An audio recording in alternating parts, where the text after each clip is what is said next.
party held on the 26th day of August 2024 at the national headquarters of Labour Party in Abuja. The meeting was convened by the national chairman, Barrister Julius Saburi, and National Secretary Alhaji Umar Farouk Ibrahim. Members of the National Working Committee were in attendance, and at the end of the meeting, the following convened. The meeting was called at the instance of the national chairman of the party to brief members of the NWC on his recent meeting with the governor of Abia State, Dr. Alex Oti, who was elected under the platform of the party, during which the governor stated his intention to convene a National Executive Council meeting on Saturday, 31st day of August 2024, in order to dissolve the national executive, state executive, local government executive, and ward executive, purportedly on the ground that the tenures of the executives have expired. His argument was premised on the feelers from INEC that the executive of the current the tenure of the current executive has expired. 2. The National Working Committee, NWC, consequently notes as follows. A. The national leadership hereby states unequivocally that there is no vacuum in the leadership of the party. B. Conscious of the fact that the tenure of the executives was to last till June 2024, the National Convention of the party was held in March 27, 2024 at Nnewi, Anambra State, in which the governor of Abia State was ably represented by his deputy governor, who also doubled as the chairman of the convention committee. In fact, it was the deputy governor of Abia State who declared the election of this current national executive. He was the one that declared the results and announced the leadership, and consequently even swore in the executives, the current executives of the party. It must be noted that all the government officials from Abia State, including the deputy governor, commissioners, chief of staff, and indeed all Labour Party State Assembly members, led by the Speaker of the House of Assembly, senior special assistants, and all other aides of the governor were present at that convention.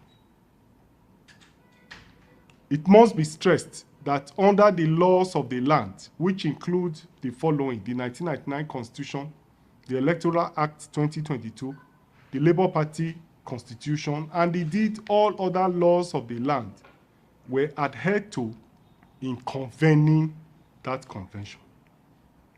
Article 14 of the Labour Party Constitution provides that it is only the national chairman and the national secretary of the party who can convene the meeting of the National Working Committee, National Executive Committee, and the National Convention or any other meeting of the party. In the exercise of that power, therefore, on the 20th day of December 2023, the national chairman, the national secretary of this party, issued notices to the Independent National Electoral Commission, INEC, for the convening of the National Convention of the party that was scheduled to hold in March 2024.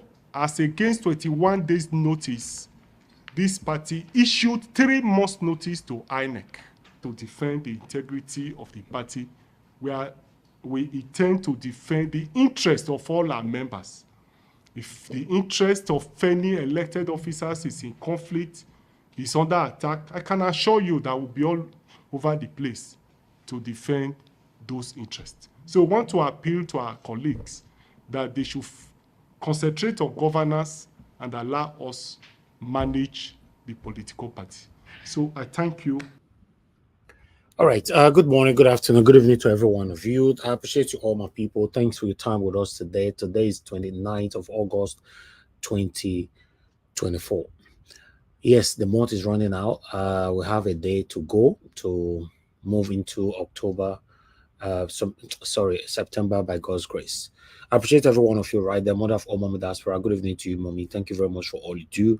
Thank you, Abo Azi. I appreciate you, Madam Iris Finance, Madam Patricia Tagmujumi, Madam Martina Ambassi TV, Patricia Nofe, my dear sister, Madam Luke. I can see you as well. Good evening to every one of you, my people. Thank you very much, Ajio Deborah. Thank you, Ola Odewale. Thank you for joining us. Good evening to you.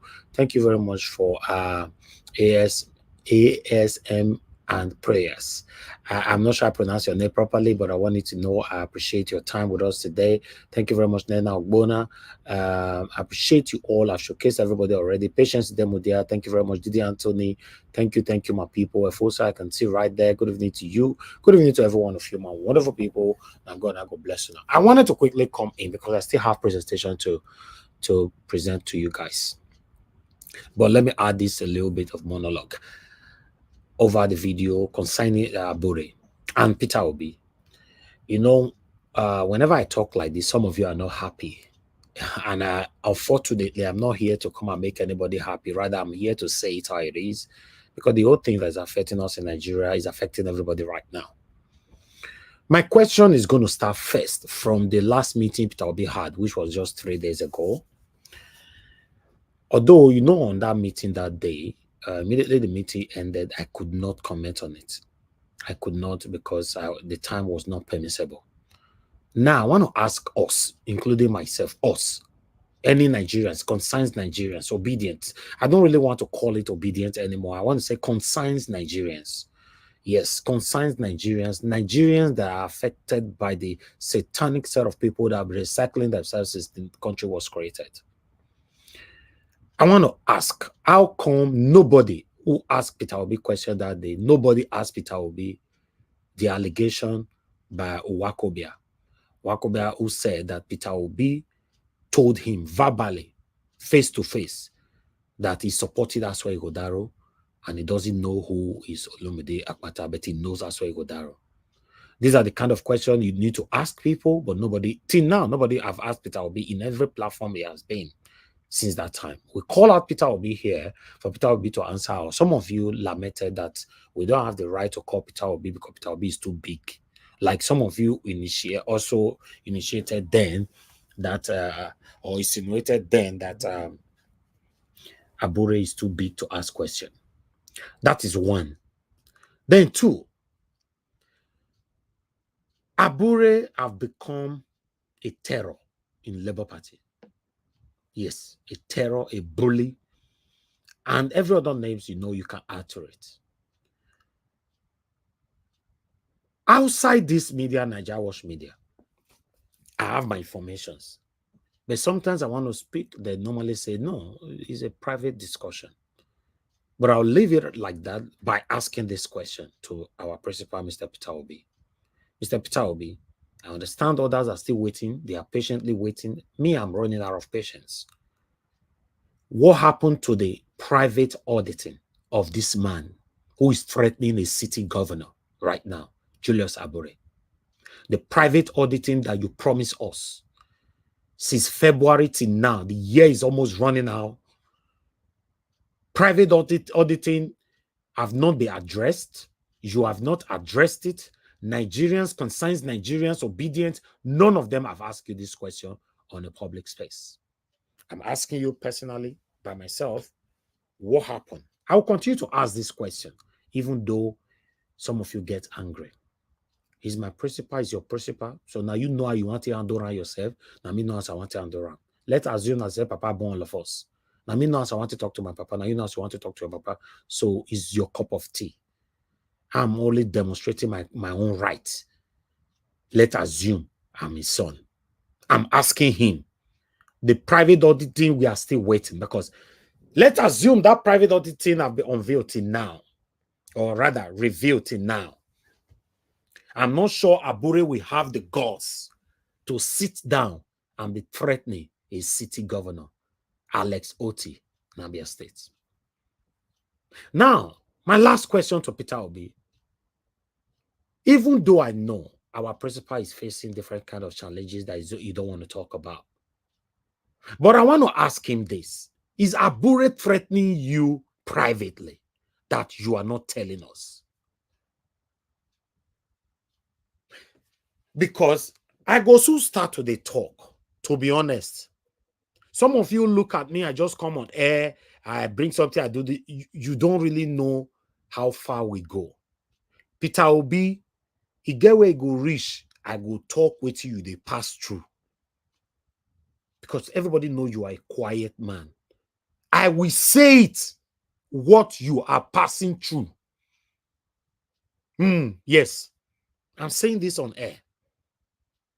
I'm not an hypocrite like many of you or many others on other platforms. Where Peter Obi go come, people will use 10 minutes to praise him first. You are the best. When I dream, I wake up, you did this, that. When I was pregnant, my baby now gave birth, or I gave birth to my baby. His name was almost Peter Obi. Or when I was eating, the cup almost fall. After saying all those rubbish for 10 minutes or 20 minutes, then I say, okay, this is my question. Yes, Peter Obi deserves praises, but we need to protect him. We need to guide him because he's the only person at this moment. I've said it so many times. As for me, I don't know whether or not get another aisle. As for me, he's the only person at this moment that I can see that we need to hold tight in Nigeria. And this man is facing a lot of things privately and he's not talking. Remember, the dead don't speak. The dead don't speak. As he did life, may God give him a good health and long life. And he's not speaking. And none of you, all of you are hypocritically praising him. Peter Obi, ask him questions. Questions where Peter Obi go fair pause for like 2 minutes. Then the moderator or the anchor will now ask him, Mr. Peter Obi, are you there? He will say, yes, I'm here. Okay, sir, I just asked you a question. Then you go pause again for another 10 seconds. That is when you will know something is wrong somewhere. But when all of us are hypocritically behaving like, I don't know as I want to describe us. I don't know as I want to describe us. Abure sitting down threatening a city governor, it looks like a normal thing to you guys, right? A city governor threatening Governor Oti. Now, normal Tito Nana, because Nigerians easily moved on in everything. Do you know why things like this can happen and it will happen and happen and happen again? Do you know why? It's because what happened in the past is still pending.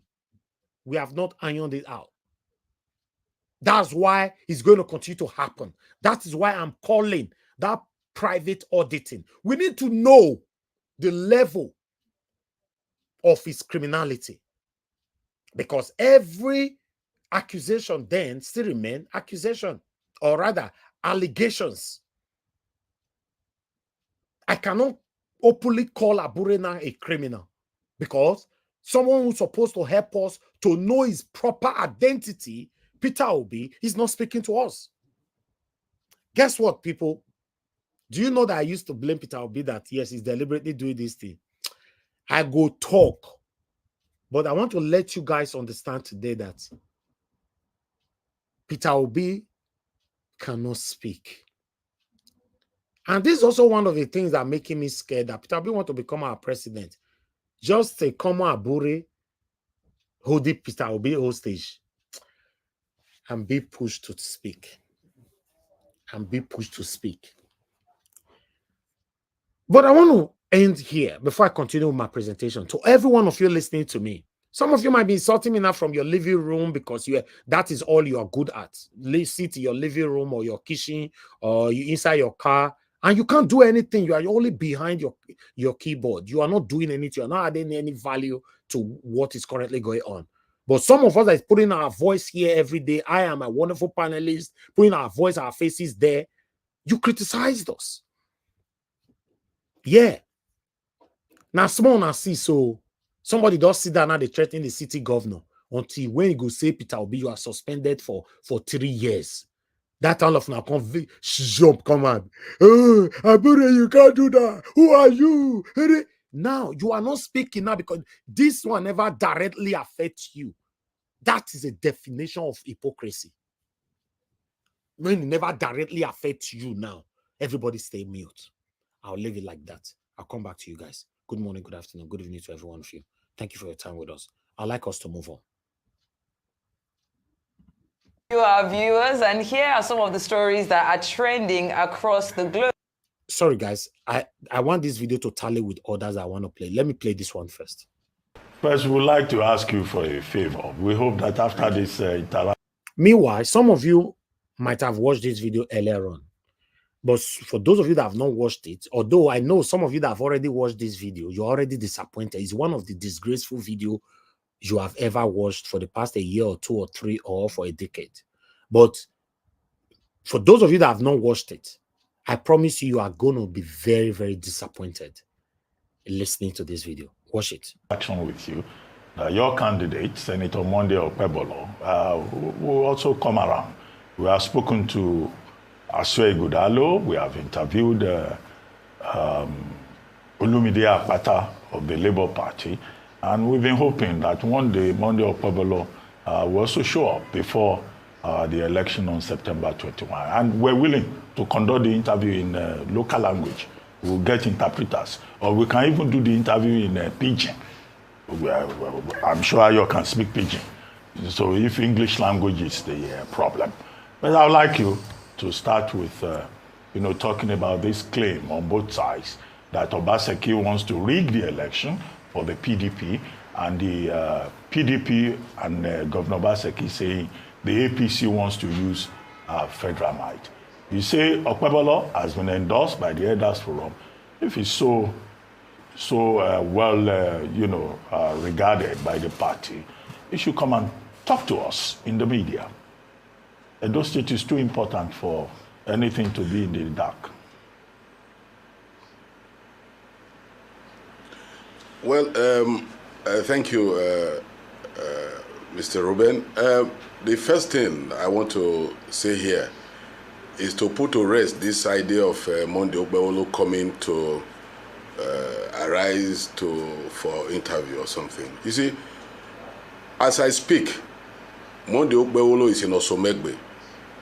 Osomegbe is a ward that has up to about 25,000 registered voters. And to get to that place, you have to first of all take a car. The car will drop you somewhere. You will now take a bike. You will now get to a point where you will now take canoe and cross. Then you will now use bicycle to get to the place where you have to now start talking to people. As I speak, he's going from one house to the other, talking to people. They understand him and he understands them, knowing his problems and everything. And that is a place the governor promised that they were going to do road to. But today, there's nothing like that. And one thing is clear. You see, the statistics we have about the people who can actually connect to DSTV and Gov't TV that you have, and even your bouquet is even the highest bouquet to reach you. We have about 80,000 people who are supposedly able to get DSTV. But as I speak, we cannot have up to like 300 that can connect to DSTV because of how Obaseki has impoverished the state, how everybody is now poor in Edo State because of bad governance. The point is, the first thing is, if Okpebolo comes to take interview with you, is he talking to people? He will be talking to you and some few people in Lagos, there in Ikoyi, who can afford DSTV. Edo State people cannot afford DSTV where you can be heard. And he is... When I see this satanic man for here, belittled Edo light all over the world. Say Edo people cannot afford DSTV.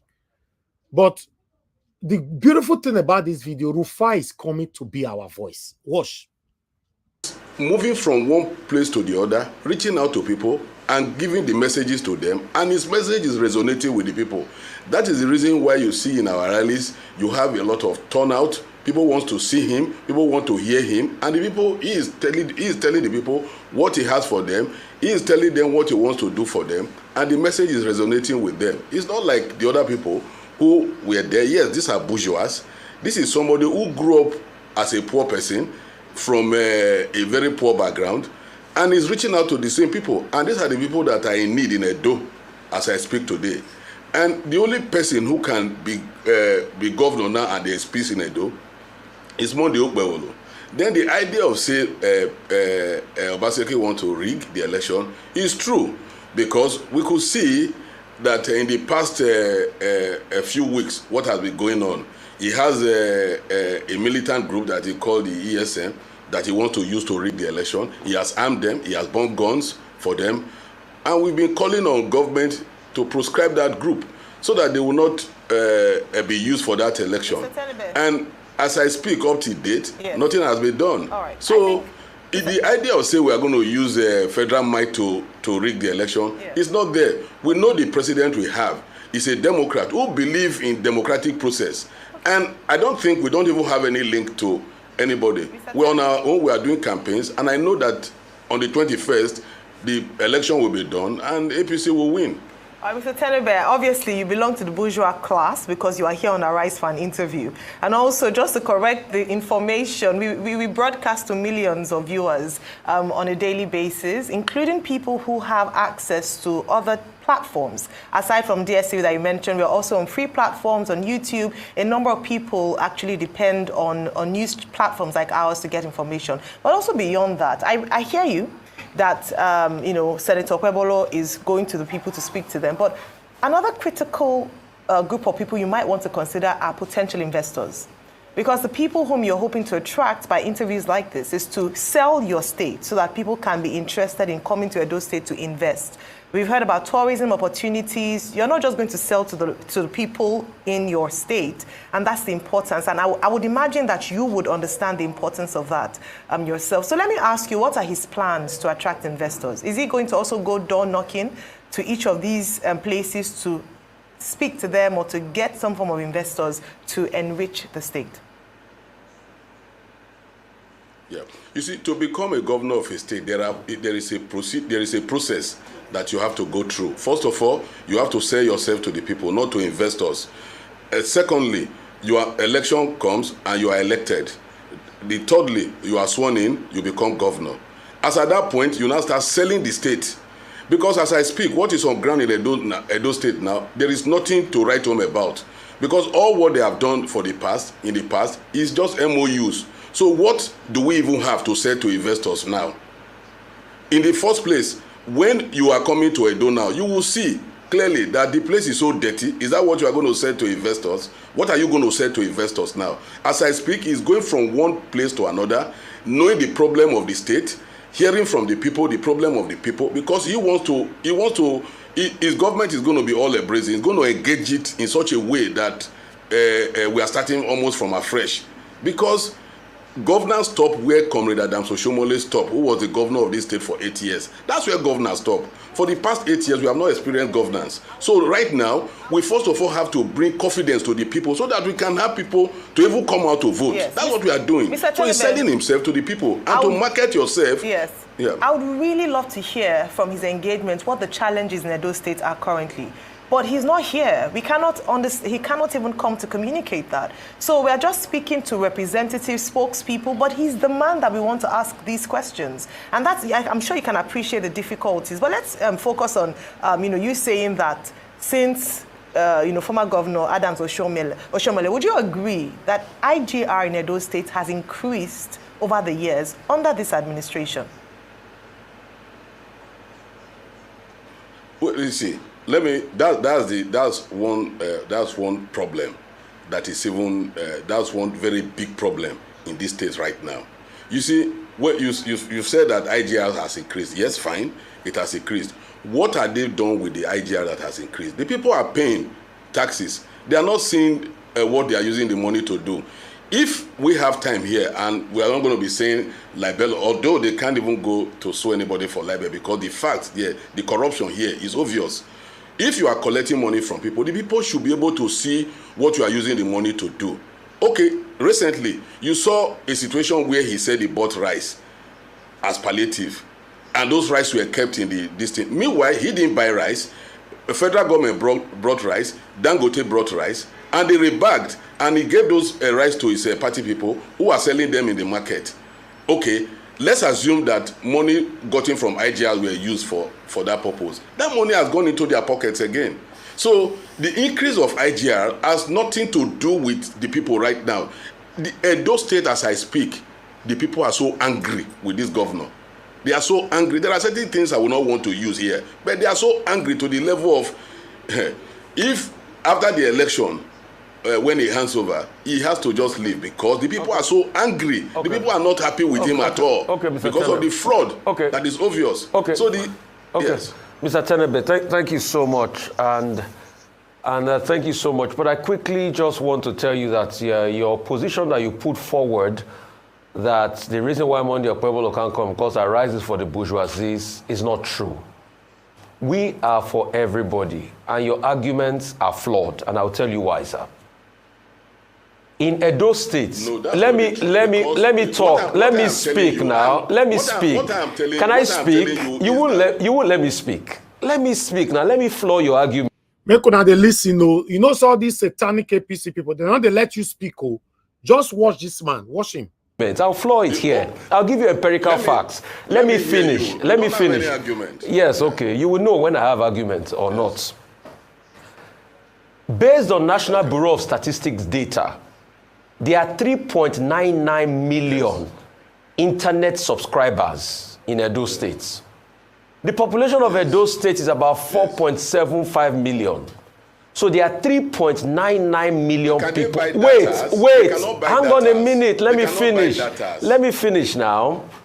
Based on Nigeria Bureau of Statistics, there are 3.99 million internet subscribers in Edo State. So when they say subscribers, when they say subscribers, that means they have subscribed to data. Yes. Let me finish. Please don't interrupt me. I beg you. Don't interrupt me. Please don't interrupt me. Let me finish. When they say subscribers, that means they subscribe to the internet. And Arise is everywhere on the internet.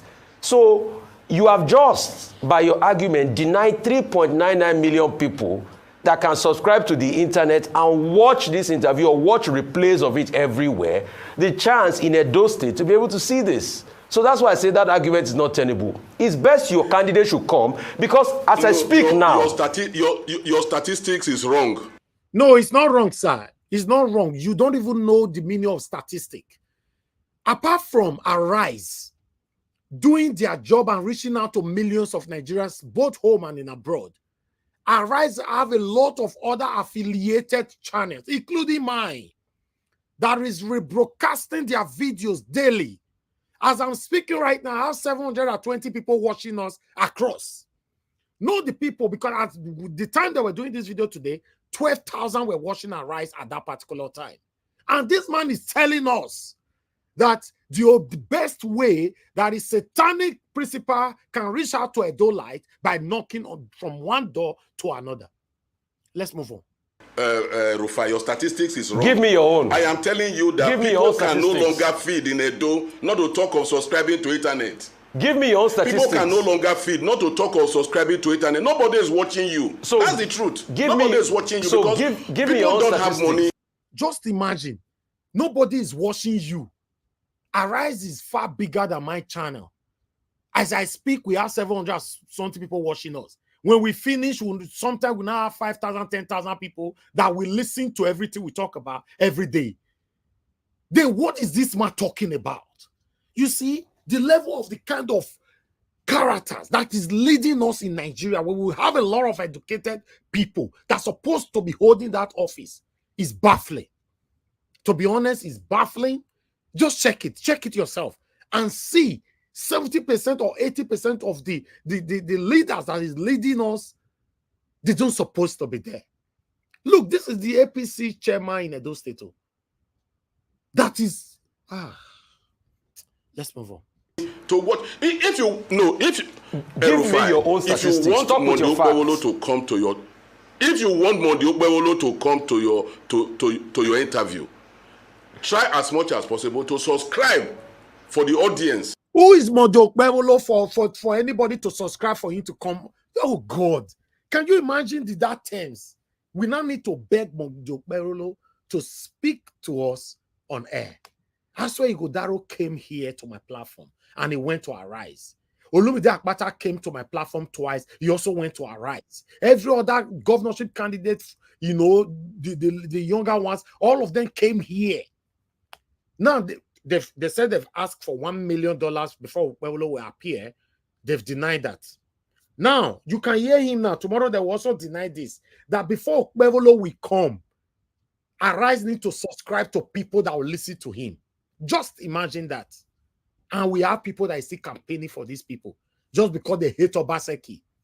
I hate Obaseki, so I prefer to choose even worse devil than keeping Obaseki. Now you hate Obaseki. You have another option there. That's why we have 3 horse race right now. Right? You hate Obaseki. How come you are not choosing Olumide Akpata? You jump Olumide Akpata and you are supporting Satanism. Let's move on. For the audience of Edo, then it will come.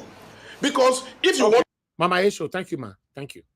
To sell yourself, you sell yourself to the people. And if he's doing that, is he going to sell himself to Arise? No. Hang on a minute. Secondly, I also want to confirm. I am telling you that people are not watching you. Please. People are not watching you. I also want to confirm, Mr. Jared. Did Edo State... Just imagine, at the time this man was saying people are not watching you, because I was watching this live. At the time he was saying people are not watching you, 12,000. This is not waiting, they tell me, was listening to Arise at that time. 12,000. At the end of that video, after you give some hours for the video to balance, you surprise that the people that watch this man will be more than 1 million. And he's saying people are not watching you. APC at any point asked Arise presenter Rufai Oseni to bring $1 million to interview Monday Okpebolo. To come and do what? We can't be saying that. What I am telling you is, I'm just asking. You are asking. saying people subscribe to internet. Yes, those people are they in Edo? With due respect, what why I am are you telling here? you that people don't even have money. Obaseki, so why are you here? Your Obaseki, so if people don't watch Arise to the level. Just imagine, none and of us are the apostle, because not everybody get this point. I know some of you do. Listen to what he said. Your Obaseki. Automatically now, Rufai is supporting Obaseki. The same way the label Rufai that he was supporting Peter Obi. I will rewind that. Your Obaseki have impoverished people in Edo State. This satanic APC chairman in Edo State failed, and he could not have the guts to call out Tinubu. That Tinubu have put Nigerians in hunger. Not just hunger, in excruciating situation right now in Nigeria. He could not. But he's calling Obaseki. Let's move on. Okay. Because if people don't... Because I can have... Respect, why I am telling you that people don't even have money. Obaseki, so why Obaseki, are you here? Your Obaseki, so if people don't watch Arise to the level. Okay. If people don't... Because I can afford it. If you don't watch Arise... Okay, guys, let me point another thing for you guys. He asked him, why is he here? He said, because he can afford to wash, right? In the next 2 minutes now, or a minute, then he will not say the same thing, say different thing. I cannot afford it. 2 things at the same time. For you to know that these guys are blabbing, they are confused, they are satanic, you shouldn't trust them. Listen to this. If people don't watch Arise to the level, okay. Because if people don't, because I can afford it. If you don't watch Arise, and you think I'm supposed to. So why are you on this interview? I'm supposed to have my television on now. I'm supposed to have my television on now. My television is not on because I don't have money to subscribe. Okay, you see, when I see 2 statements, 1, because I can afford it, that's why I watch Arise. Then within 10 seconds, I don't have money to subscribe. You see, these people, it's painful, man. to see that some people still get carried away with these satanic people. Now, I'm supposed to have my television on now. My television is not on because I don't have money to subscribe to a DSTV that I can use to watch you. But Edo people can't watch. But Edo people can't watch you based on what you have said. Edo people cannot watch you as you are speaking. So why are you wasting your time here? They are not watching. They are not seeing you. They are not seeing you. That's what I'm saying. They are not seeing you. I needed to talk to you, more especially Rufai. It's you that I actually wanted to talk to today. To let you know. Chairman Tenebe, I take this as an exercise in self-contradiction. Mr. Ruben. Yes, you are on Arise TV and you say nobody is watching. But the more important point, I lived in Benin, 85 to 86. Because I'm not even sure. I'm not sure they are watching me now. Okay, as I speak. Fine. People don't have money in Edo State. Oh God, the time where you they talk now, 12,000 people they listen to you. Many of you are dumps. You don't supposed to be in the position where you are today. In fact, you don't supposed to be speaking to people like us. You don't suppose. Now, where we find ourselves, that's why we see this kind of illiterate, satanic individualisms in holding public office. They will not be telling us what to do. He said after they speak, so people are not even watching. To even buy credit. Okay, fine. But to even subscribe to internet. So nobody is watching you. I need you to know this. I was just telling you that some of my persons from Edo State, they've been bombarding my phone with WhatsApp messages. They say you are embarrassing the people. Do you know that on that live, people were messaging Abati, telling Abati that this man is disgracing Edo people across the world? That we are even watching you guys now. You know? Thank you, Madam Busy Brace. I can see already. Thank you. People of Edo State. That it is not true that the people of Edo State don't have DSTV. It's not true that they don't have GoTV. That they are civilized, very proud people. They have DSTV. They have DSTV. They have GoTV. But there is no money to subscribe because Obaseki has run the state aground. Okay, just see, you can see the level of satanism this might displaying on the national TV. There's DSTV in Edo State, there's GoTV, but they don't have money to subscribe because what Obaseki has done. Tell me, the situation of Nigeria right now, is it peculiar to Obaseki or from the federal? The economic hardship, now Obaseki cause them. You see what these people are doing. And we have gullible people that will say, yeah, right on, you are talking. Right on. Listen, Edo people, if you not let APC rule, oh, Edo people, Edo State is going far, far back. I'm telling you guys. Now, by God's grace, now this media will still tell remind you now. If you not let these people, because you are seeing it now, how they are displaying their let's move on.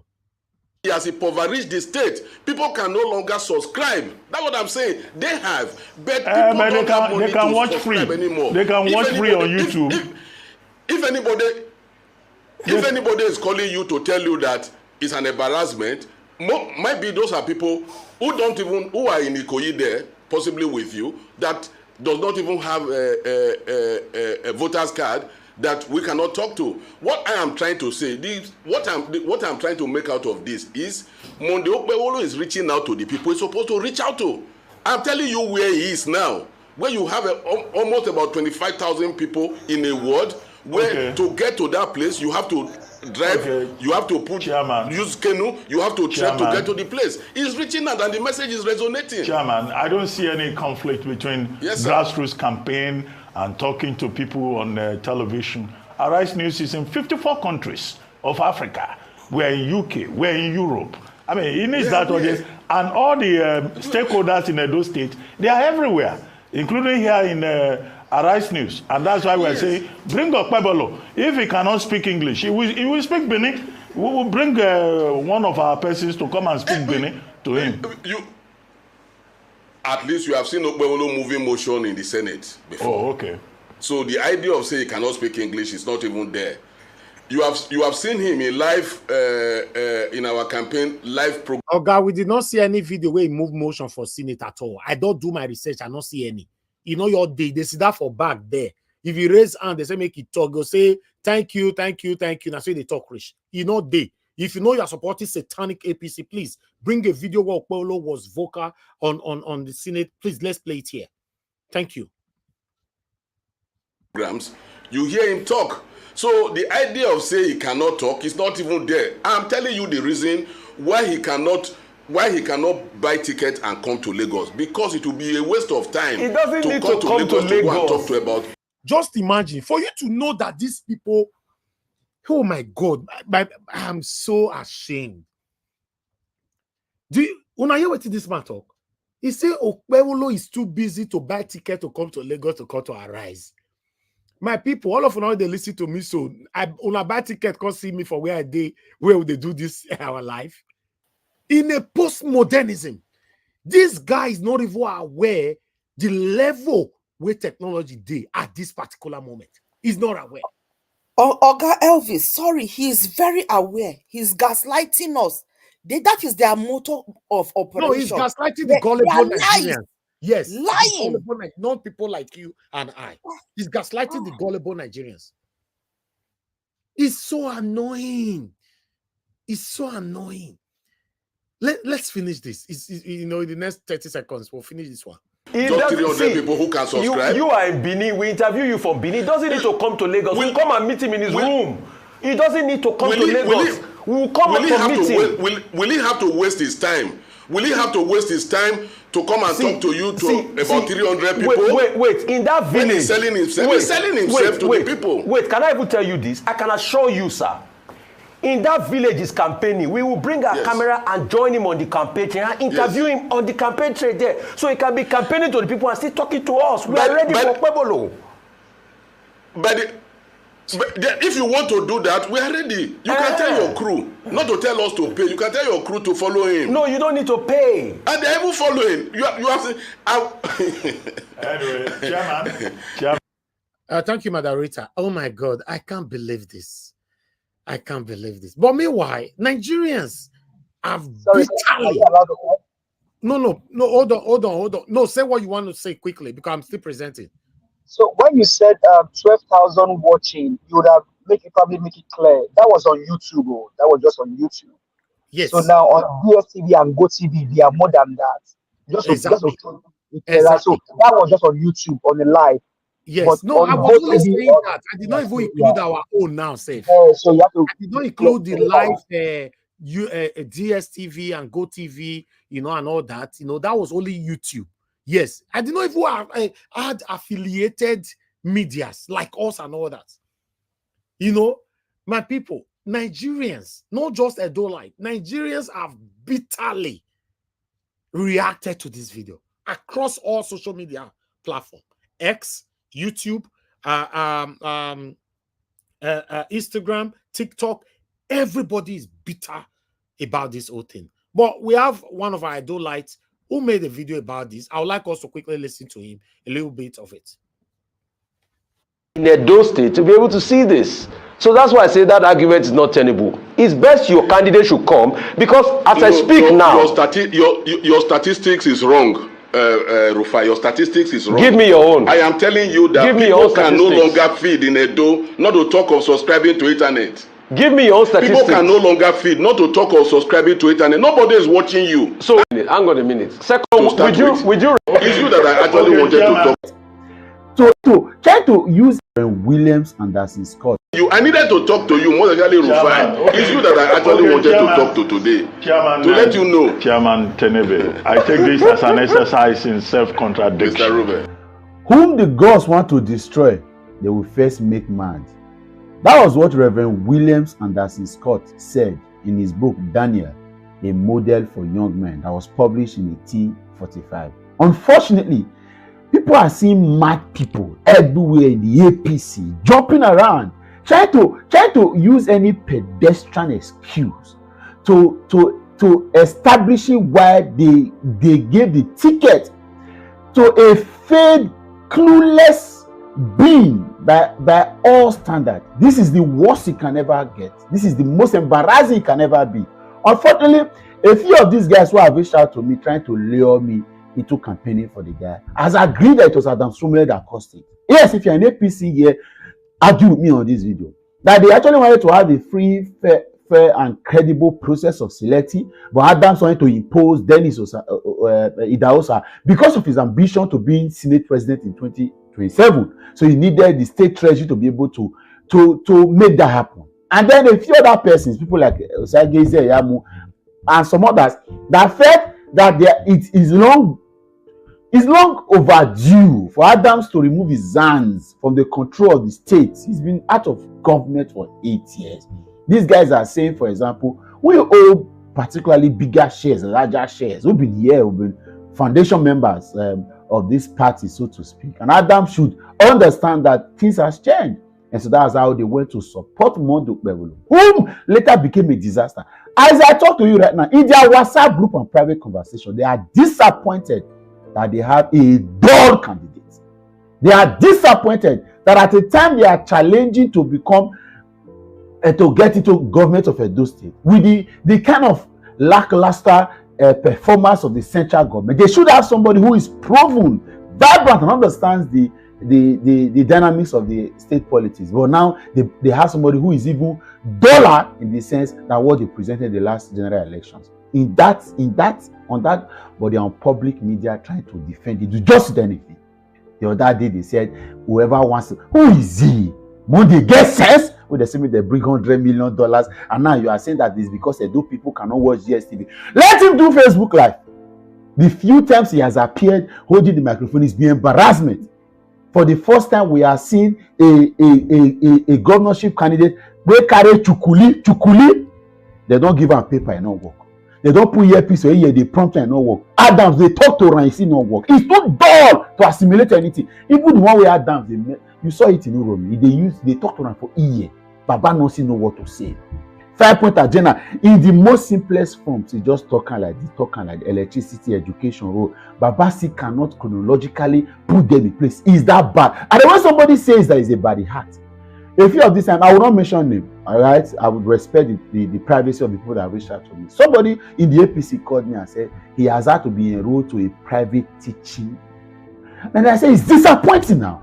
You cannot. This man, he wants to be governor of Edo State. In fact, beyond all these politics I mentioned right now of the drama in the APC that led to his emergence, he wanted to be governor. As at the point where, because they said that it has been zoned to the Edo Central, this man became interested in being governor. If you know you do not have, you wanted to be governor at any point in a few months' time, you should have gone to prepare yourself. Adult education was the simplest you would have gone. For example, the NNPP candidate, Dr. Azeme Zenam, has an ND degree, has an HND degree, right?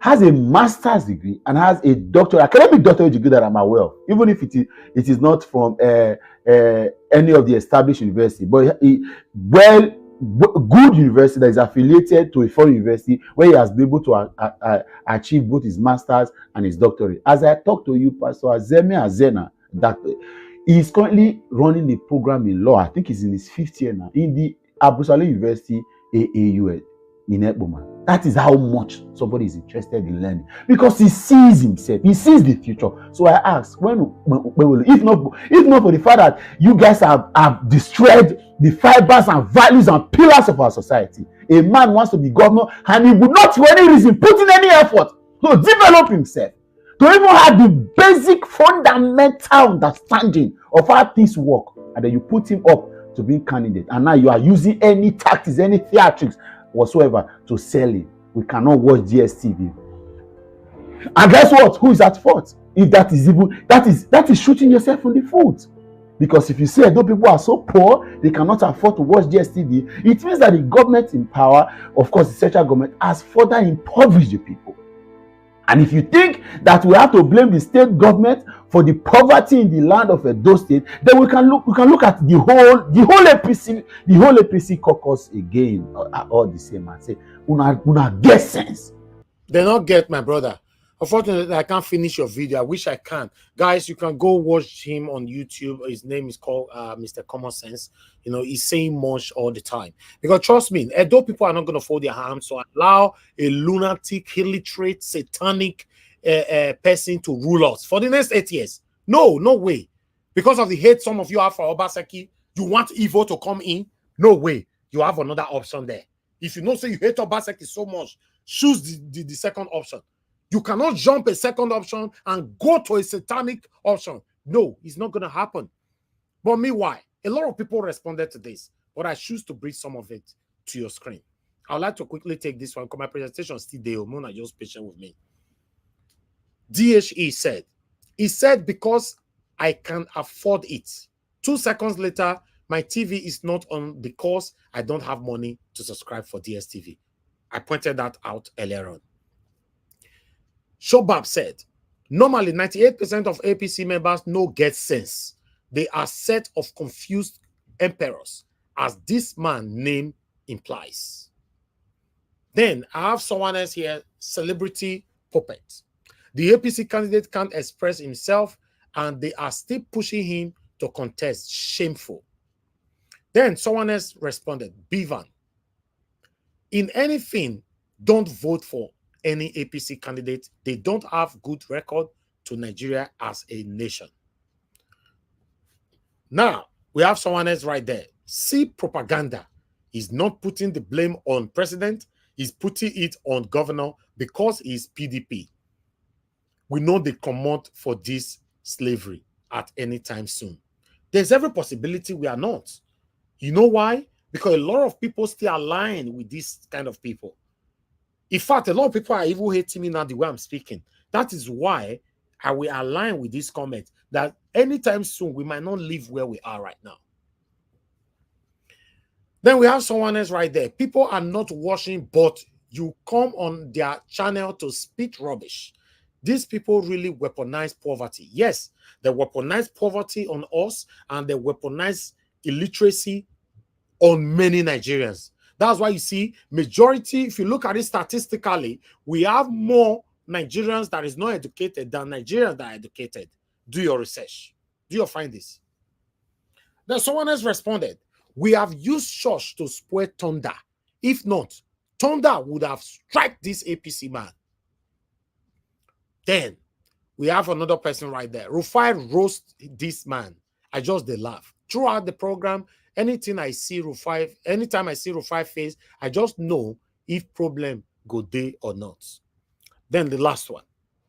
APC campaign spokesman in Edo telling the whole world that because of APC government at the national level, people in Edo can no longer feed.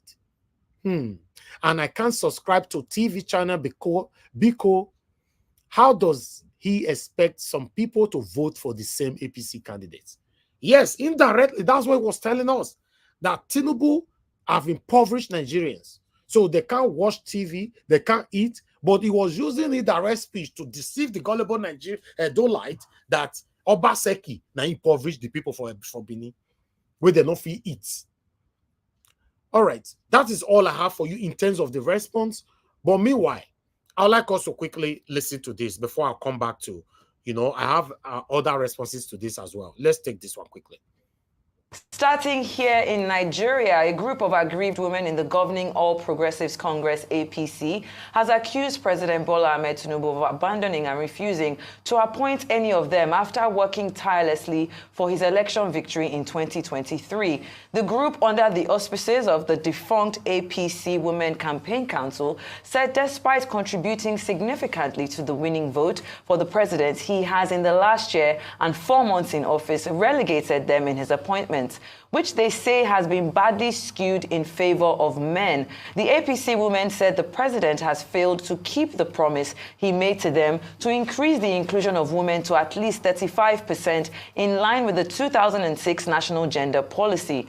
The APC women also said that Tinubu used and dumped them for persons who did little or nothing for his victory, stressing that in terms of gender inclusivity, the president had performed woefully and they feel strongly shortchanged about the turn of events. Let's have a listen.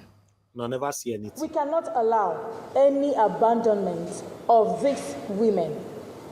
This class of Nigerians avails themselves through various groups and associations to galvanize the support for the actualization of President Asue Bola Ahmed Tinubu and the Vice President Kashim Shettima aspiration. Why must these women not be appointed? We worked for the APC. We went all out for the party and the presidential candidate. All these satanic women want to see, so they work for APC for their personal gain, or they work for APC for Nigeria to be better. Now that Tinubu have not appointed them, you know, if they pepper them for body. You see, some of you that were supporting Tinubu at that time for your personal gain and all that, although it also happened with Peter Obi, some people were supporting Peter Obi, you know, just to put copyright on videos to gain or whatever. But let's say this, Iris, you complaining now. This woman is not even complaining. If they were gathering together right now in this their coven to speak about the situation of the country, then I understand that, oh, we work for APC, we supported Tinubu, but at the moment Nigerians are suffering and I'm regretting supporting. That's a different thing. But you're accusing Tinubu of not appointing. If now maybe Tinubu, I beg, you allow these women make them suffer. Let them There's no need to appoint them, because the problem all of us face for Nigeria right now, we don't tire of hunger. You cannot selectively choose these satanic women and put them in office. There's no need. I beg. They supported you for their selfish interest, not for the interest of Nigerians. I'll forward this out of it. Sorry, guys. We don't need it. He had said, vibrant women are, you know, contest. Respect good enough to who led this group meeting that politics. So at the level of principle, I think they have a point. All right, then. Let's go to our next story, and then we'll start with you, Rufai, for the comment. Abike Dabiri-Erewa, chair of the Nigerians in Diaspora Commission, has disclosed the identity of a Canada-based woman, Amaka patient Sumberger, who allegedly threatened to kill fellow Nigerians. Okay, good. When I see yesterday evening, although we sorted this out, one of my favorites came into the platform, and he alleged that this woman is from Edo State and all that. You know, although I frowned at it, you know, he apologized and we play and we ended the show. You know, I didn't rest there. I have to do more of research to find out what is happening and all that. You know, luckily, you know, mainstream medias now went far to find out the real name of this woman. Her name is Amaka Patience. That's what she's bearing on her passport. You see, one thing is this. I want everybody to understand that in every state in Nigeria, we have bad people. In every single state in Nigeria, we have bad people. But I want to beg you all, please, if bad person come out from your state or your tribe, stop defending them that, no, you only there they speak my language, but not be from my language, not be from my place. No, we should stop that. If bad person come out from my own state, my job is to find out if that person is really a dope person. Obviously, we still get people who they personate for our state. Will not really be from our state. Yes. But it's your duty to find out. Now, I want to talk now. Some people that are already defending, oh, not be from here. I'm not talking about what she said. What she said is satanic, but others have said it before as well. I'm not justifying anything. But the part where people were already trying to defend the indefensible, that is my concern. Oga CM delivered a wonderful speech yesterday. A wonderful, outstanding speech yesterday. And that is how it's supposed to be. If this person was your mother, you should disown her. If this person was your daughter, she should be disowned. But for anybody to try, no, now a dope person, how can a dope person be also saying one person a dope people? But thank God, it's all out now, right? Let's listen to this. Nigerians living in the country. In a viral video, Sumberger made tribalistic remarks during a virtual TikTok meeting that had slightly over 100 people in attendance, vowing to harm Yoruba and Benin people by poisoning them. Sumberger, who is a resident of Ontario, Canada, claimed her comments were in response to perceived hate against the Igbo people. The video has since sparked widespread outrage, with many calling for her arrest and prosecution. Let's take a look before we take some reactions from social media. I go they put them for all on our food. Sniper. All on our food for if I go work tomorrow now, I go put them for Yoruba people food. Go tell government, oh yeah, I dey Canada, I dey Ontario. Oh yeah, hurry up, hurry, fast. I go put Otapiapi, I go put Ogbomosho, everything for inside una food. Una go dey hear small. Yoruba don die, yo. Bini dog peme, una go dey hear am. Na me talk am. I want making the Igbo get that heart of wickedness. Una too dey quiet.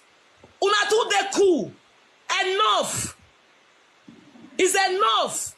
If you have a means of buying them, buy them. Let's take some tweets. The first one there, of course, is from Abike Dabiri herself, where she put out the picture saying this is the picture of the lady behind the voice, as she has deleted her TikTok account, and a group of Nigerians in Canada are reporting her to the relevant authorities. Let's go to the next tweet there from Alhaji. He says, good thing her face is on the internet and should face whatever charges in due time. But what about the Lagospedia handler? Does he not incite violence and death threats on Igbos and Hausas in Lagos, or is his case not worth much attention? And the last tweet there reads, the hate is unprecedented from all sides. It's a spillover from the last elections in Nigeria, mostly in Lagos, that people were denied access to exercise their civil duties. You've planted this seed that has spread to Europe, America, and Blip are toiling that same line now. Now, I thought it was just important to, first off, I have friends from all tribes, Hausa, Igbo, Yoruba, and I love them dearly. This is not about who is right or who is wrong. It's about identifying that we have an issue when it comes to tribal matters. And this woman, of course, has taken it too far. Rufai, let's start with you. Very sad. And I think somebody also from the National Assembly also wrote a letter, to the Canadian authorities as regards this. You can just pull that up. And Abike Dabiri has also spoken about this, but very sad. You see, we can't build a country with this level of bigotry, and I totally condemn what this woman has done, just like I condemn other people inciting violence in all ramifications.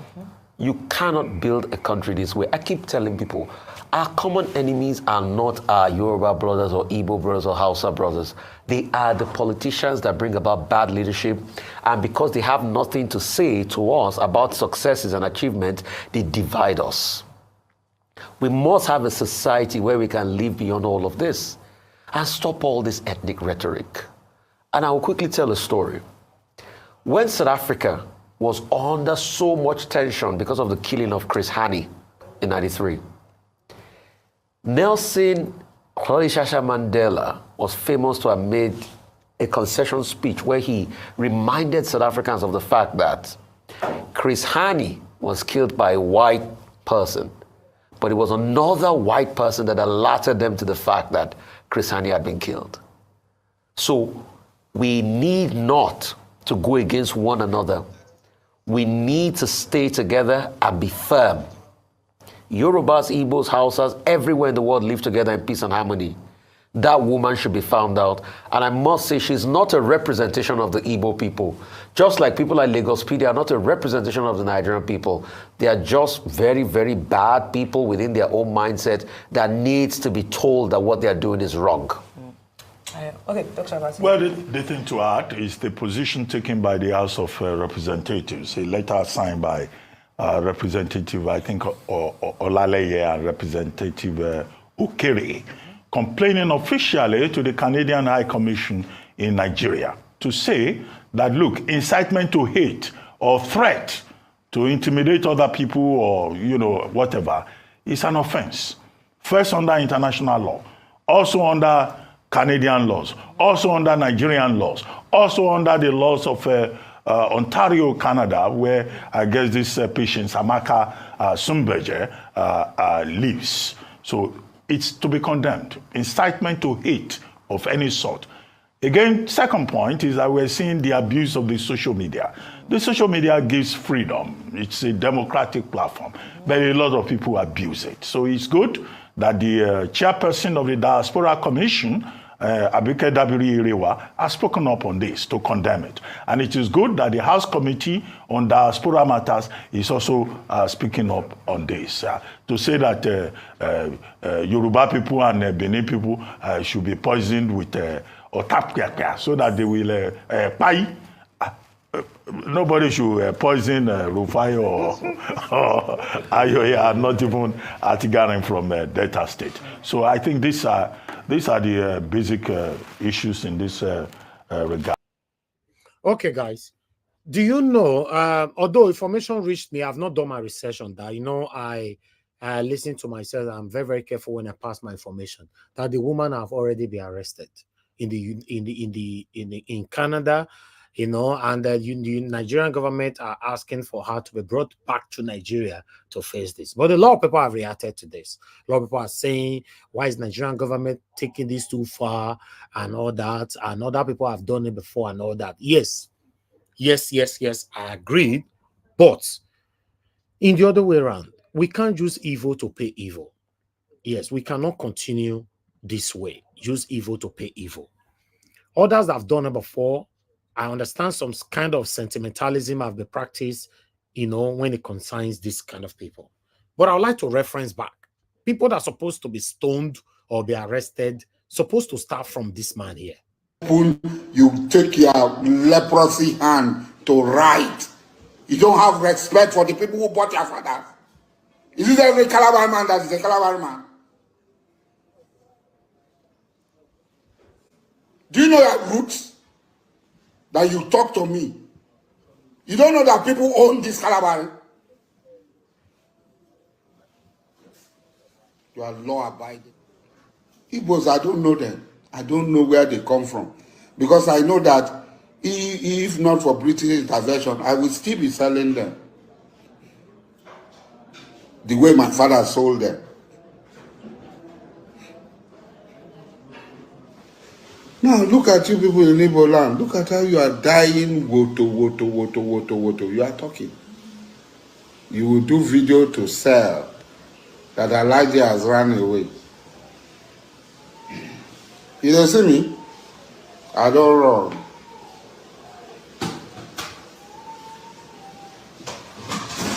Hey, leave me alone. You don't see me? I don't run. On our head, no correct. On our head, no correct. The be like on they look for who go finish on her. Look for her everywhere, finish on her. And they see me. Igbo people, hunt them down and kill them. Don't show them mercy. They are worse than the devil. All right. I thought I should bring that on. You see why I normally say on this platform that you that supported evil today because he favors you, tomorrow that same evil will come to haunt you. When this man do this satanic video, our Senate not come out, may they write something, say, may they cash him, may they arrest him. And even follow us, they Nigeria. First way they Canada, and they say, may they bring come Nigeria, make us suffer so. Right? Although any suffer they want to give that one, I support it. But what I'm saying, it be like I make a scenario, and instances on this platform. Say, if your pikin they grow up, he carry remote one day, he try and meet your television, and he break your TV, and your response goes like this: "Oh baby, don't do that. You know, daddy love you, mommy love you. Don't do that." The pikin go look you like this, eh? Oh baby, wait till they worry this one. Next time you make coffee, hot coffee. Go carry and go pour for your head. Then I'll consider whether you can say, "Oh, baby, don't do that." You're not going to say that anymore. But if your pikin throw remote, you throw a meet telly, and you do the needful, next time, there's video where I see. When one pikin they play with candle, maybe some of them will see a light, a candle where they on. Whether not candle or light, but candle with light, with fire. The pikin they play with them. If they play with the fire, you want to catch the fire. I believe that my mama and papa dying they record them. They don't spray. Normally, many of us will quickly carry our pikin come off for them and not go burn in hand. No, the parents did not. That was a message they sent out. The parents they not carry them. The pikin they play with the fire, they play with fire. Next thing, he can't say me catch the fire, he can't leave his hand for inside the fire for like 1 second. The thing burn out, the pikin shout and run. And they post them on social media. Do you know that forever that pikin anything to do with fire, you not go near him again? You know that? Now, because Nigerian government did not use people like Asari Dokumbo and some of the people that have insinuated the same hatred in Lagos and every part of the country in the past, that is what that pushed this woman to do the same thing. After all, people have been doing it before. We can't continue like this. No, we cannot. The last one I have for you guys. Finally, Obaseki unmasked himself by campaigning for Asue Ighodalo for the first time. Okay, a lot of people have been saying, even our brother called in the other day, say, may Obaseki come and make a campaign for Asue, waiting the sup and all that. It don't come out now. He go campaign with him today. In fact, Obaseki wife make a lot of speech and all that, blah, blah, blah, and all that. But make I play short clip for now. I'm not going to listen to this one quickly. We'll take them from here. Now, God bless my people. I know I take a lot of time. Understand with us. So hand over the microphone to the man of the moment. The man that we all want to listen to.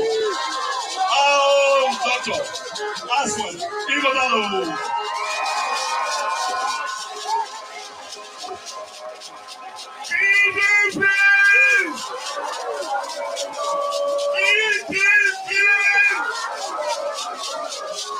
Power to our women! Power to our youth! Power to our leaders! I salute all of us! We hail you, sir! I hail all of us! We hail you, sir! I thank all of us! I thank our governor and our mama of the state! I thank my chairman! I thank all of us. Good afternoon, well done. When I look here and I see everybody wait here, I thank God. I don't say God don't do it for us. He don't do it. He don't do it. God don't do it. We all thank God. We all grateful to God. God has been merciful to us, and God will continue to be merciful to us. Don't be so. Time don't reach. That's time they go now. In our 3 weeks' time, we go reach 21st September. Time don't reach. Make we ready to continue where our governor they stop from. Make we do am to the next level. I know something. When somebody want build house, when the house got around 30 story, 40 story, you know, to build that house, you must enter ground. He must do foundation. Even 1-story house, you do foundation. So you can imagine 40-story house. The kind of foundation where you do. Oh my God, you know Obaseki. Now real bricklayer. He don't enter ground. Why you want to carry and come up now? Then he look at Saroji and myself and he say, you guys, who for all this those states we try.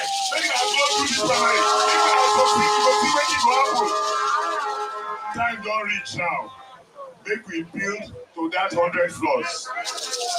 All the work where they don't do for this state in the last 8 years, time don't reach, make it begin show. You know that they tell some people some time ago, saying about 1 year's time, everybody for this state go say, where Obaseki go? So I don't talk, say, we go try. Say, where Obaseki go, we miss them. But we go manage Saroji and Asue. We go manage them. As we dey go so, I dey hear waiting all the people wey don't talk before me talk. Everybody talk the suffering where they land. Everybody talk the wahala where they land. People no fit go farm. People no fit go work. Many things where people they do before when they don't fit do. Because like from January last year, when they talk some things for Abuja, all of us see how our life just go down. You see what Obaseki don't they do since that time now, make it protect us from that thing. We make rain no beat us. Because the rain we won't beat us plenty. But the same make rain no beat us for this Edo state. And that work of Saroji and myself will continue by God's grace. We will make sure that rain no beat us. You know, say, before, you go day house, you go stroll, go the next person's house. Then one time there, you don't even fit come out your house. Obaseki come, now we fit come out the house, we fit waka. But we won't make sure, say, he dey permanent. We won't make sure, say, the safety where we go get for those days, it go pass anywhere in the world where they safe. Because when we get this safety, all the good things wey he don do, wey we wan do, na he go show. Yes, all these problems say people don't get money, he go. Yes, sir. So we go do safety every work wey they don't do, because we do. If you see the situation room, you see the whole of Benin. We go carry and reach the whole of Edo, so that if anybody do any wahala for one place, before we do 1, 2, 3, we don't book am. But I don't see. No, sir. So you go hand over your battle to another team, because they don't feel complete the race for you. That can wait if we don't do for Edo. To bring somebody when I know say it's Sabi. I don't know Asue for over 40 years. We did university together. And then when he started in law firm, today in law firm are one of the best for Nigeria. The man don't be chairman of many big companies. But what did this man get? When he make me like him, he say he get love for his people.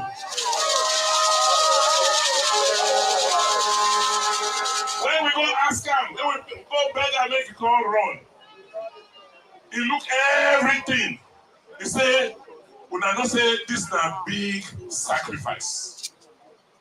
We say we know. We know you.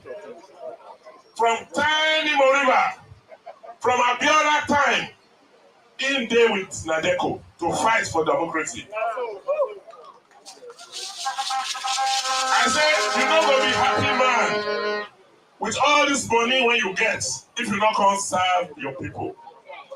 He look up, he look up, he look down. He said, make I think up. After a few weeks, he said, okay, I go do it. He go do it.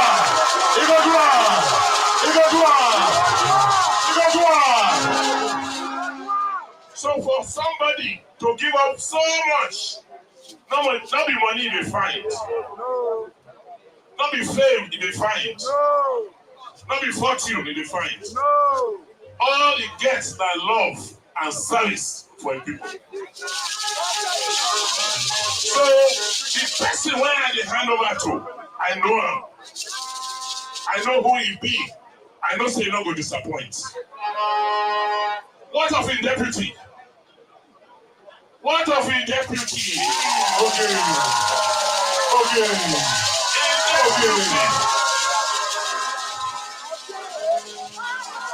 He don't be commissioner for this state. He don't be chief of staff. He don't be secretary to government. Now when you come be deputy governor, you don't know what to do. You go do what did they go do? First, they no say government when we start. On the 26th of every month, they must pay salary. They must pay pension. They're not going to play with Edo best. Those people say they will come cancel Edo best because Edo worst. And the problem when we get, if to say we don't start Edo best many years ago, if we don't get the kind of person when they won't bring for their side. If we don't go school small, if we study read, we study write, we study think.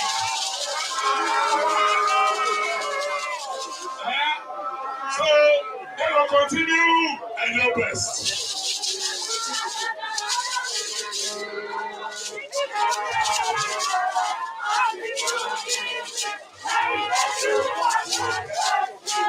Good job, you! Good job, you! They will continue everything when we don't start. Now, the one where I won't hold them for. Because when I come out, I'm going to watch them from side, no? I said, you see where our budget stay? When I come become governor, the budget, my first budget, did not reach 100 billion. This year, our budget now 450 billion.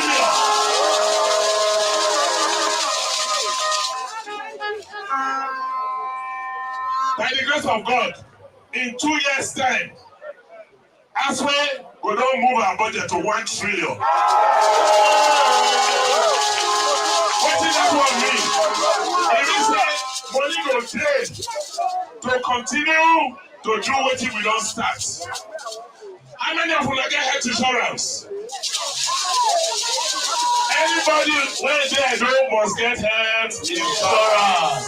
So that when you sick, you don't need to bring money out for pockets. All the primary health care centers, long with the build, then go finish it. Every ward supposed to get one primary health care center. What about electricity? What about electricity? We just start up. We start Osiomo, we start Azura for Edo, for Benin. Then we'll continue to make sure say electricity today around Edo State. What about internet connection? What about internet connection? We just start.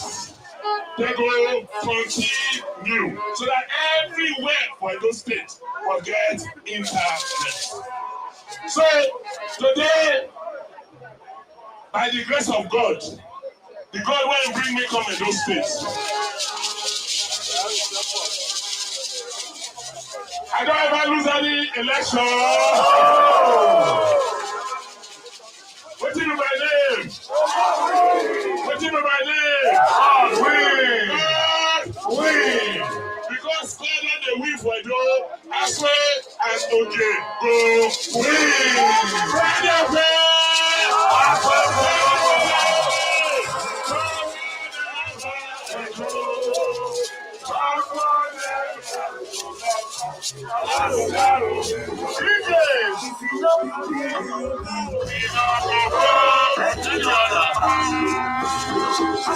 Honorable Justice.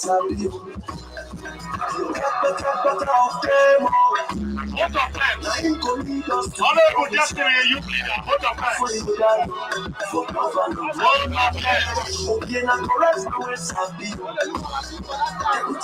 you very much. Thank you very much. All right. Thank you very much, my people. That is the end of my presentation today and my monologue. I'm going to give the opportunity for the people listening to us, my panelists, my callers, for them to continue from where I stop. Now, God bless them, my people. Thank you very much for your time with us. Yes, it's because the election period, now because they spend almost 2 hours for our presentation. Don't worry. We'll soon go back to our 1 hour, 30 minutes or 30 minutes, 45 minutes again after September 21st. I appreciate every one of you. Now, God bless you. Now, I'd like to take the first call right now so that I'll come back to my panelists shortly.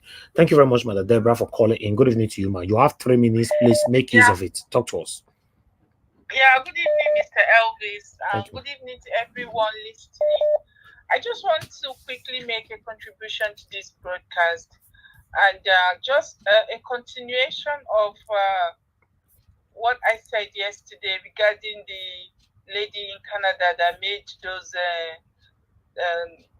comments, those derogatory comments. Satanic comments. I want to say that I condemn in totality what she said, but one thing I want to say is that when you are dealing with a situation and you're dealing with the symptoms rather than dealing with the root cause of the problem, you're still not going to achieve your aim. It's so obvious to see how swift the Nigerian government were able to act in this case. But my question to the Nigerian government is this: will they act in the same way if this comment was made by somebody from the north or somebody, or because we have seen other tribes making similar threats and nothing happened? If you are making a system to be unjust, I'm not in any way, form, or shape. Let me reiterate this. I'm not in any way, form, or shape supporting what the lady said. But at the same time, I don't support any form of injustice because we have to be fair to one another. If this same comment is made by a northerner, will the Nigerian government act swiftly like what they have just done? Or if this same thing was said by another tribe against the Igbos, will the same Nigerian government act in this manner? And so long as they continue to show this unfairness, even if they arrest this lady tomorrow or do whatever they want to do, there's no any foundation that is laid on injustice that can stand. If you continue treating one person there's a double standard in treating people from the same country, you are only going to continue to fuel this kind of hate and continue to make people, many more other people, continue to inhibit, to try to create this kind of hateful remark. So that's what, because I've seen how quickly they have acted. Exactly. How quickly they have taken action. They are being selective. We see these things happening, and let me be strong on this. If this same comment was made by a northerner, nothing is going to happen. And if this same comment that this lady made was made by somebody from another tribe, preferably the ruling tribe, nothing will still happen. So this injustice should be called out. Exactly. What is good for the goose is good for the gander. We cannot have a country where some set of people are treated differently from other sets of people. So I think every people should see this level of injustice. Yes, I condemn what that lady does, but at the same time, if it is done by if this same atrocity is done by any other tribe in Nigeria, we want to see the same action taken, not treating one set of people unfairly, and then when the same thing is done by another tribe, we will see nothing done. Everywhere will be mute. The last time we heard somebody threaten even the wife of the president, and nothing happened. Nothing happened. Exactly. Because the person was from the north, yeah. If it is it's an evil person that made that threat, the DSS, all the forces of the Nigeria will rise up. Thank you. I'm not supporting what the lady does, but at the same time, I can see the injustice. I can see the unfair treatment. And the Nigerian government should be ashamed of themselves if they are treating a particular set of people in an unfair way. Then they are only increasing this kind of problem. Thank you so much, Mr. Elvis. God bless you, man. Thank you. That was a wonderful comment right there. Before I pick another call, the woman have responded though to the to everything. Listen to what she has to say here. Tell all these people with Bini Oba picture, make them sit down, make them go find job to say we're not ready for their nonsense. Somebody just send me message. Let me go and find food. Let me go and find food. Somebody just send me message. Send me they say they arrest me at the airport. They want to deport me with passports. I be Canada picking. Let me go and find food and eat. I be Canada picking. Dara. Anya number, you know, say many of them are very primitive. Many of them never travel out.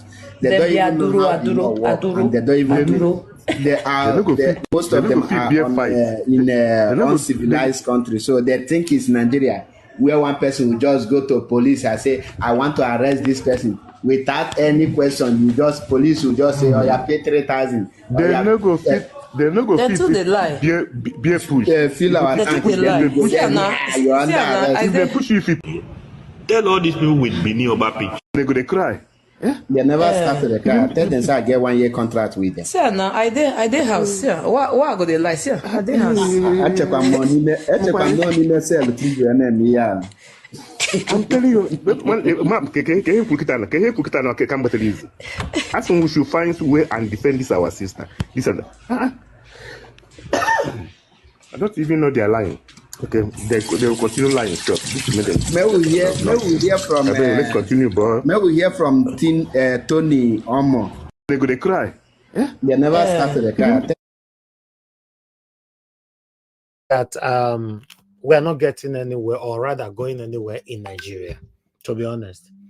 Yes, because if you cry out today that the way you were treated is wrong and you do the same thing, I'm not sure tomorrow if you are treated anyhow, you can still cry out. Yes, because a lot of people speaking for you, how you were treated is wrong and all that. We have showcased so many of them on this platform, but you end up doing the same thing. It's just like somebody for UK, for example, somebody slap you, then you run go house. You go carry a knife. you can't retaliate with that person. Person will slap you, not be the contention anymore.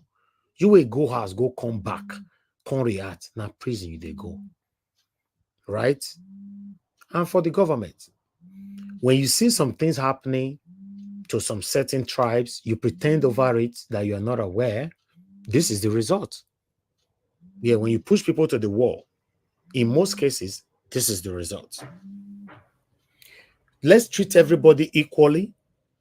Doesn't matter their tribe or whatever, where they came from. Una say no. If we talk to Tinubu for it, they say no, that can't Tinubu.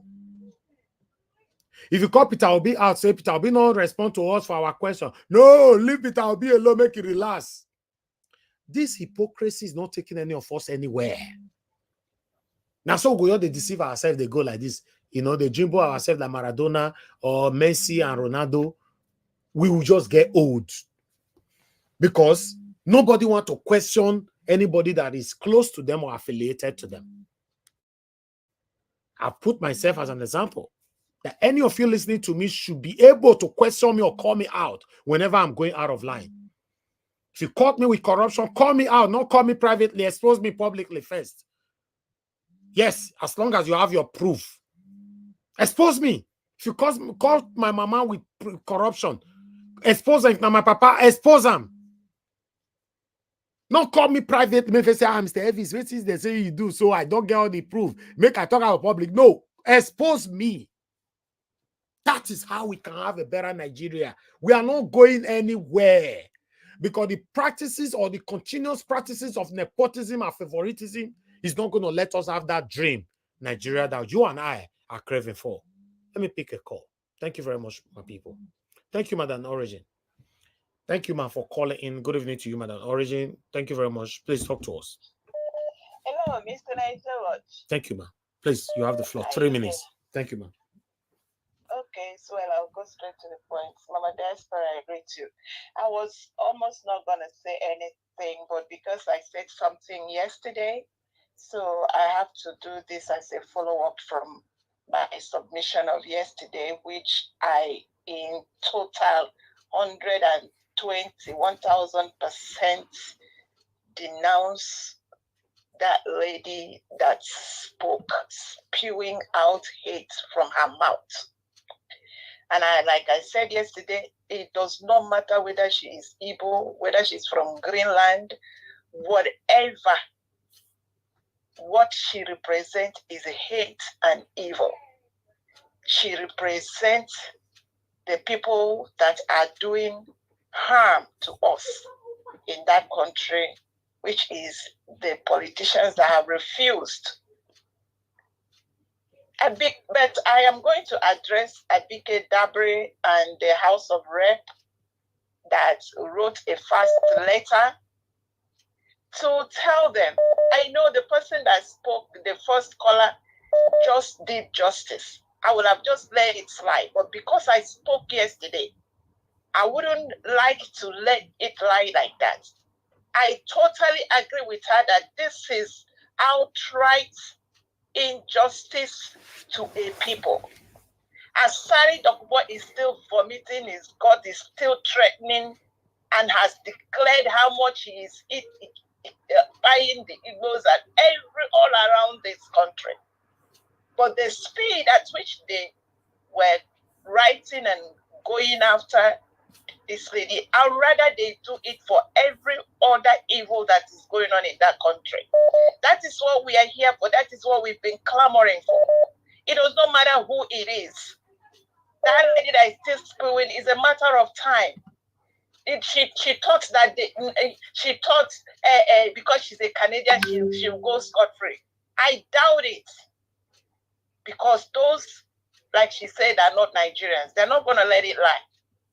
So I rest it there, Mr. Niger Watch. If I have 30 seconds, take it back. I'll keep it for the next time. God bless you. You save your 30 seconds now, madam. Thank you, man. Thank you. All right, let me take another call quickly, guys. I just want to take 4 calls and I'm done. Mr. Wale, thanks for calling in, sir. Talk to us. Good evening to you. Good evening, sir. Yes, sir. Go ahead. 3 minutes. Mr. Evans, this is Mr. Wale from New York. Thank you, sir. Mr. Evans, God will continue blessing you every day. Whatever you, I mean, I don't know how to say it, but I know that God will continue blessing you day by day, including all your family. What Thank you you. did yesterday, I was so impressed. The way you shut down that man that went to put on trial, saying that, oh, that when you're talking about, oh, that woman is from Benin, from Edo. Why are we lying? Why are we doing that? Eventually, we find out that woman is not from Edo. Something that you are not sure. I mean, I like the way you handle it. I like everything you did about it.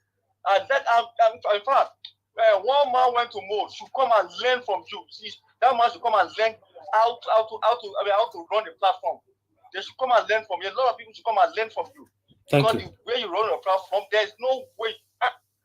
And secondly, Mr. Ivan, another one you said yesterday, you are saying the truth to people. If Tinubu fails, it's good. Now people go affect.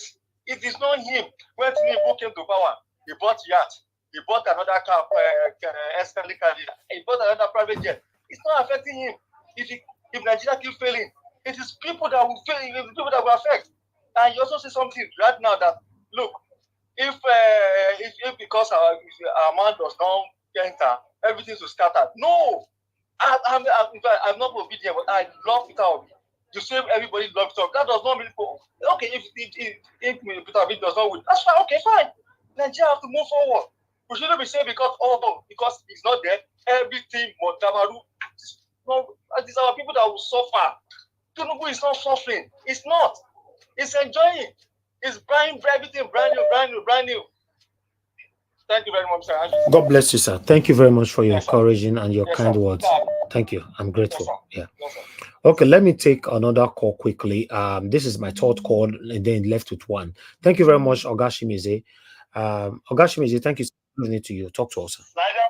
Yes, sir. Talk to us, sir. Good evening to you. 3 minutes. Good evening. Yes, sir. Yeah, good evening, Nigeria Watch. Good evening, all Nigeria Watch family. Yeah, it is what it is. I want to say something about that. This man belittled all Edo. The chairman of APC. That one need to just bring out on the public place and give him some like a 24 stroke of cane, so that he will get some sense, because it doesn't have sense. I don't know why he just come out on the national TV be speaking stupid and like the way satanic they are. You see, there's something I noticed. There's one local government. He's just saying,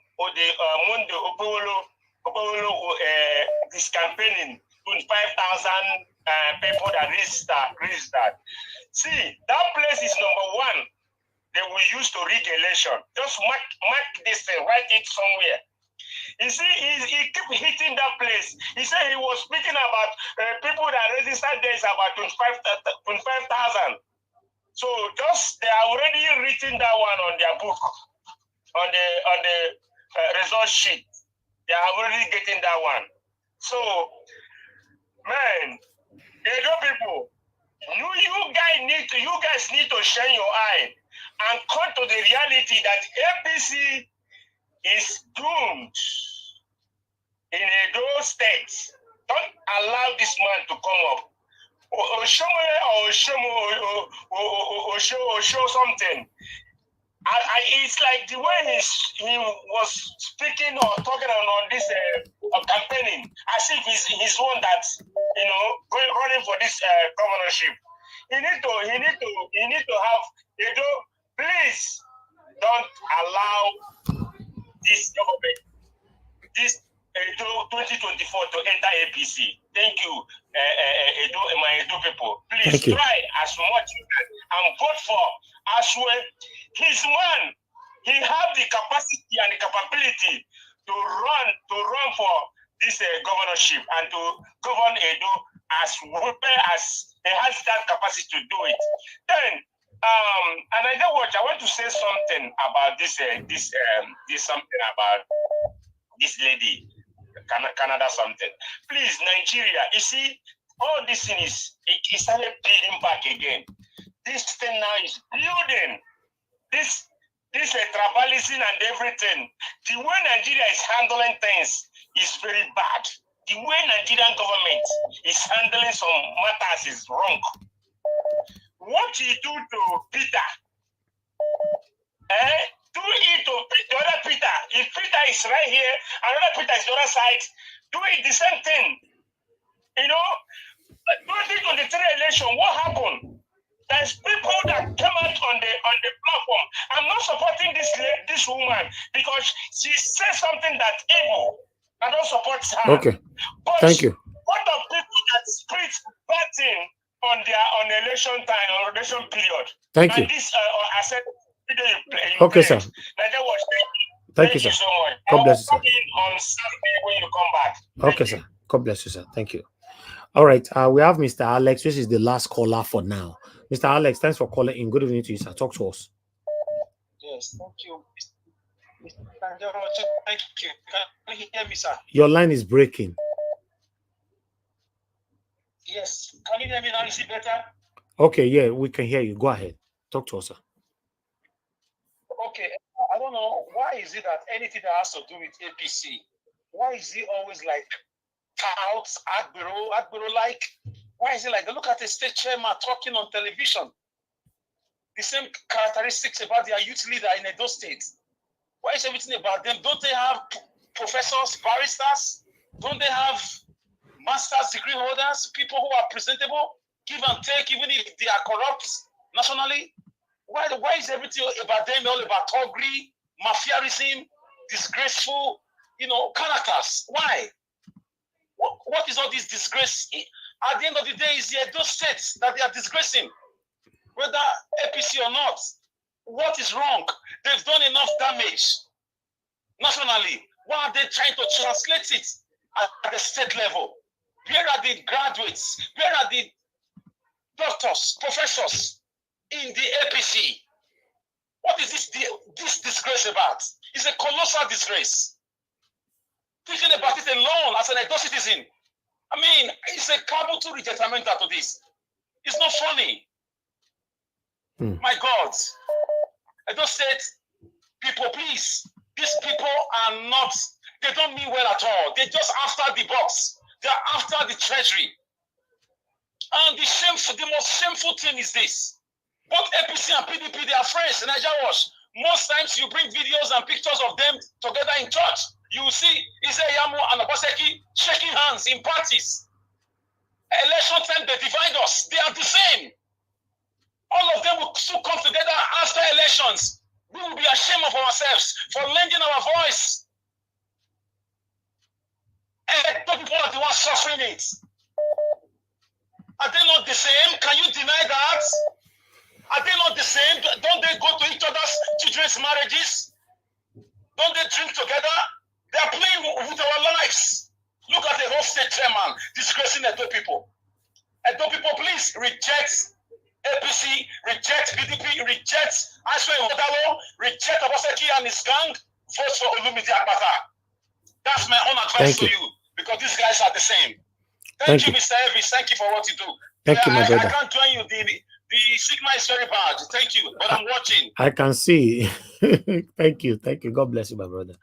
Okay, callers, please. I will pick your call later on. I need to move on because I have articles, headlines I need to take that I forgot. I need to quickly put them to this right now. For those of you that want to join us, we still have some space here in case you want to join us. But before I move on with these articles, I'd like to quickly appreciate those of you that have supported the channel already. Messi Namorige, thank you very much. I'm grateful. Thank you very much, Mr. Joseph Oji. Thank you, Josh Blue Shell. Thank you so much, Okena. Thank God and Concept. Thank you very much. Now, God bless you now for all that you guys are doing. Thank you very much for your comment earlier on, because Concept, your comment was, you were asking me, let me put it on the screen. You were asking me, Mr. Elvis, it would have been nice if I joined the space so you can ask questions and clear the air. You know, you and I know that there's no way I would have joined this space because I was here attending to you. So I cannot be here and I'm being on this another space at the same time. So I wish the time was before our time. That's a different thing. So I cannot be on a space and I'll be here. How do you want me to do both of them together? You know, so it would have been nice, someone like you and other persons listening to us right now. When you know Peter Obi is anywhere, you know some of our plight here, go to that space and ask our question. Speak, be the voice for every one of us. But you're asking me to go do it and I leave this one I'm doing here. How do you want me to share myself everywhere at the same time? It's not possible. But although I respect that comment because I wish many of you can do that. Next time when Peter Obi is on air, I want to go ask a vital question rather than people going there to praise him and tell him all the good things in the world. And at the end of the remaining 1 minute and start asking irrelevant and inconsequential questions. No, he's the only leader that we hope for now, that we know right now. We should be able to ask him all the questions. He mentioned it the other day that call me out anytime. I'm here. Why are you guys being careful when you're asking a question? God bless you all. Mr. Elvis. Yes, sir. You see the last on the last comment that you made now. The issue is that platform that brought Mr. Peter Obi, someone of Peter Obi's at Peter Obi's level, they should have, contacted platform like yours in such a way and manner that there will be coordination so that people here can also ask questions, even if they will give you 2 slots. That anyway, Mr. Jonathan, there are things that I'm keeping for the future to address. Okay. Make I answer that question. Okay, go ahead. Okay, Mr. Jonathan, you see, the Nigeria we are is still happening in that place that they invited Peter Obi. There's still what we call monopoly of everything, gagging everything, so that they will glorify them, that they are the one that planted this seed and they are watering the seed. They don't want any other person to interact in their own what they are doing. They want to cut every other person out so that they will take the glory. That is exactly what they are doing. They are building walls. Okay. The truth of the matter is this. I'm not better than anybody and nobody is better than me. But the truth of the matter, the reality, or rather the realism of the situation we are facing and the consistency that we all have put out there on social media is visible to the blind and audible to the deaf. Whoever that is inviting Peter Obi, most of them come out once a week, once in 2 weeks, or once in 3 weeks, and Peter Obi go there. I'm here every day. Peter Obi have never been to my platform. We have invited so many times. He have never. I want to address this thing on a good time. But I will not because of that to say that Peter Obi or anybody is better than Peter Obi at this particular moment. I've not seen any. Yeah. But the level or the game Peter Obi is playing is wrong. Many people will be impatient. They would have already go out of lane. I'm not that kind of person. If you're a good person and you do something wrong to me today, I will never forget the past, the good times we've had together. Peter Obi have been to so many platforms. I've never been to Nigeria's platform. And there are so many reasons to it that I will address someday. The reason why I've not addressed it, I don't want to corrupt any minds that is behind Peter Obi or behind, or rather waiting for 2027. Because I want Nigeria to work. If I speak right now, a lot of people might be discouraged. But if you are a reasonable and sensible person, you can see from afar by yourself that, oh, this doesn't look good. If you are a reasonable and sensible person, yes, not everybody reasonable or sensible. You will see from afar that, oh, this is not good. But I'll leave it like that. But the truth of the matter is, anywhere Peter Obi go is fine. A lot of prominent individualisms have been here. Governorship candidate, Governor, Obaseki, many others, Senior Advocate of Nigeria, many commissioners, a lot of them have been here. And apart from Peter Obi being here, what about you that is here today? You that is supporting Peter Obi, but you are here. You are just like a representative. But what we're doing well. What we're doing well. I'll leave it like that. But in case next time Peter Obi is coming anywhere, he's free to go anywhere. Please represent me. Because you can't expect me to live here to go and be asking questions somewhere else. Just represent me, go there, ask Peter Obi just 2 important questions that we all are talking about on this platform all the time. You already know. Ask him. Yes, just ask him what is happening. Then we'll take it from there. God bless you all. I'd like to come to my panelists right now so that they can start talking. We've been here for a while, 2 hours, 26 minutes long. I'd like to call on the first person on the panel. Good morning, good afternoon, good evening to every one of you right there. Thank you very much for all of you that have shared, have liked. I appreciate you all, and I'm very, very, very, very grateful. Yeah, me, you said I should speak, not now. If I speak now, table goes scatter, and many of you listening to me, you'll be discouraged. That's the truth. I have a voice. If you are looking down on me from your living room, you are just joking. Because when I started this career on the media 12 years ago, over a decade ago, and apart from starting it, I studied journalism in film and media in university, one of the prestigious university in the world, here in Cambridge. So you should know that you cannot for any reason belittle us just because you say we never get platform like Arise or Channels. No, I love what I'm doing. If Arise or Channels to offer me 10 million naira monthly to come and work with them, I will still refuse that because I like what I'm doing. Right? I resigned from my own job. I was working with IBM. For some of you that's there, you should know what IBM means. Yes, IBM I was working with. I was a senior staff there. I resigned. I resigned from working in the UK since 2016 date. And when I resigned, Nigeria was not even grown like this. And I resigned. I said, I don't want to do it anymore. I'm saying this on air now. So you should know what that means. So what I'm saying is that I value where I did because I have contentment. So some of you might not respect us because we have contentment with the level where we are today, but it's not enough for you to think that anybody is better than me or anybody is better than you. Okay? We have a voice. And the beautiful thing about it now is I'm not the only person that now have a voice. Some of in fact, all my consistent panelists here, you can't even deal with them anymore. They have strong voice. There are people that come to listen to us, prominent individualisms, that normally say, this person not come yesterday, why not come? They reach out to me. That means that panelists have gained that person or persons as a follower. Right? If you come to this platform, you think you are doing me a favor, you are not doing me a favor. Although you are doing me a favor, because nobody on earth have ever grown without the help of a fellow human being. But in the other way around, you are doing yourself a favor because your voice is going very, very, very, very far. That's why I saw that satanic APC guy saying that nobody is watching you, nobody is listening to you. It Arise that is far, far bigger than us. You are saying nobody is listening. What about us? Thank you very much, my people. We have Mama Asue.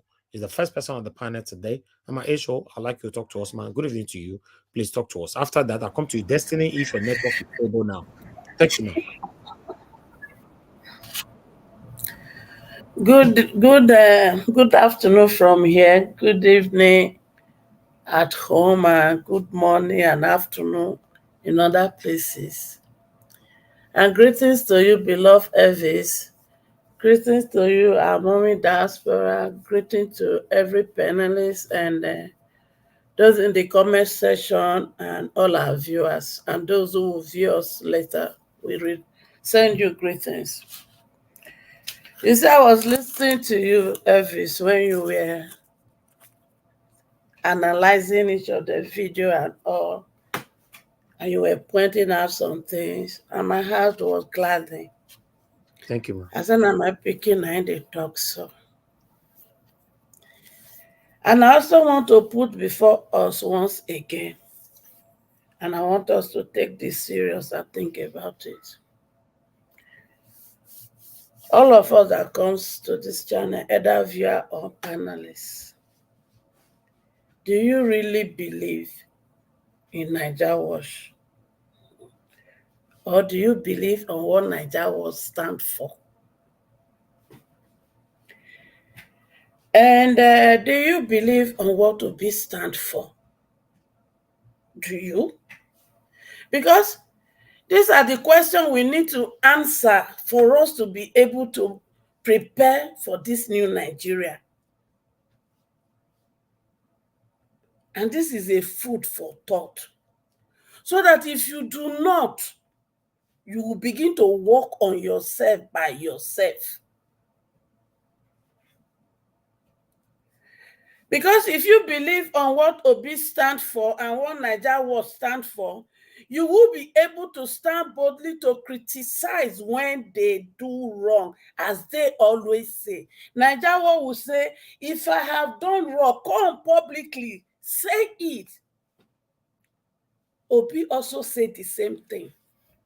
Because if we really understand these people we stand behind now, we believe on what they believe, we will begin to unlearn some of our behavior, some of what we perceive to be real. We'll begin to unlearn it and begin to relearn those things that will help us to build a new Nigeria. Because without that, a new Nigeria is not possible. I don't want to leave a political atmosphere on ground for my children and grandchildren when I die that will continue to stand that the only way to win an election is rigging. No, I want to create a different political atmosphere with my children so that when I leave, I know they will begin to use that structure to build a better country and leave the same good one for the grandchildren that will come forth. So my question once again, all of us here and those in the comment section, do you stand for what Nigeria will stand for? Or stand for what Obi stand for? I go to different platforms. The only reason I appear in some of those platforms because some of the things they say, they are in my own agenda of giving birth to a better new Nigeria for my children. And I know that some of the platforms I have to go there and learn my voice, which is one of the weapons God has given to me to achieve this in there, so that those children who has not understand that we have to have all these characteristics to be able to produce a new Nigeria, they will hear it and they will change. You see, we have, I think every day, in night and day, how do we really change this situation? And I realized one thing. As long as the good people of Nigeria, home and abroad, who have the capacity, integrity, and they are not ready to come forth to stand up, there is no way we can get rid of these bad leaders. So in any form, we will get this Nigeria, whether through Omoyele's way or through Obi's way, I know we will get it. But for us to do it, we want to ask ourselves. I'm not bringing Omoyele in because the truth is those following Omoyele, they are my children. Those following Obi, they are my children. So as a good mother that I am, and the good mother that want to stand as a godmother to ensure that if we are going to do election in 2027, from councillor to presidency, my children will get it. So therefore, for us to achieve this new Nigeria, we want good people to come forth and prepare. So the question is this: do we really believe in all what these three people stand for? Because I'm not bringing Omoyele in.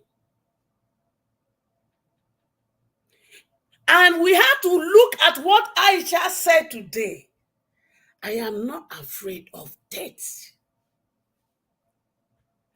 And the only death that will make sense to me is when I am afraid that they are going to arrest me, they are going to jail me, they are going to kill me. Therefore, I am not going to speak. He said that is the worst death when my voice is taken from me. And just like Aisha refused, me and they fear death too. Because this death when they talk, as for me, I know they die now until I put the political power in the hands of my children in Nigeria and in Africa as a whole. Because I will refuse to leave this kind of situation on ground for my children to continue. No, my grandfather did not fight, my father did not fight, and I and others like Evie, we refuse not to fight. We will fight and we'll get it, whether they like it or not. Thank you for now. All right. Thank you very much, Mama Esho. I really do appreciate you, man. I want you to know that because your voice was very strong during the time of 2023 general election. You know, I understand you took some break at that time because of the shock and everything. Because according to your submission right now, you know, it's obvious that you took that break that time because that was not what you were expecting. You know, I'll continue to thank you because and every other person that have been there all this while. But meanwhile, I'd like to quickly respond to 2 comments before I call on the next person. The next person is going to be Destiny if he's ready. But let me respond to this comment first. I have 2 comments here.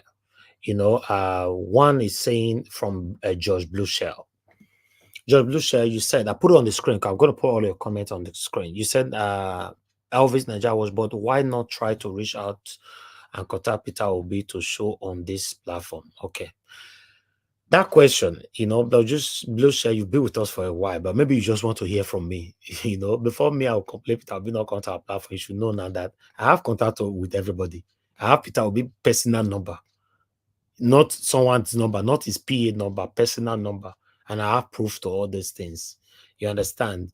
You know, say there are some things you will do. Sometimes we kind of look like, say, it's becoming like, I don't know. I don't want to, don't force me to say some things I want to say. I'm waiting for the right time. Yes. But let me respond to another comment.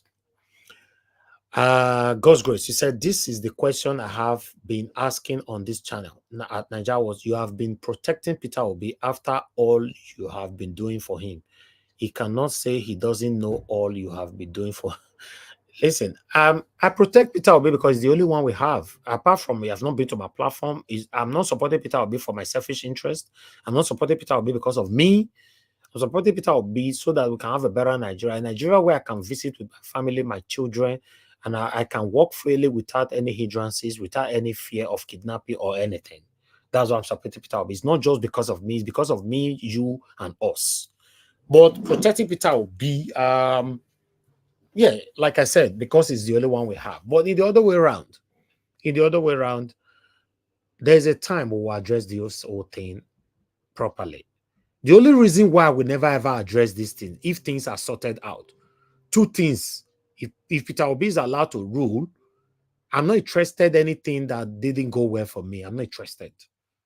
For me, I just want Nigeria to work. I live in one of the best countries in the world today. I live in UK, in case you're not aware. And I'm not just living in the UK like a normal person where they live for UK. By God's grace, we are doing well. We are good. You understand? But what we're doing well, what we're doing well. Maybe one of the panelists might be able to address this properly because I don't want to. It's better when people speak for you than you are the one. Better than you are the one speaking by yourself. Yes, but like I said, I'll round up like here. A sensible person and a reasonable person that have been following us for a while, you can see by yourself that Peter Obi have not been to this platform ever. Even to the extent Kenneth Koko frowned at it. But when it reached that time, I will showcase everything for you guys to see. And 1 or 2 persons that are behind this. But my question to these people is that, are you supporting Peter Obi because if Peter Obi win, may can give you commissioner, may can give you one position, or you are supporting Peter Obi to give us a better Nigeria? Is a question. But we'll address this when the time arrives or when the time is suitable. Thank you very much, my people. I appreciate you all. We have a full stage, 2 Nigeria on the backstage, Midwest on the backstage. Please, we have full screen right now, but when it gets to your turn, I'll bring you in. 2 Nigeria, we don't miss you for a while, so please be patient with us. Screen not full right now. Let people give submission, put on the backstage, then I'll bring you in. Midwest people, please understand with us as well. For those of you that try to join, we have full screen everywhere. So everybody, please keep to your 8 minutes because anything more than 8 minutes, I'm going to stop you straight away because we have a lot of traffic right now. Let me come to the next person. Mr. Destiny, if you are there, talk to us. Your 8 minutes starts now. Good evening to you, sir. Okay, you're not there. When I come back to you later, you're going to get 4 minutes. Let me go to the next person, Mr. F. Emmanuel. Good evening to you, sir. Please, I would like you to talk to us. Good evening to you. You have your 8 minutes. Yeah, Mr. Niger Watch. Good afternoon. How are you, sir? Thank you very much, sir. I'm fine. Good to have you. We don't miss you more than 1 week now. My brother, our family activity now. You know how it is sometimes. Exactly. Thank you, sir. Yes, sir. Thank you so much for the opportunity. Yeah, for those in the panelists, I greet each and every one of you. Thank you for coming in to hear your voice for the betterment of our country, Nigeria. Yeah, sincerely, Mr. Evix, different kind of shame catch me. Sincerely, different kinds of shame catch me today. This man called Emperor, the chairman of APC, who is his wife?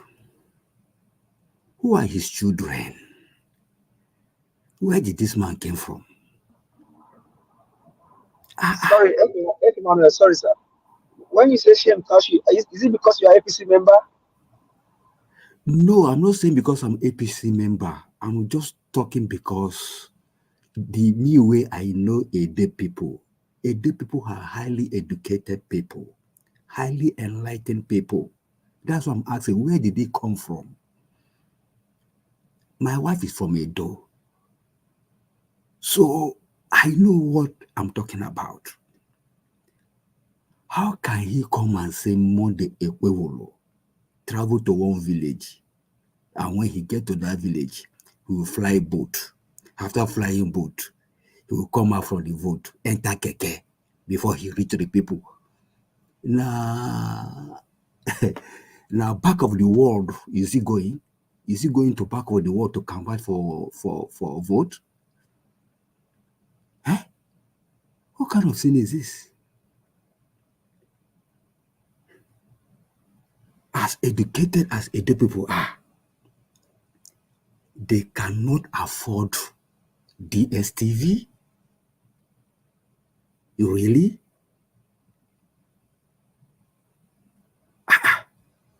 What kind of lie is this? What a statement. Nobody is watching you. Imagine. In this time and age,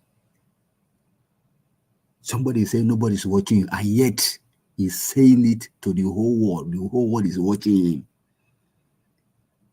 Or is this one a spiritual problem too?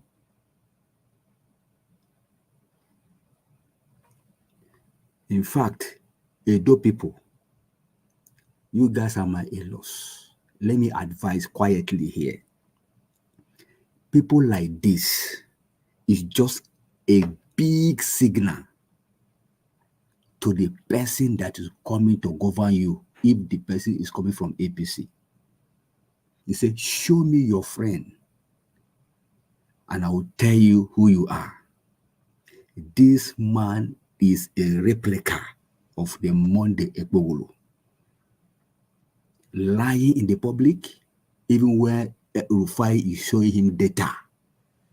Even when people are pinging and contacting Abati, yet he's still lying, saying the people don't have money for data. Hey, I never see this kind of before. Anyway, that's for that. Secondly, I want to say something for the people. This gubernatorial election that is coming, mark my word today, is no longer going to be voting anymore. It's going to be about who is going to out-rig each other. And the rigging is going to be between APC and PDP. The power of incumbency and the power of Abuja. Mark my word, the power of incumbency, which is Obaseki, and the power of Agbado, which is Abuja. We are going to make sure they rig this election. But who is going to out-rig it one is what I don't know. But watch it. That's what's going to happen. That's for that. Then number two,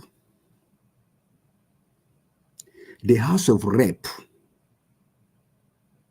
that swung into action because of this Canadian woman in Ontario is commendable, seriously and sincerely commendable.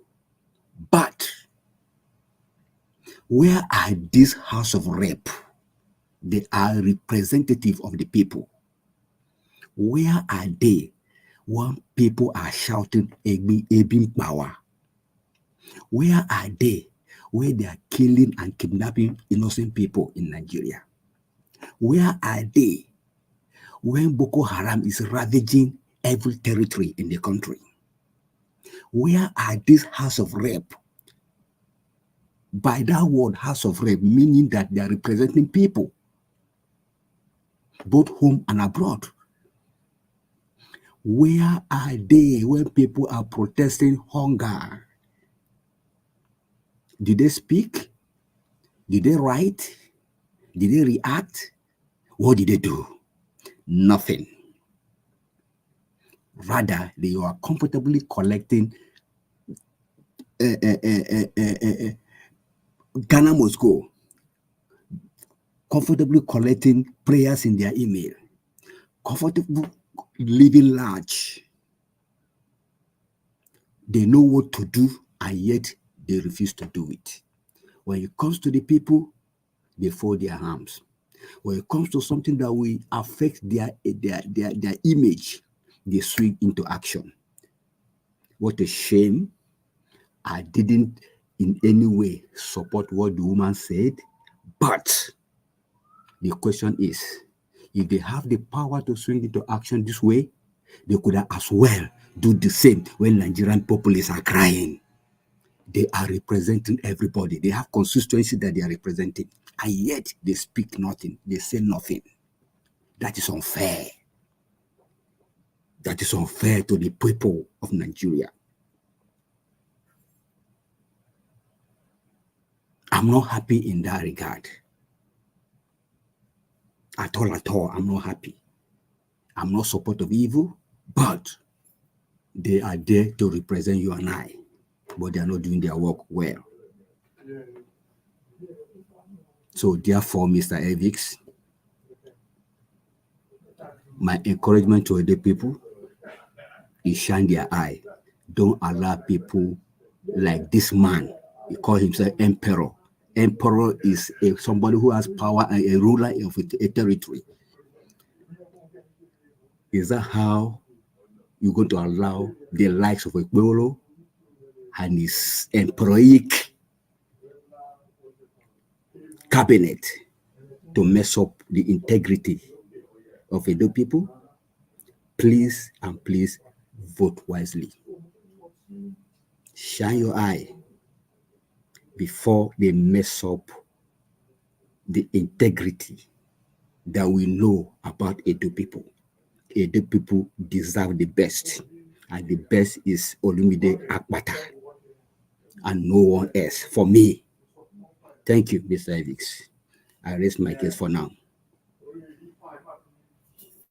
All right. Oga F. Manon, I'm gonna go bless you, sir. Thank you very much for your wonderful submission. Thank you.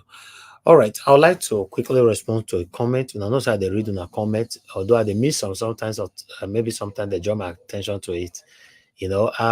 Concept. You said, Mr. Elvis, the more you say you have things to say about Peter Obi, the more people suspicious and begin to pull away from that and blah, blah, blah. I don't have anything about Peter Obi. You are the one getting it wrong. Peter Obi is a plain person, straightforward person, and I'm supporting him, and I'll always support him. I don't have anything against him. I have a lot to say. When I say I have a lot to say, it's not specifically directly to Peter Obi. Okay, you should understand what that means. So Peter Obi doesn't have anything. Please don't twist that. It's better I clear that, because before those satanic people go hide underneath and say Peter Obi,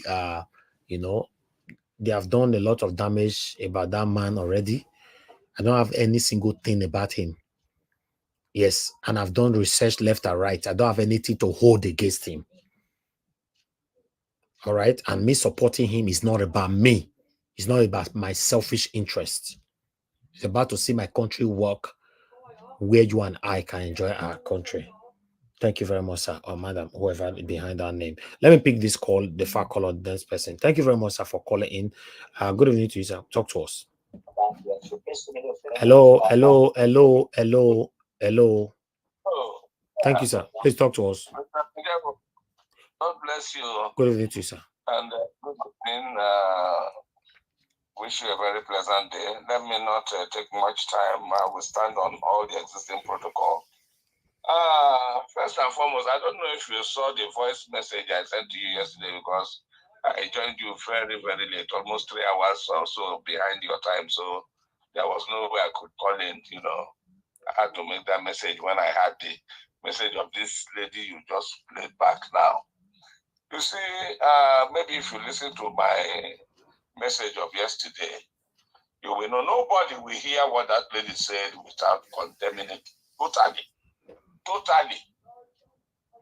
It's absurd. It makes no sense. God bless you, sir. Just like when we played the orangutan's message there, all of them are so nauseating. They are so nauseating. I wonder, is this the same Nigeria we grew up in? Where I can mention the names of some Hausa children, from Yoruba children, Benin children, name them. We play together on the streets. We move from our house to this place, we go and eat here. We live there, we go here, we eat here.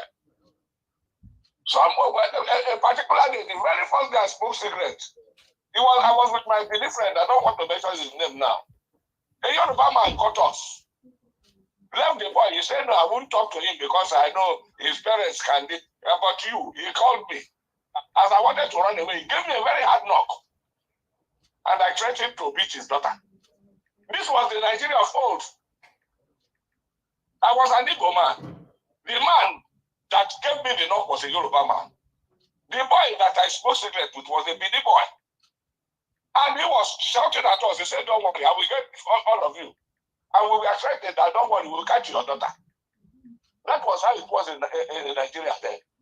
How can it be today, a young lady, I don't know the age of that lady, to be so bold, to talk in public media that I will poison, use the word poison people with this type of this or that type of that. For God's sake, where are we heading to?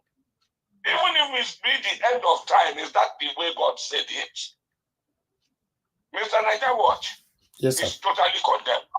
But there is something you said now that some people in Nigeria say they should extradite him. I had GM talking yesterday. He mentioned about one young man somewhere there in the UK that did exactly the same thing, and the UK government dealt with him.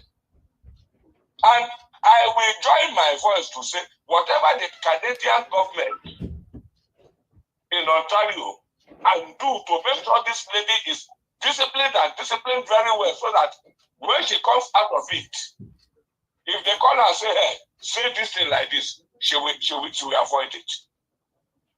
And we want to stop that and that. But then, the issue of extraditing this lady from Canada back to Nigeria into the hands of these devils that started this thing, into the hands of Bola Tinubu, one, Oluwamo should be brought into the picture. The orangutan there in Calabari land should be brought into the picture. Then they should bring all of them together. If they will put them together and pour fuel on top them and burn them, I will be in agreement. Are you hearing me, Mr. Nigerian? But if they continue to play this one-sided thing, if they continue to, the day Nigeria will burn, the day Nigeria will burn, we are asking that they should find a way to make Nigeria work for us. But the way we are going, just like you said a moment ago, I'm not seeing sign of this Nigeria working. I am not seeing the sign working. Listen to Aisha a moment ago. One of the videos you played. Aisha came out and told them clearly, say, yes, I am ready. And don't fear that. You say, yes, you are ready to arrest me. Don't waste your time. Thank you. Calling on just Thank you, sir. Thank you. Send me a loan. I will come. Thank you, sir. Sorry, I don't have time to talk. But thank you very much. Thank you, sir. Come with what you are doing. Keep up with what you are doing, and God will bless you. God will bless you. Thank you very much. Amen, sir. Thank you very much, sir. I appreciate you. Thank you. Okay, guys, I don't know why I kept forgetting all these articles here. I think it's very, very important, but please allow me to take just the headlines. The one I have there: over 7,500 persons kidnapped in Nigeria in 1 year, with 11 billion naira demanded as ransom under Tinubu's administration. You know, so I thought I should quickly bring that in. You know, let me bring this in as well. Bear with me, guys. You know, another one that I have for you guys here. Reno is calling out Peter Obi. You know, Reno Monkri slams Peter Obi for failing to publicly condemn Nigerian woman who threatened to poison and kill other Nigerians in Canada and all that, blah, blah, blah, blah, blah. Reno naturally just hate Peter Obi, but this is his message right there. You know, I like to quickly let me look for the quote. I think that would be better. If someone from the north or southwest called for the mass poisoning and all of Igbo people, Peter Obi would have released a lengthy statement in 2 seconds. But 48 hours after Amaka patient Sombaga made the threat to mass whatever, blah, blah, blah. No one made mention that thing where she did. She says she want to do of Yoruba and Edo origin. You know, Peter Obi has characteristically shopped and claim out. If it happens in Igbo land, Peter Obi will shop and claim out. But if it occurs in the north and southwest, he will get a megaphone and dance naked in the streets. Okay, why this man hate Peter Obi like this? Although I'm not focusing on this message, but I'm just saying because his style of languages or that I don't know. Wow. Peter Reno and what's the other one's name? Buala. You know, but let me quickly take this one quickly. Then I have another one here. Exclusive. Pastor Adeboye's son, Adiolu, abandons Kaduna project after taking over 8 billion naira from El-Rufai government, runs to court to stop probe. A old pastor's son, pastor that everybody look up to. Sarah reporters learned that Adiolu and his wife, who secured the contract through Russia's Global Resources PLC during Governor Nasser El-Rufai administration, have been evading accountability for the diverted fund and unfurnished projects. People when they support these people when I not come for us, so now headline they read do and I don't get what I do for his side. But meanwhile, I'd like to quickly take this one right here. You know, wait till they report for this platform too much. I know now wait till some people they think with this. Anyway, this is coming from Daily Post. Biafra, ECPA asked Nigerian government to accept result of self-referendum. You know, I don't get time for expatiate more on another verse. But let me take this one quickly.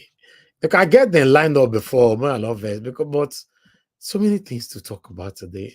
You know, easy for me as well. Eh? Okay, from Vanguard, I'm preoccupied with Nigeria's plight. Not 2027. Article knocks Bode George. Even with myself, I don't surprised for the way Bode George content change. Eh? Bode George, God. I don't understand. The same Bode George always saying one move. I be not be talk and say if Tinubu win go to Ghana. Eh? Anyway, I'll leave on like that before I can say attack me. Or we know say many of us don't like truth. Anyway, let me take this last one, I guess. You can see that one right there. We are capturing Edo southeastern state. APC National Chairman Ganduje. The National Chairman of the All Progressive Congress, APC, Umar Abdullahi Ganduje, has said that his party is going to recapture Edo State in the forthcoming September 21st, 2024 governorship election. How? Okay. That is all I have for you guys. Let me take this call quickly. Mr. Jude, thank you, sir, for calling in. Please talk to us quickly. Good evening to you, sir. Yeah, quickly, let me just say this. If you remember some times back when there was an attack on Fulanis attacked people in Southern Kaduna, and Pastor Adeboye flew private jet with some of his members to go and commiserate with El-Rufai. We are now seeing why he made that trip. He made that trip because there is a contract his son collected. That contract, sincerely speaking, that contract was just 8 kilometers on that road. 8 kilometers, but the guy collected the contract sum was more than 20 billion, and he has already collected 8 billion and did not do the work. So sometimes when we talk about these things, it will look like we hate our men of God. We don't. But our men of God have not really respected their position. So you can see that all of those visits were political. They weren't because he was representing God, like they claim. He went because there's a contract his son collected. And if only his son has even done the contract, it would have been good. But he didn't do it. He took it away. I tell you, most of us will see heaven before these people you call men of God. Thank you. Thank you, sir. Most of us will see heaven before that. But meanwhile, before I come to the panel, I'd like to respond to Tony Africa. Tony Africa, you called me out. I'm totally against you, Sir Elvis, for giving a soft landing for Mr. Toon and Madam Luke after the hatred they displayed here yesterday for. So I'll leave that. Okay, Tony, you sure I give a soft landing? I bet go listen to my response yesterday. Maybe you see whether a soft landing. As you know, say I know they look anybody face. I they say things I supposed be here. I don't care who you be. If you be my papa, you be my mama. I have to say it how it is. So there was no soft landing, and both of them apologized yesterday. So I don't understand the soft landing that I gave. Oga Toon apologized numerous of times here. And Madam Luke also apologized. So I don't understand. Thank you, sir. Anyway, let me call on the next person on the panel. Sorry, Oga Elvis. Before you now you want your talk, so now you want your talk, so now you have been want your call, so now you get panel. So use your just start talking now. Good evening to you, man. Talk to us. Good evening. All protocols observed. My regards to you, Mr. Elvis. I greet you. I greet all the panelists, everybody, Mommy Diaspora. I greet you, Mommy. I greet you. God bless you. Honestly, and all those who are watching, listening, it is because of you that we are able to come here to, to be able to raise our voice and know that our voice is being heard, is being amplified. Let me take it at the back of Oga Tony. You see, Tony is saying that somebody should, the amount of hateful rhetorics that Tony APT put on this chat, it is unbelievable. Unfortunately for me, I struggle in my own another issue I've got. I struggle in typing comments. So I feel so frustrated sometimes. I can't respond to some. I'm not that dexterous when it comes to those kind of response typing. I type for a living. I do over 10 to 12 hours typing reports. So I struggle in, in putting my points across by writing. So, Oga, you are the least person to be calling to be holding somebody's leg to the fire, because every day if they are talking, you are very bigoted.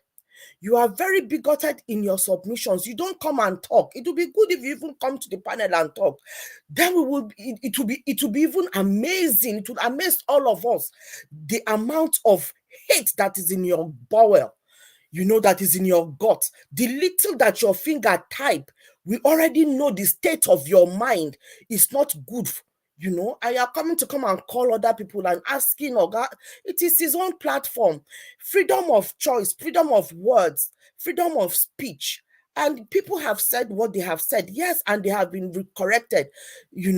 I wasn't here yesterday, but I was just watching the write-up, the messages, reading it, and I gathered, okay, so something must have happened, drama has happened. But people have a right to speak their mind.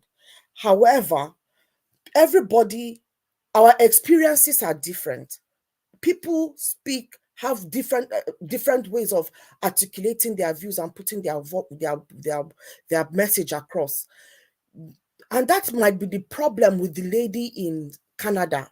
I, for one, abhor everything that she was saying. And those that were in that platform with her, as far as I'm concerned, I class them as unadulterated illiterates, which I want to class Oga Tony APT. I challenge you to come live and then talk to me. I class you in that category, an unadulterated illiterate. So those kind of people, I get it. You've got your mouth, you can speak your speech. However, I'm going to come from a different angle. Nobody has the right to put a muzzle on somebody's mouth to tell the person not to talk. Let the person talk. That is their God's given right to speak. Let me tell you, the only thing that we have that nobody can give or take from us is our speech. You have it naturally, the ability to speak, to speak your mind. Whatever you speak, good or bad, it is something that you've spoken out there. You've released something in the air. Now, if it is bad, that is where discourse such as this is very important. We do not cancel people because of their beliefs or their state of mind or because of what they say. We used an opportunity to come to a panel such as this to create a town forum where we can, a town hall forum where we can all sit down and discuss and argue, and the superior argument will win the day. Believe you me, that Canadian woman on that platform, if there was somebody that was looking at it from a different point of view to tell her to tone down her rhetorics, that hate, because it is not in every tribe there is good and bad. So when she's saying they should go and poison everybody, they should poison both the good and the bad, you cannot do that. So what she's doing, that hate, is to educate her, to renew her mind, to go with love, to let her understand these are people, these are individuals who have different experiences like her. Her own experience, I understand, could be as a result of the frustration of the inadequacies and the satanic selective justice, jungle justice of the Nigerian government, where they will not, hold other people accountable that commit the same crime, and then when out of frustration somebody raises their voice and speak, it is you that they will go and catch. In this case, that is her own situation. But I do not condone what she has done, but I am saying we should look for a forum where we can have a discourse with such minds, and then educate them, renew their minds, give them a different view, not to go with that hate. If she's going, there will be a Yoruba person that will be the one that will save her from fire. There will be a Hausa person that will be the one that will give her water to drink. So it is not to poison everybody, to kill by everybody. She is an utter disgrace to womanhood, an utter disgrace to the tribe that she comes from, and it is a no-no. That rhetoric. While we condemn what she has said, we also condemn people like the orangutan that escaped from the zoo, Asari Dokubo and his likes, MC Olomo. They should go and deal with those ones. People like the diasporan woman. What is that her name again? What is her name? The diasporan commissioner. Abike Dabiri. Abike Dabiri, thank you so much. People like her should just go and sit down and go and clean shit, to be honest. Because as far as I'm concerned, she is quick to release the picture of the woman. But we are having Boko Haram, we are having bandits. She's not quick to release their faces. We are having people that are attacking other people. We are having people that are doing evil in the diaspora, she's not quick to release their pictures. I've not seen this woman congratulate Nigerians that are doing well. She's not quick to bring their pictures to show that these are Nigerians that are uplifting the flag in Obodo Yibo. She's not praising that, but she's quick to be able to get the name of somebody, the picture of a woman, and then she docks the woman. It is even that in itself is totally wrong. She has placed that woman at risk of harm, because what she has done, she has opened that woman for lynching. And for that woman, she is so stupid talking about she be Canada baby. Who told you that her passport can be taken away from her? As far as I'm concerned, that word, she was there inciting and concocting and planning on how to go and buy people. That is the truth of the matter. So if they are going to take it up, they've got reasonable grounds to take her out of social media, take her out of that country, and put her where people like her are supposed to be. Because when you speak it, it is seen as you have the intent to act on what you are saying. Going to this man that is refusing to show himself, I for one, I really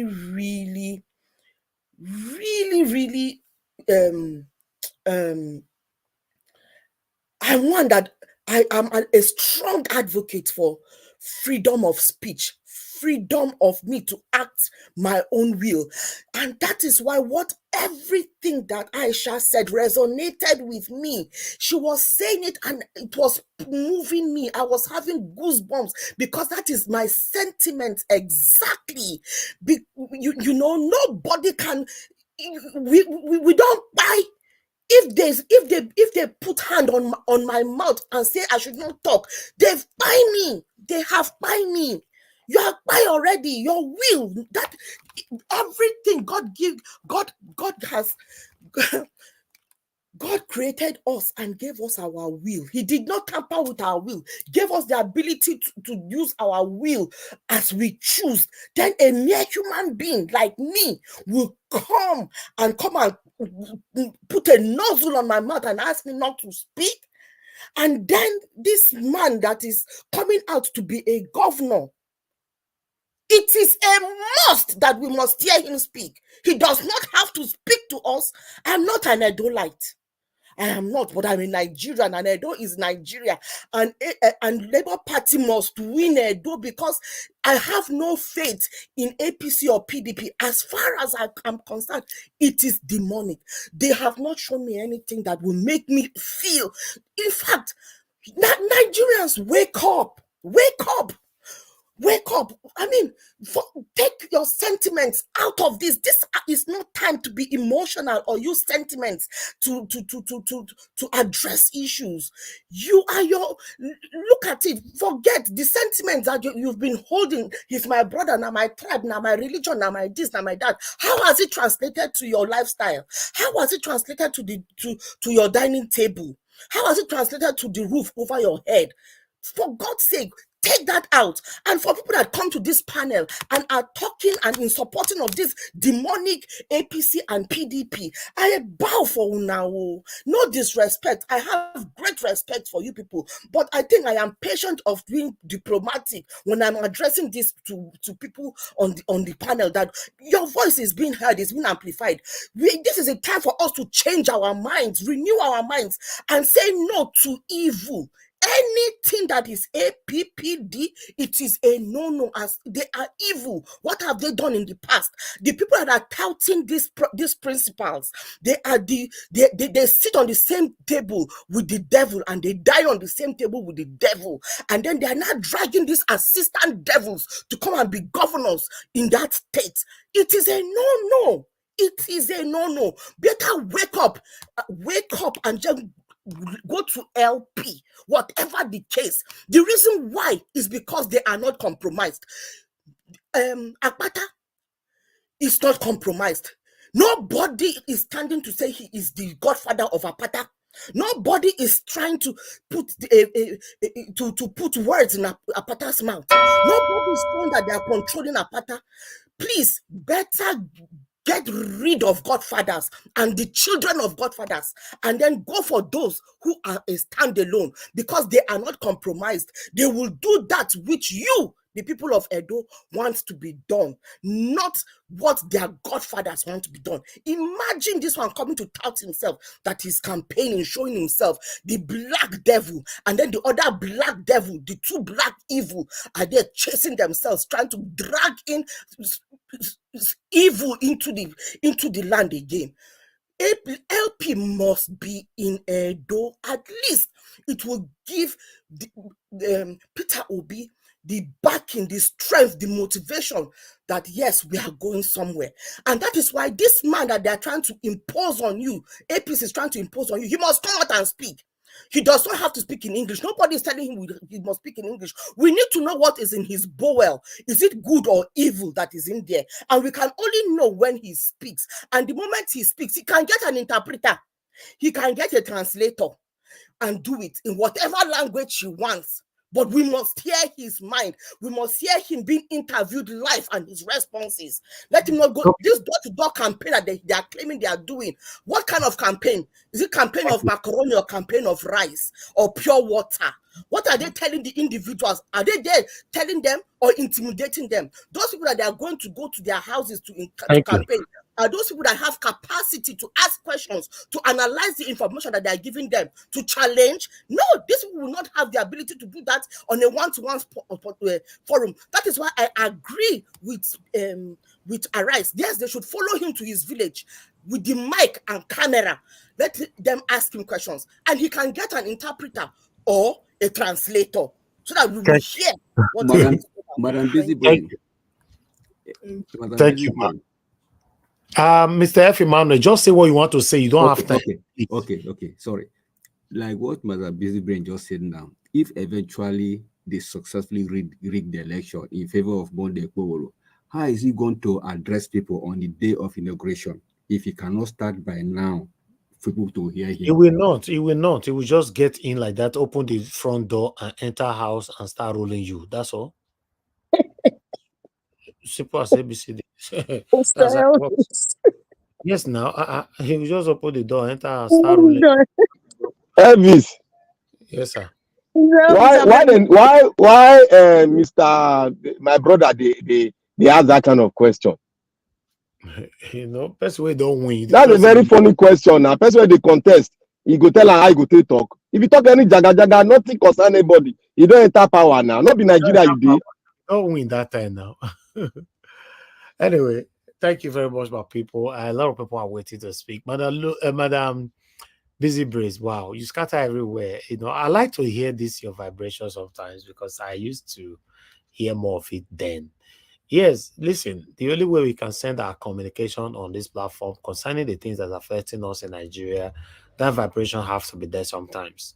When we are too calm, you know, the message might not be sent. Thank you very much, man. I appreciate you once again.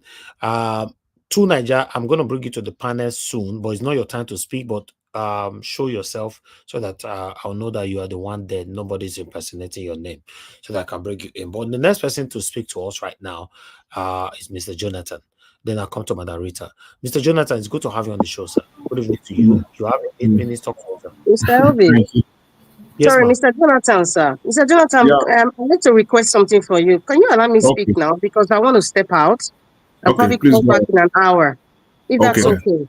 Okay, please go ahead. Because a woman, I say, okay, go ahead. It's not because it's a woman. It's not because of Mr. Elvis. Don't bring gender. Apart from saying she's a woman, she be like, Mr. Jonathan, do not agree because I'm a woman, please. You agree because I requested and you obliged. Period. Mr. Evix, Jonathan is securing his black soup. Don't mind him. Exactly. Black soup, man, you're the secure for them. I better go ahead, but I'm going to be quick, Mr. Elvis. I'm going to step out and probably come back if there's space. And okay. Thank you very much, Mr. Elvis. Mommy Dede, my lovely mommy diaspora, I love you very much. And my brothers and sisters, everybody there, Madam Luke, Madam Irene, all the great men and women out there, and the panel. Good afternoon, Mr. Jonathan. Thank you so much for this opportunity. Okay, I'm just going to pick on different stuff. Okay, this woman from Canada who is spewing this hate speech. Listen, the poison that is lingering in Nigeria is going to consume everybody. It's going to consume everybody. Apart from the poison, the selective judgment, the selective the ways in which we select who does something wrong or who does something right, especially who does something wrong in Nigeria, is too obvious that it's eating up Nigerians, both home and abroad. It's not just physically being in Nigeria. There are a lot of Nigerians all over the world, and we are seeing a lot of injustice happening. It's eating us. Take it or leave it. It hurts us. And so this woman, I look at her as someone that has some sort of depression. God, I'm just assuming. I'm not a doctor, but that's what I see. And I don't think she knows the consequences of what she did. Guaranteed, this woman, there's no job that she's going to find. And when she said put something in their food, she seems to me that someone that is working in the healthcare, department, there's no way this woman is going to look for a job. And if the employer wants to really scrutinize about her and her social media platform, she would not be employed. And I can bet you, if this video has been sent to her current employer, I don't know if she's working on her own or she has a business, her current employer, I hear she lives in Brampton. Well, I think she'll be fired. I think so. So I don't think she knows the consequence. And you know how Nigerians, when they're really passionate about it, and because she's evil, people, all of a sudden, we have an overzealous government that can even trace where she's from. They can find out her immigration documents, who her father or her mother is. Yeah, people, they can go that far. Yeah, the government can go that far, the Nigerian government. That's why I say they can catch anybody they want to catch. They just need to, make the deal with the people that they need to make the deal with. And it's just unfortunate because this woman does not represent Igbo people. There are so many good Igbo people in my life, presently and even in the past. I can stand and say, yes, this person is a good person. It's a shame that she has put her children to this shame. However, we should also not exclude the fact that in Nigeria, where judgment is selective, the likes of the overfed orangutan, the likes of Bayo Anonoga, who is in the present administration, has even MC Oluomo, even the likes of Reno, that spews nonsense for wherever he is. I don't see Madam Mabike putting out his name like, hey, stop that HP. That's why I said it's going to consume us. If you live in a house where it is so obvious that you are picking one or two children all the time for all the goodies, guess what? The other children are going to be rebellious. There's going to be bad blood and a bad viral blood that can scatter the entire family, if not decimate them. That is what is happening in Nigeria today. So, we should start talking on two sides. This is an opportunity for us to start calling it out. And I expect someone like Arise TV and Rufai, if they're putting out that woman's video, they should also mention Anonuga. They should also mention the overfed orangutan, Asari Dokubo, and then make people understand this is what hate speech does. People who are already frustrated in the mind, they're sick in the mind already, and they absorb this kind of negativity constantly. It is seen. The keyword, seen. They are seeing it. It's not I they hear them. I they see what thing that they do. I they see what thing that they do, and there's a lot of selection. It goes deeper and deeper every time. And this woman has just displayed it. What she's saying, there are many Yoruba people, many Benin people, Hausa people, Fulani, name it. They all say this kind of speech in the comforts of their house. But because she has said it out now, which I condemn, and which if the Canadian government need to put her in jail or whatever, she deserves it. Because she needs to teach, a mother, head is a mother like that needs to know what is right and the kinds of things that you say in public. Because what she has done right now is spew bad blood. And that is the truth. And knowing the kind of country that we come from, people would overexert this message. They will twist and turn it. They even use AI, artificial intelligence on top of it and add more things. That is not the kind of society we have now. And that is why we need to condemn this thing. I'm not going to talk much about it because I think, Madam Busy Brain, I'm just giving you a big hug. You're just a lovely sweetheart. Thank you for your disposition. Everything that you said was just on point.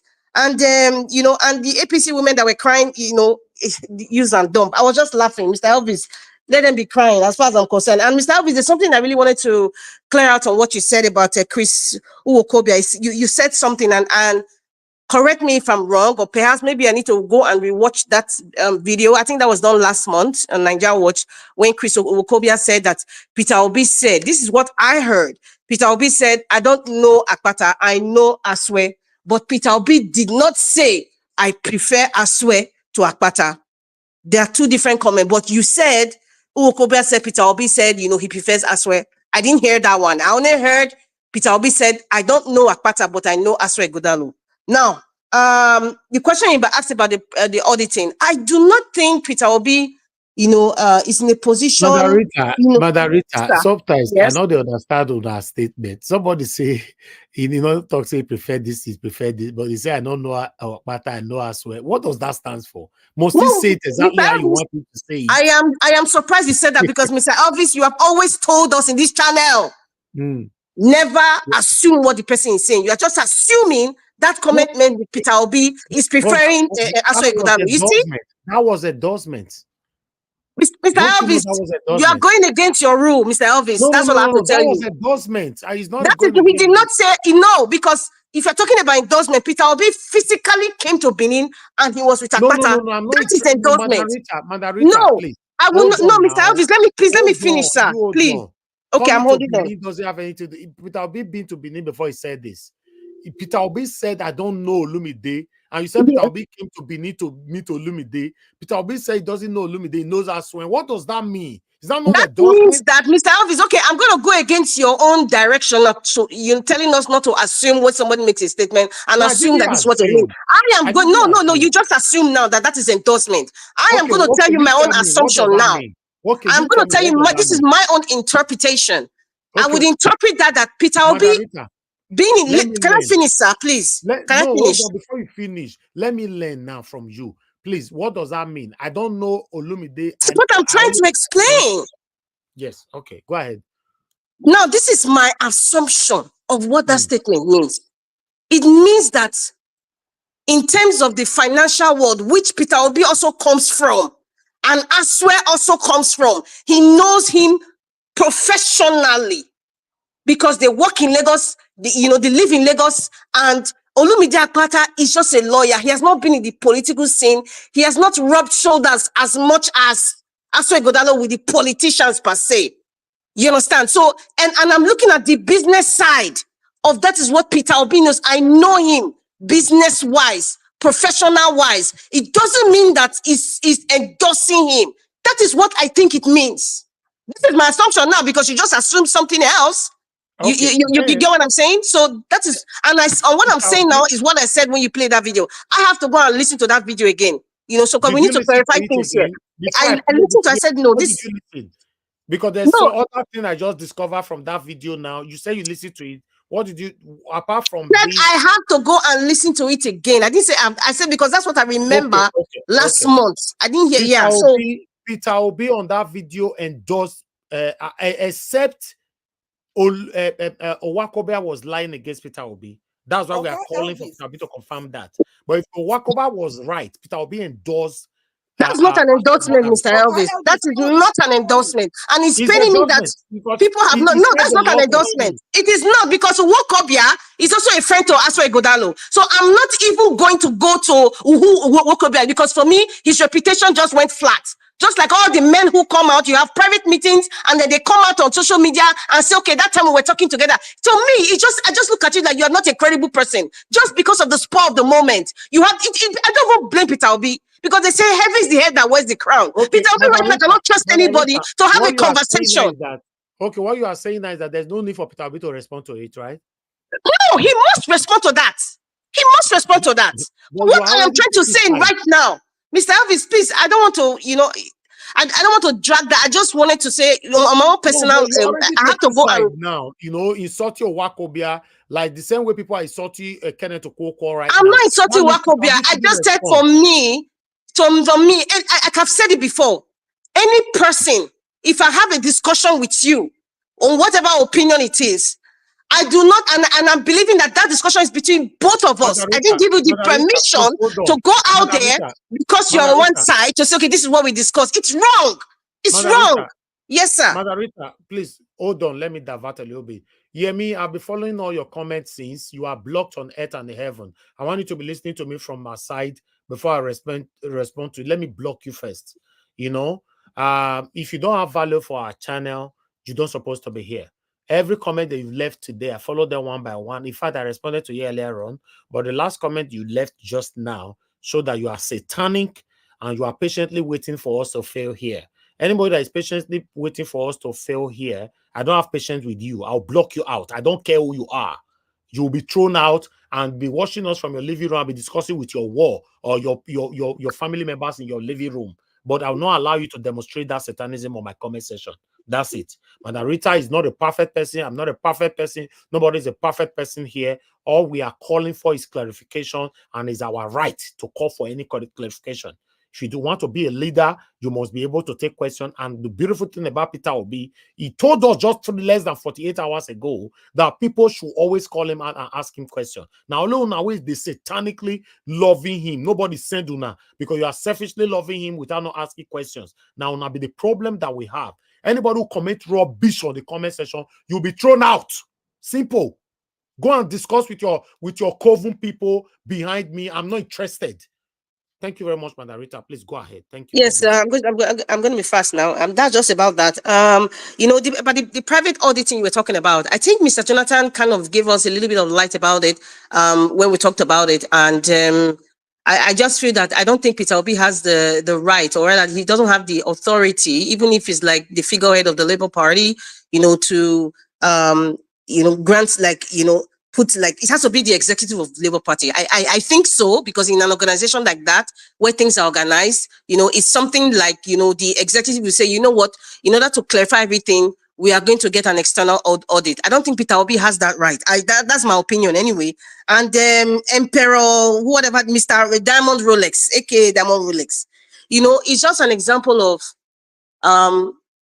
I've said this before, it is so painful that many of us who would have been taking charge of Nigeria, many of us moved to the diaspora due to one or two reasons. So what is left in Nigeria?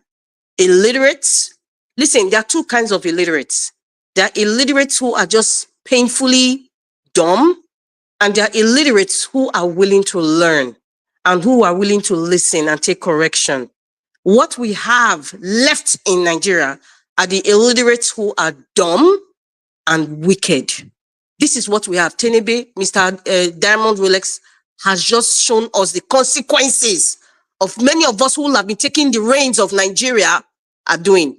We're left with robbers, rapists, marauders, murderers, 419, drug peddler.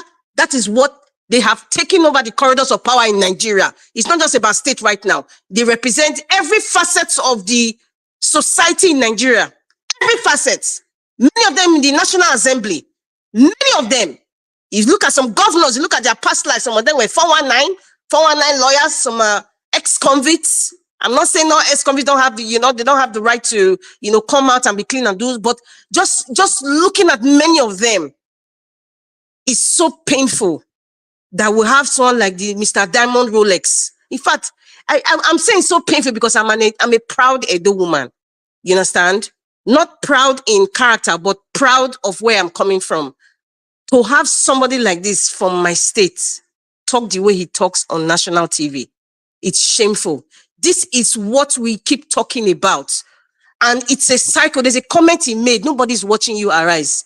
Do you know what that comment means? And I've heard it from people from PDP and APC. Yes, some are even diaspora, some are back home. They've told me, oh, this is your Labour Party, Labour Party. How many Nigerians watch the internet? All this one when they talk, just like some rug rats that say what we're saying in Nigeria, what we are just talking. That is the interpretation of what Mr. Emperor was saying. That how many people watch social media? How many people? You people don't know what is on ground. That is that attitude. But he used a different word to say nobody watches you. Like they say, only 2 or 3 are in the internet. I beg. They're talking in the internet. How many people will log in? That's what they say. How many people would log in? But you know what? It is a kind of rhetoric that keeps playing every 4 years, and many people fall for this. It's the same way people are picking the APC and PDP that has destroyed Edo State, either by it is now my tribe turn, or this is my party.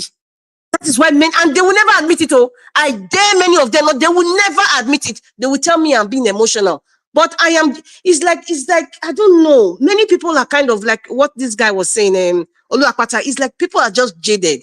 People are just not enthusiastic anymore. Like, okay, we have APC and PD, let us just pick one. Why? We have people in this channel, people like me telling you, listen, wake up from that slumber, wake up and smell the egusi soup, wake up and smell the black soup of Edo State, my Edo people. PDP and APC, they have nothing to offer. Asue Ighodalo, listen, I can smell somebody who is not straight from afar. I smelled it in 2020 with Obaseki, and I'm still smelling it with this guy, Asue Ighodalo. And the APC is nothing to write home about, because both of them, they are all parties of godfathers. What is left, and the people should start with Olumide Akpata, because that is what we left. We have our votes. He has the people of Edo State, and I'm begging you people, open your eyes, vote the right person. And that is Olumide Akpata. He deserves to be in Osadebe Avenue to change Edo State from this useless godfatherism and talks. All of them, look at their platforms. I see that pastor that was talking about attacking people on Asue Ighodalo's panel there, all filled with tongues. Thank you, Mr. Elvis. I'm logging out now for who want to enter. I'll be back again. Before you log out, because you said I'm going against my rule, and I can see Lord Lucan there say I'm going against my rule. I don't go against my rules. I say things I raise here, and I want to prove it to you guys. Except some of you want to choose to be biased, which I'm not, but that's fine. If you want to be biased, that's fine. I want us to listen to Wakobia once again. Tell me if this is not endorsements. Just tell me, except you want to be satanic or you want to be biased. Listen to this again once more. And I want obedience to take this home. I have no doubt whatsoever. When I spoke with our principal, Peter Gregory, 2-3 days ago, and he said to me, I swear I know. I do not know the candidate of our party, and that's the error of the party. And I'm saying this, I have no record. But you know what, Chris, for the purposes of appearing like you're not destroying the party, I will come and say, vote Labour. Okay, for the purposes not to look like I'm destroying the party, I will just appear to people, to the gullible people, some of you listening to me now, that vote Labour, right? For the purpose, there's a big, in fact, the case I don't know what this video mean. This video, where Peter will be not respond to it tomorrow. Because some of your submission, like submission from Madarita and many of you now Peter will be not respond. So, because you people are seeing satanism and you are gagging it. For the purpose of some gullible Nigerian not to think like I'm destroying Labour, let me just come out to say vote Akpata. But after all, now Asue I want. Listen, please let me finish, please. But you know what, Chris, for the purposes of appearing like you're not destroying the party, I will come and say vote Labour. But I trust that Asue will get the job done. Then the last one, I trust that Asue will get the job done. So what is the definition of endorsement, for Christ's sake? Because he did not publicly endorse it? People should tell me definition of endorsement. Mr. Elvis, what can you say about this video? Okay, I would say that, yes, that is some sort of endorsement. However, Mr. Peter Obi has to come and explain to us what exactly he meant by those statements. Against my rules now, Madarita.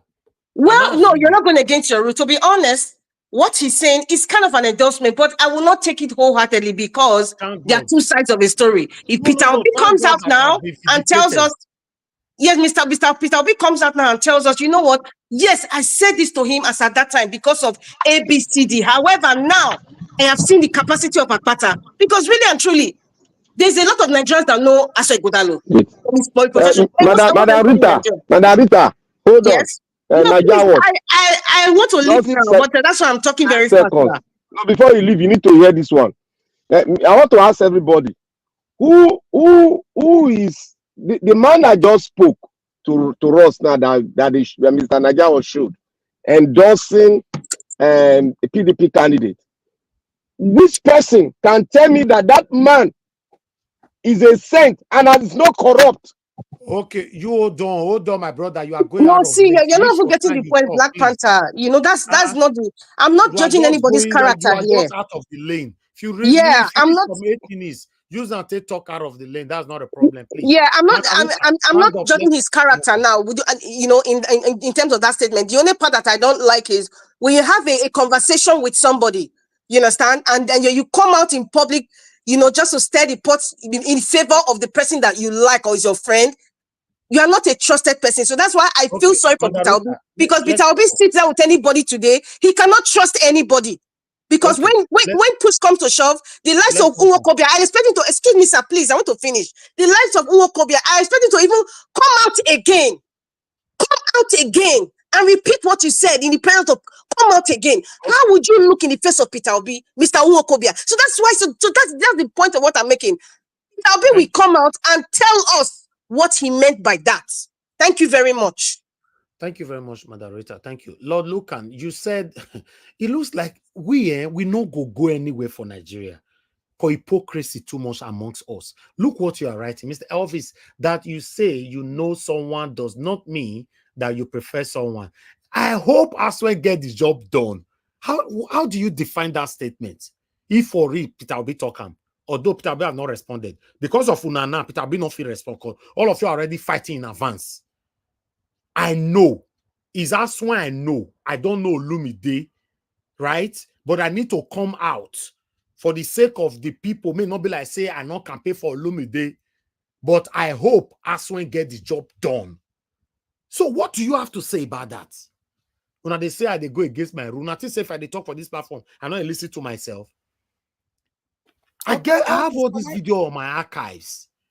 In case you people accuse me, I'll play it for you so that you can use your common sense to listen and digest the video by yourself. There is very vital statement there from Nwokobia. I don't know Lumide. One is Asue I know. Then two, I have to come out for the sake may not look like say I'm destroying the party just to endorse Olumide. That's two. Then the third one, I hope Asue get the job done. Our biasness is becoming too obvious on our heads. It's becoming too obvious. In fact, many of us are becoming more terrible than Tinubu. The Tinubu one they criticize. Many of us, to be honest, our hypocrisy is becoming too obvious. Mr. Evix. Except Peter Obi not talk this thing. But the responses from some of you defending this. Now wow. Mr. Evix. Yes, sir. This statement is visible to the blind and audible to the deaf. There's no some people wait blind for you not see them. Now you they talking like that. They don't see them. Can I please ask a question? Do we know the time frame of this statement when it was done? I think. Adi, you said what? That video. At what point was that video shot? And that was in June 28th of this year. Okay. And yes, then just less than 3 months ago, 2 months plus. Yeah, and at what point did Olobia have that conversation with Peter? He said 3 days ago. That if the video was 28, that means the conversation was on the 25th of June, according to him. And I'll be calling out Peter Obi since then. The same people that defended this satanism now, they don't let me talk for this platform. Some of them will attack me privately. Some of them will attack me publicly. They will attack me through email. Hey, you don't need a capital B. You don't need this is not what I'm doing here, my people. Everybody, they your lane. It's not what I'm doing. I want a better Nigeria. If not Tinubu, the person I'm calling out, I'll call him out. If not Peter Obi, I'll call him out. If not Nwokobia, they'll call him. If not Madarita, if not Mr. Jonathan, that is how, if not me, that is how it's supposed to be. Why be say if he reach our turn, all of you now go wake up from some now sleep. We now call the indefensible. Peter Obi came out less than 48 hours. Nobody asking this question. Now, so now Sebo take get the better Nigeria now.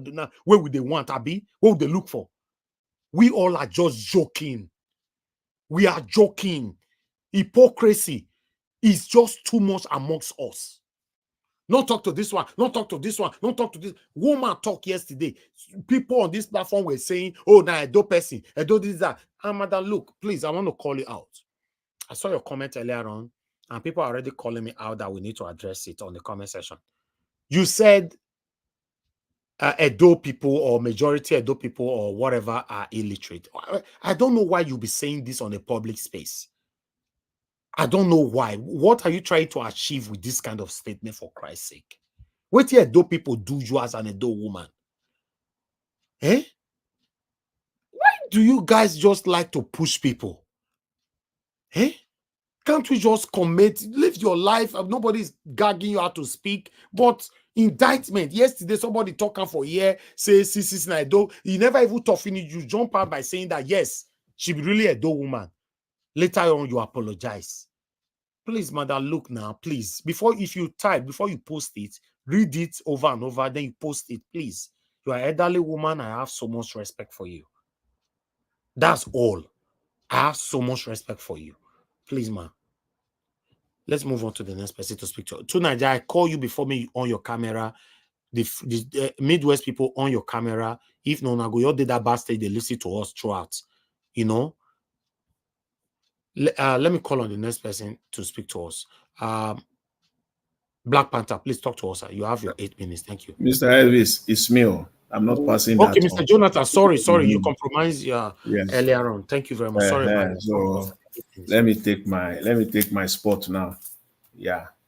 You fight for your right to. I fight for my right. Oh, God, Jonathan, are you through with the black soup? Yeah, that's so funny, man. Mr. Elvis, I thank you. I thank you for the good job you are doing. God bless you. I greet all the panelists. Welcome. Mommy Diaspora, I greet you, man. God bless you abundantly. And I know those that are in the comment section, those that are listening. I greet everyone. Welcome. Mr. Jonathan, I'm so sorry that I have to come in. Somebody asked me a question on the comment section. Say they follow with they talk for a year, Okay. You said, Mr. Elvis, do you mean that Peter Obi is trying to deceive us? No. It's not that one you define, never. But he's being indicted, and his name is being called for rubbish. And Owakobe and Peter Obi, they are extremely close. And this is a Edo State election.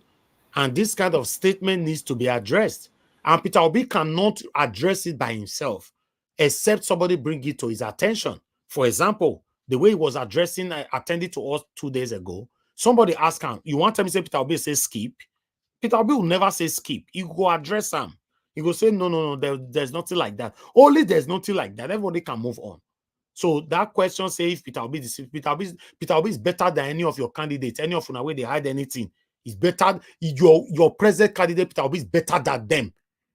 And I will never call those people to answer me question because I know they are satanic. I'm calling Peter Obi because it's the only one we have. In case you are not getting it.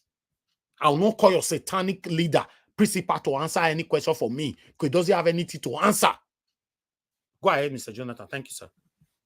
Yeah, thank you. Thank you, Mr. Elvis. Sorry, sir. I'm not sure if you have called me, but you can just make me come last. Let me those behind the stage, they can come in before me, then I'll come after them. Thank you. That's fine. Thank you. Okay, thank you. Ahead, yeah, I greet everyone once again. Yeah, you see, I think first of all, Mr. Elvis, thank you for that. Whenever I see brilliant journalism, I like it, and I will touch on that again. Thank you for that brilliant journalistic work that you presented today. I will highlight it, later on. See, in Nigeria, we all know, as I always say, is a country of lies, a country of deception. I always like to start with that, so that we can know where we are coming from. It's a country of deception.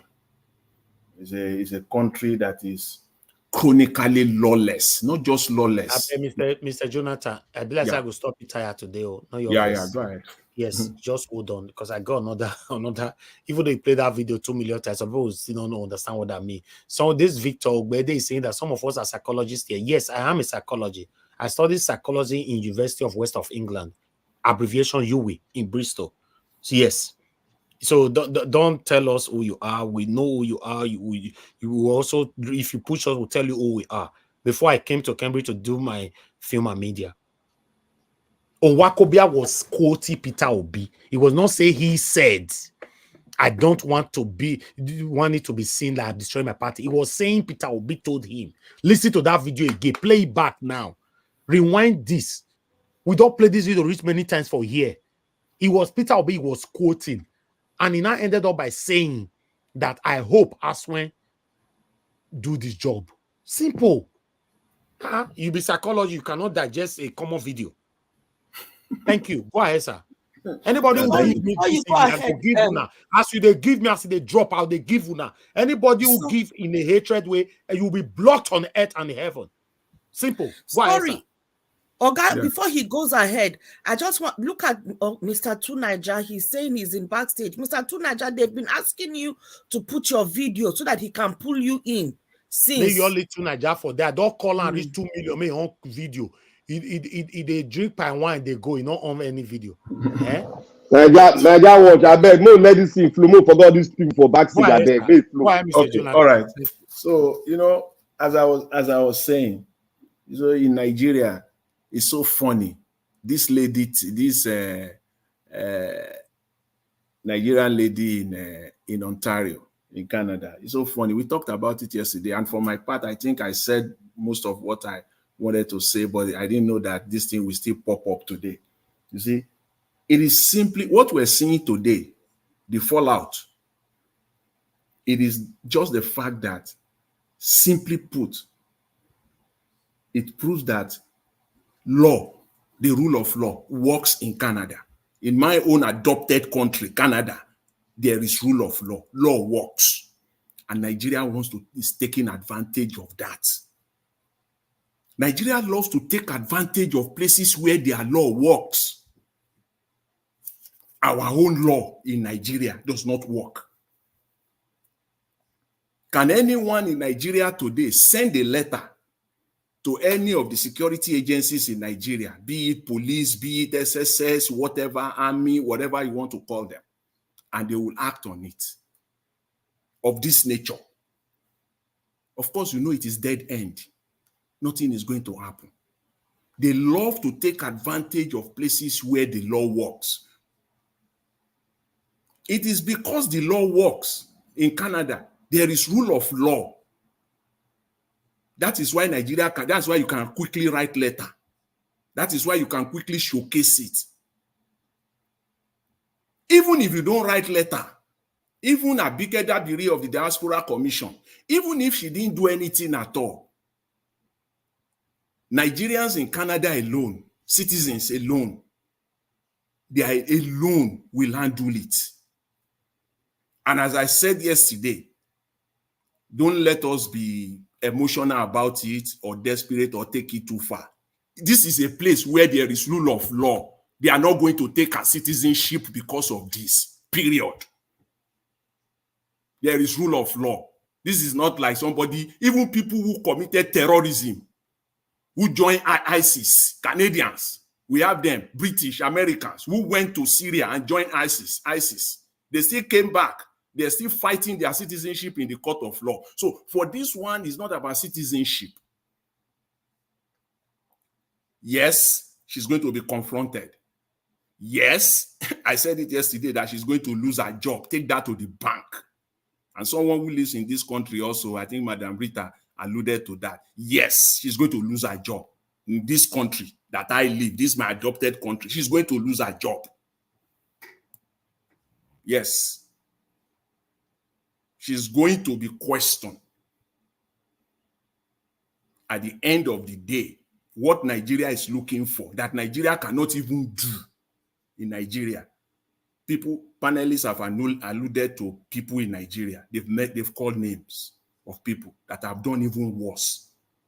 They didn't do anything in Nigeria, but they are calling another country. I'm not saying what the lady did is okay. I'm not validating or anything, but I'm on Nigeria on this one. Law doesn't work in Nigeria. It's a lawless country, but they can quick Quick. They are asking Finland to extradite Simon Ekpa for them. How? You think they don't have rule of law there? Okay. Kyari, when United States asked Nigeria to extradite Kyari, where is the case today? What did Nigeria do? Did they even attend to it at all? Talk less of even processing it to a point where they will even, did they even touch the case at all? But they can quickly write to another country to extradite. They can quickly ask another country. They are so shameless. I'm not proud of that nation. It is a country, Canada will take it. They will just take it at the face value. Police will do their job here. Guarantee. They will do their job. It's not what is if it is Nigeria now, they will be threatening people with SSS. What as you think Canada will now go and carry the Canadian Intelligence Agency to go and do this one? What have they got to do with it? It is the police. It will even go to the headquarters of the police. The local police alone in Brampton, Ontario, they will handle it. They will finish it. If it is Nigeria now, it is SSS. What has SSS got to do with this? And Mr. Elvis, thank you for that brilliant journalistic work. When you presented it, you mash it up with Asari Dokubo video. That's what Arai should have done today. For them to show it, they should also. That's journalism. If people don't know, that's just the layman definition of journalism, balancing. Quickly, you presented the video of Asari Dokubo. If Nigeria is asking the Canadian government to act, they have the guts and the audacity to write to the Canadian High Commission in Nigeria, and they have not done anything with Asari Dokubo, then they have a problem, a serious one for that matter. Because I don't see anything different from what Asari Dokubo, the statement and what the lady said. And that's what you want other countries to do is striving. What you want other countries to do is striving in your own country, as in thriving. People are doing it lawlessly, effortlessly. They are doing it, and you do nothing about it. And before you say jack, within 24 hours, just see the response. So it's so sad, very bad, very sad. But on Nigeria, this just exposed Nigeria. So it just exposed Nigeria for what the country is all about. A very lawless country.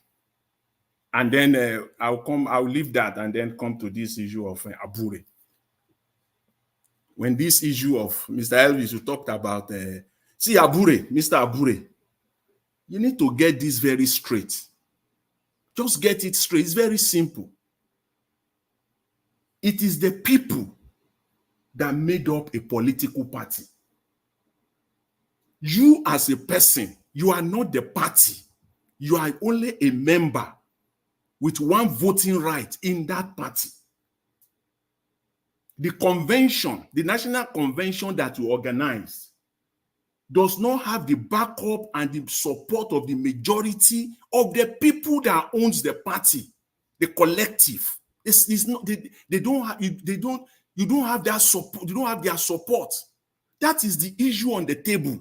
It is not whether you wrote to INEC, you give INEC 6 months notice or 4 months notice of that shenanigan convention that you had. No, that's not the issue.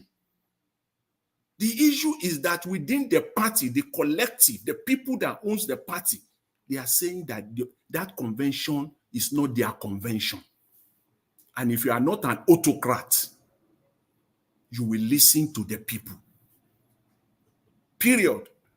Yes, you have become a terror. Everybody needs to go and watch that thing and just watch that thing fully. This man has become a terror. For lack of time, I think on the platform, they just showed about maybe 10 minutes. Listen, watch it up. Look at his face. Literally bragging. I mean, bragging. With his face, all his eyes fully open, bragging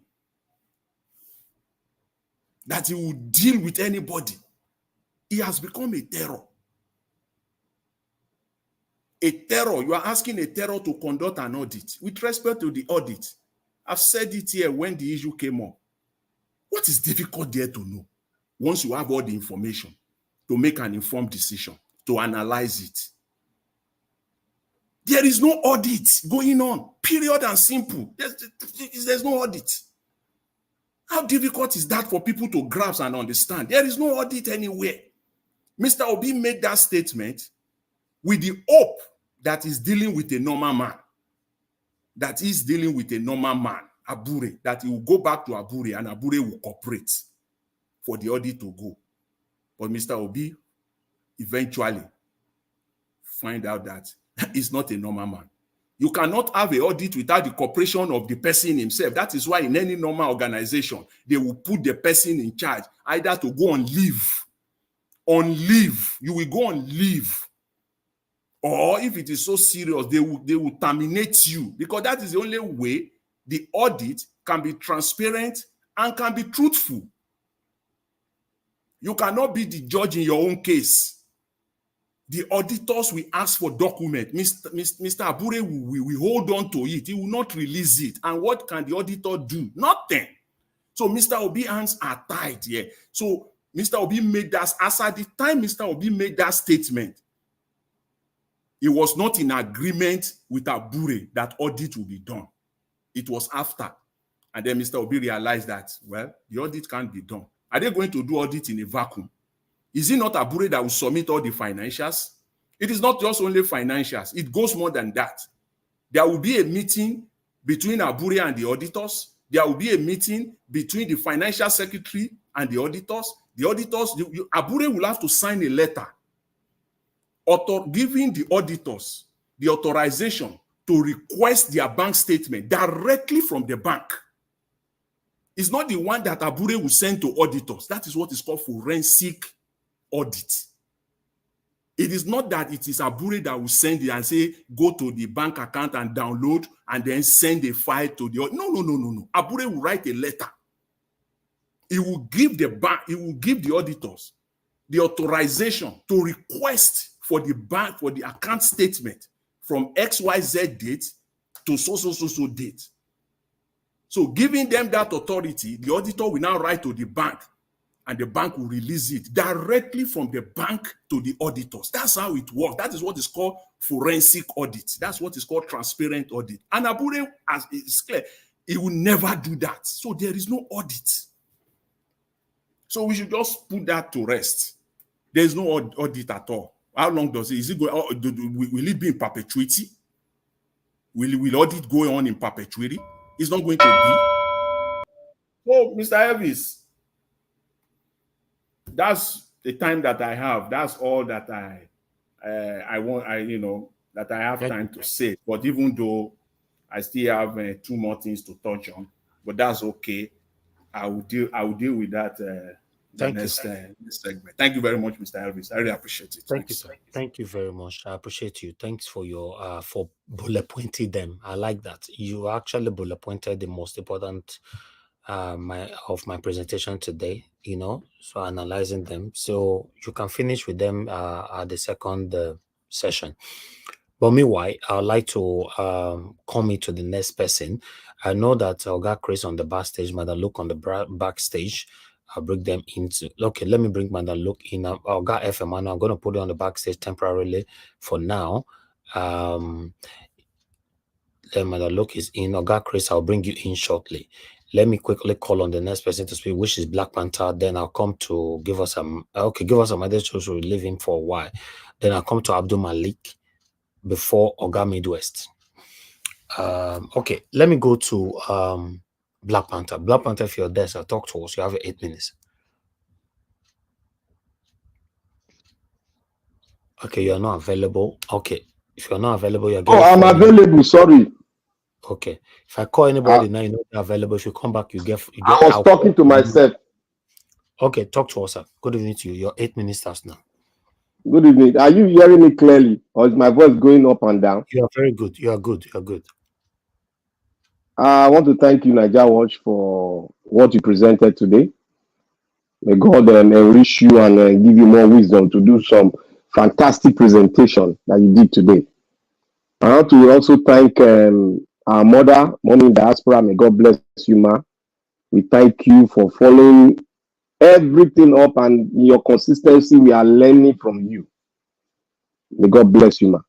I want to thank everybody here that has spoken. You people are hitting it. Mr. Jonathan, God will bless you. You spoke part of the thing I wanted to say. Really that you did, because I want to go the other way route now. I don't want to put it in such a way that people will not take advantage. This is what we do when we love somebody. Sometimes we chastise them, and sometimes we say some other things that people will think that we are against them. No, we are not against them. We're trying to play our own role of, trying to make sure they are still on point. Now I will start with Peter of the last video Nigeria was played. Mr. Agwakoba coming to the Edo State to finally say he is in support in nomination of Asue Ighodalo, the PDP candidate for governorship in Edo State. In coercing and in confirmation with Peter Obi that he spoke with before he came to Edo State to say what he had to say. Now, I want to play the role of chastising the one you love. Now, Peter Obi is indicted. And this message has been sent almost a month or 2 months ago, a month ago, and yet Peter Obi refused to speak on this issue. Now, I want to say this. What we heard from Peter Obi, was it yesterday or 2 days ago when he spoke in one of these network? I don't want to mention the network. He spoke and somebody asked him, why is he not speaking? He said before he speak, he has to analyze the issue and how to digest it before bringing it out. Sir, with due respect in political situation, you don't take 2 months to analyze an issue. You don't even take sometimes an issue just 24 hours, you have to bring it out and separate yourself from what is going to be a burden. Change the mindset of your people that are not very strong, supporting you in what you are doing. We have to speak the truth. We have to fire when the time is due for us to fire some issues out. Now, you have refused to speak concerning our Agwakoba word that he said he coerced with you. He coerced with you. And he said, you don't know the president, the NBA president, who is in Labour Party, Mr. Akpata, for the governorship position of Edo State. And one of your spokesmen came to Edo State adopting a PDP person instead of your party person. That is an aberration. And because you refuse to come up to speak, that means you are in support of it. And I'm not in support of it, sir. You are breaking the rank and file of your party. You are bringing a big damage to your party. And that will not all go well with you when you come forth to speak. Because that is this one that you've spoken with, Agwakoba has spoken with you, is part of your record that they will use in judging you. You cannot be a member of a party and tell your subordinate, your spokesperson, that you don't know the member of your party is contesting, even if you know, and you said something like that. Is it not mandatory for you to come out to correct the issue? Because sometimes things can be spoken, but not relative to politics. Now you have not come outside I am very, very, very angry, and I hope you come out to speak because I'm going to put it part of your record. I'm going to put it part of the record, and that is what people might use in judging you too. Because you are aiding and abetting something that is not good in politics. That aside, I want to speak concerning the lady that was saying some kind of things in that stay in Canada. Is an Igbo, I guess she's from the, he said from the East. And when I went through what she said, man, it blew my mind and I was so angry. But I didn't get myself angry because I have to go back and, you know, look at the Nigerian space and look at the genesis of this issue. I totally disagree with the woman. I condemn her action. And I will say she should go back and retrieve her word. And I trust the Canadian government. They will, if this is presented to them, they will deal with it very speedily. That is the trust because they follow the rule of law. And I thank God she's in a place where the rule of law is followed and she got to submit to it. Whether she spoke it, they got to investigate her and give us the true what they found with the finding of the investigation. I'll leave that aside. Now, I want to say here that the genesis of this issue lies in the hands of every Nigerian. Lies in the hands of every Nigerian. Madam Rita said one thing. He said we should not be tribal blind. In as much as we are not, we should not bring our dirty tribal nonsensical thing into the space of looking for a greater country, Nigeria.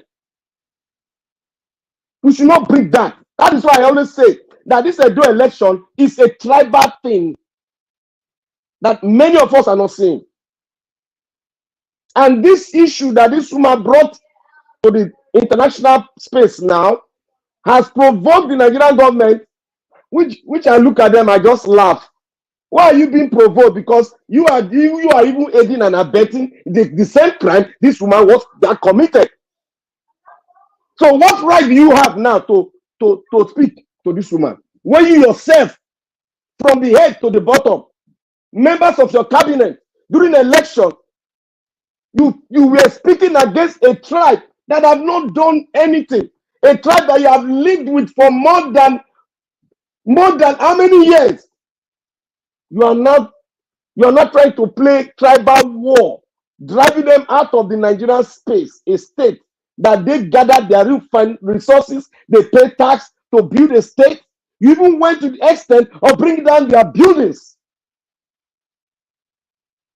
because of one reason that some people are supporting them. But let them bring the whole thing on the table. Let the whole world see why and the purpose, why they're doing this. We should think back. Nigeria will never move forward if we continue in this tribal nonsensical thing that is in depth in our blood in Nigeria. Now, I want to ask a question. What is the problem of Nigeria?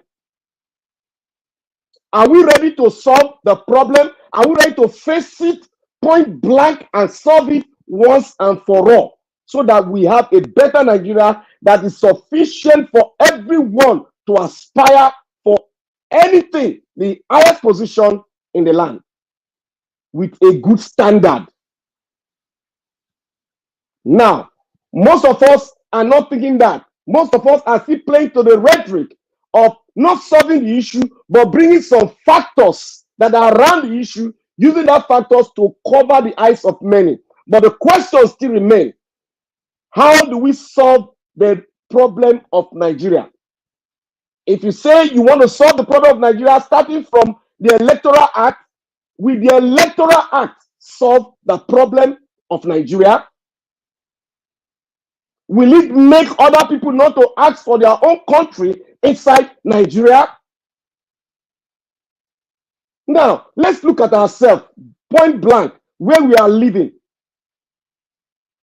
Have they not sat down to solve their problem, point blank, face themselves, cause themselves, and finally they came out with a solution to their problem? But have we come into that space where we can say, this is our problem, let everybody galvanize the power, everything that you have to solve this problem once and for all, so that we can say we are one Nigeria, and we can boldly say an Igbo man, a Kanuri man, an Efik man, a Yoruba man, Ondo man can vie for the presidency of the country if he can convince every part of the country that he can do it.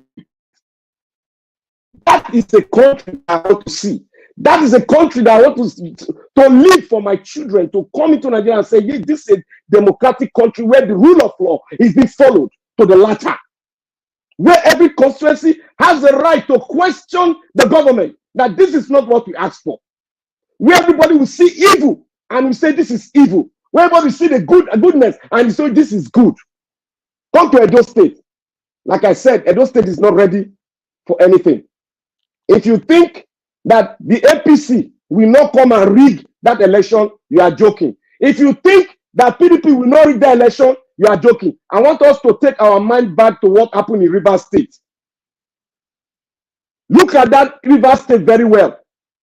Why did Wike win that election with every oppression from the opposition, the APC, but he still won? Why?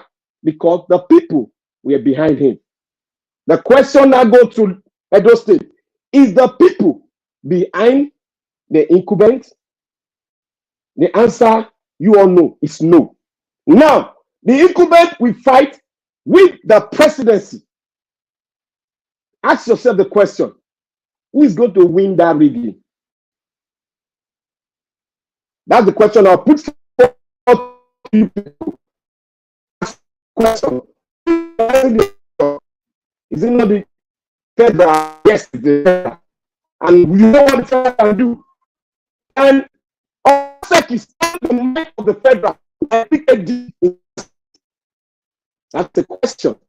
So when we stand in the gap, when we stand for Lumidi Akpata, people were thinking we are standing. Look, if you see evil, call it evil. If you see a man that is upright, call that man upright. People come here to say, we don't know Lumidi Akpata. You don't know the president of NBA? That means you are not a Nigerian. That means you don't mean well for Nigeria if you don't know the past president of an NBA, Nigeria Bar Association. Nigeria, well, thank you. I'll continue with my word at the next quarter. We're about to close. Thank you very much for giving us this platform. May God bless you. For every Nigerian, the question I've asked, make sure you answer that question and treat it personally to yourself. Thank you. Thank you. Thank you, my brother. I appreciate you. Thank you so much. Because of time, a lot of people have been waiting. Let's go to Abdul Malik. After Abdul Malik, please get yourself ready to Nigeria. You're going to be the next. Abdul Malik, sir, it's good to have you on the show. Good evening to you. Please talk to us, sir. Yeah, greeting, Mr. Nigeria Watch. Thank you. Greeting everyone in the panel. Greeting Nigerian. This woman in Canada that talk about Igbo and Yoruba about bigotry. What he said is not unacceptable. But there is something I want to say about Nigeria government. Now the right Canadian government quickly. Okay, that is fine, it's good. There is people in Lagos, most every time, they say the same thing like what that woman said. Even the video you show, Asari Tokobo. And those people, they are residing in Nigeria. What did they do those people? What is the offense? What is Nigeria people did about those people? Asari is there. And those people in Lagos, most 3 months, every 3 months or 4 months, they repeat the same thing. There is nothing done about that. But this woman now is residing abroad, foreign country, not our country. But look at that, they just quickly write Canadian government. But Asari is there and other people are there. They talk the same thing, the same thing like this woman said. This our government is like they are convinced as any other government in the world. They don't know what they are doing. Yeah, they are playing that play. They are playing. This one really show. Almost Asue said the same thing. And people in Lagos, almost 3 months, 4 months, every 4 months, the same thing repeat itself. You did not do something about that. But this one now recite in a Canadian. Quickly, you write Canadian government to take action. I condemn what the woman said. But what did you do about other people in Nigeria? What they say the same thing. This government are very convinced people as any other government in the world. They don't know what they are doing. They are just there just to loot Nigerian money. That is all what they are after. Nothing else. There is nothing else. Because when you say, if you want to do something right in the country, you need to do something justice, not injustice. Do something at the same, not some part of the country. You do the injustice, while some part is justice. It's very unfair. It's not good. It's not normal. The country can never move forward. Those people they reside in Nigeria. What do you do about that? They're even the one that comment about Remi Tinubu last time in northern part. There is nothing to do. We have not heard anything about that. They don't know what they are doing. They are just convinced people. For me, they are convinced. They don't know they don't know their work. They are convinced. Yes, they don't know what they are doing. I come for this Edo state. You see PDP and Asue and Obaseki campaign. If you listen to that campaign ground, what they was saying is this. He will do it. He will do it. He will do it. And he will continue for where I stop. Look at what we are facing now today in Nigeria. Tinubu continue for where Buhari stop. Now what we are seeing today, people are now prefer Buhari to come back rather than Tinubu.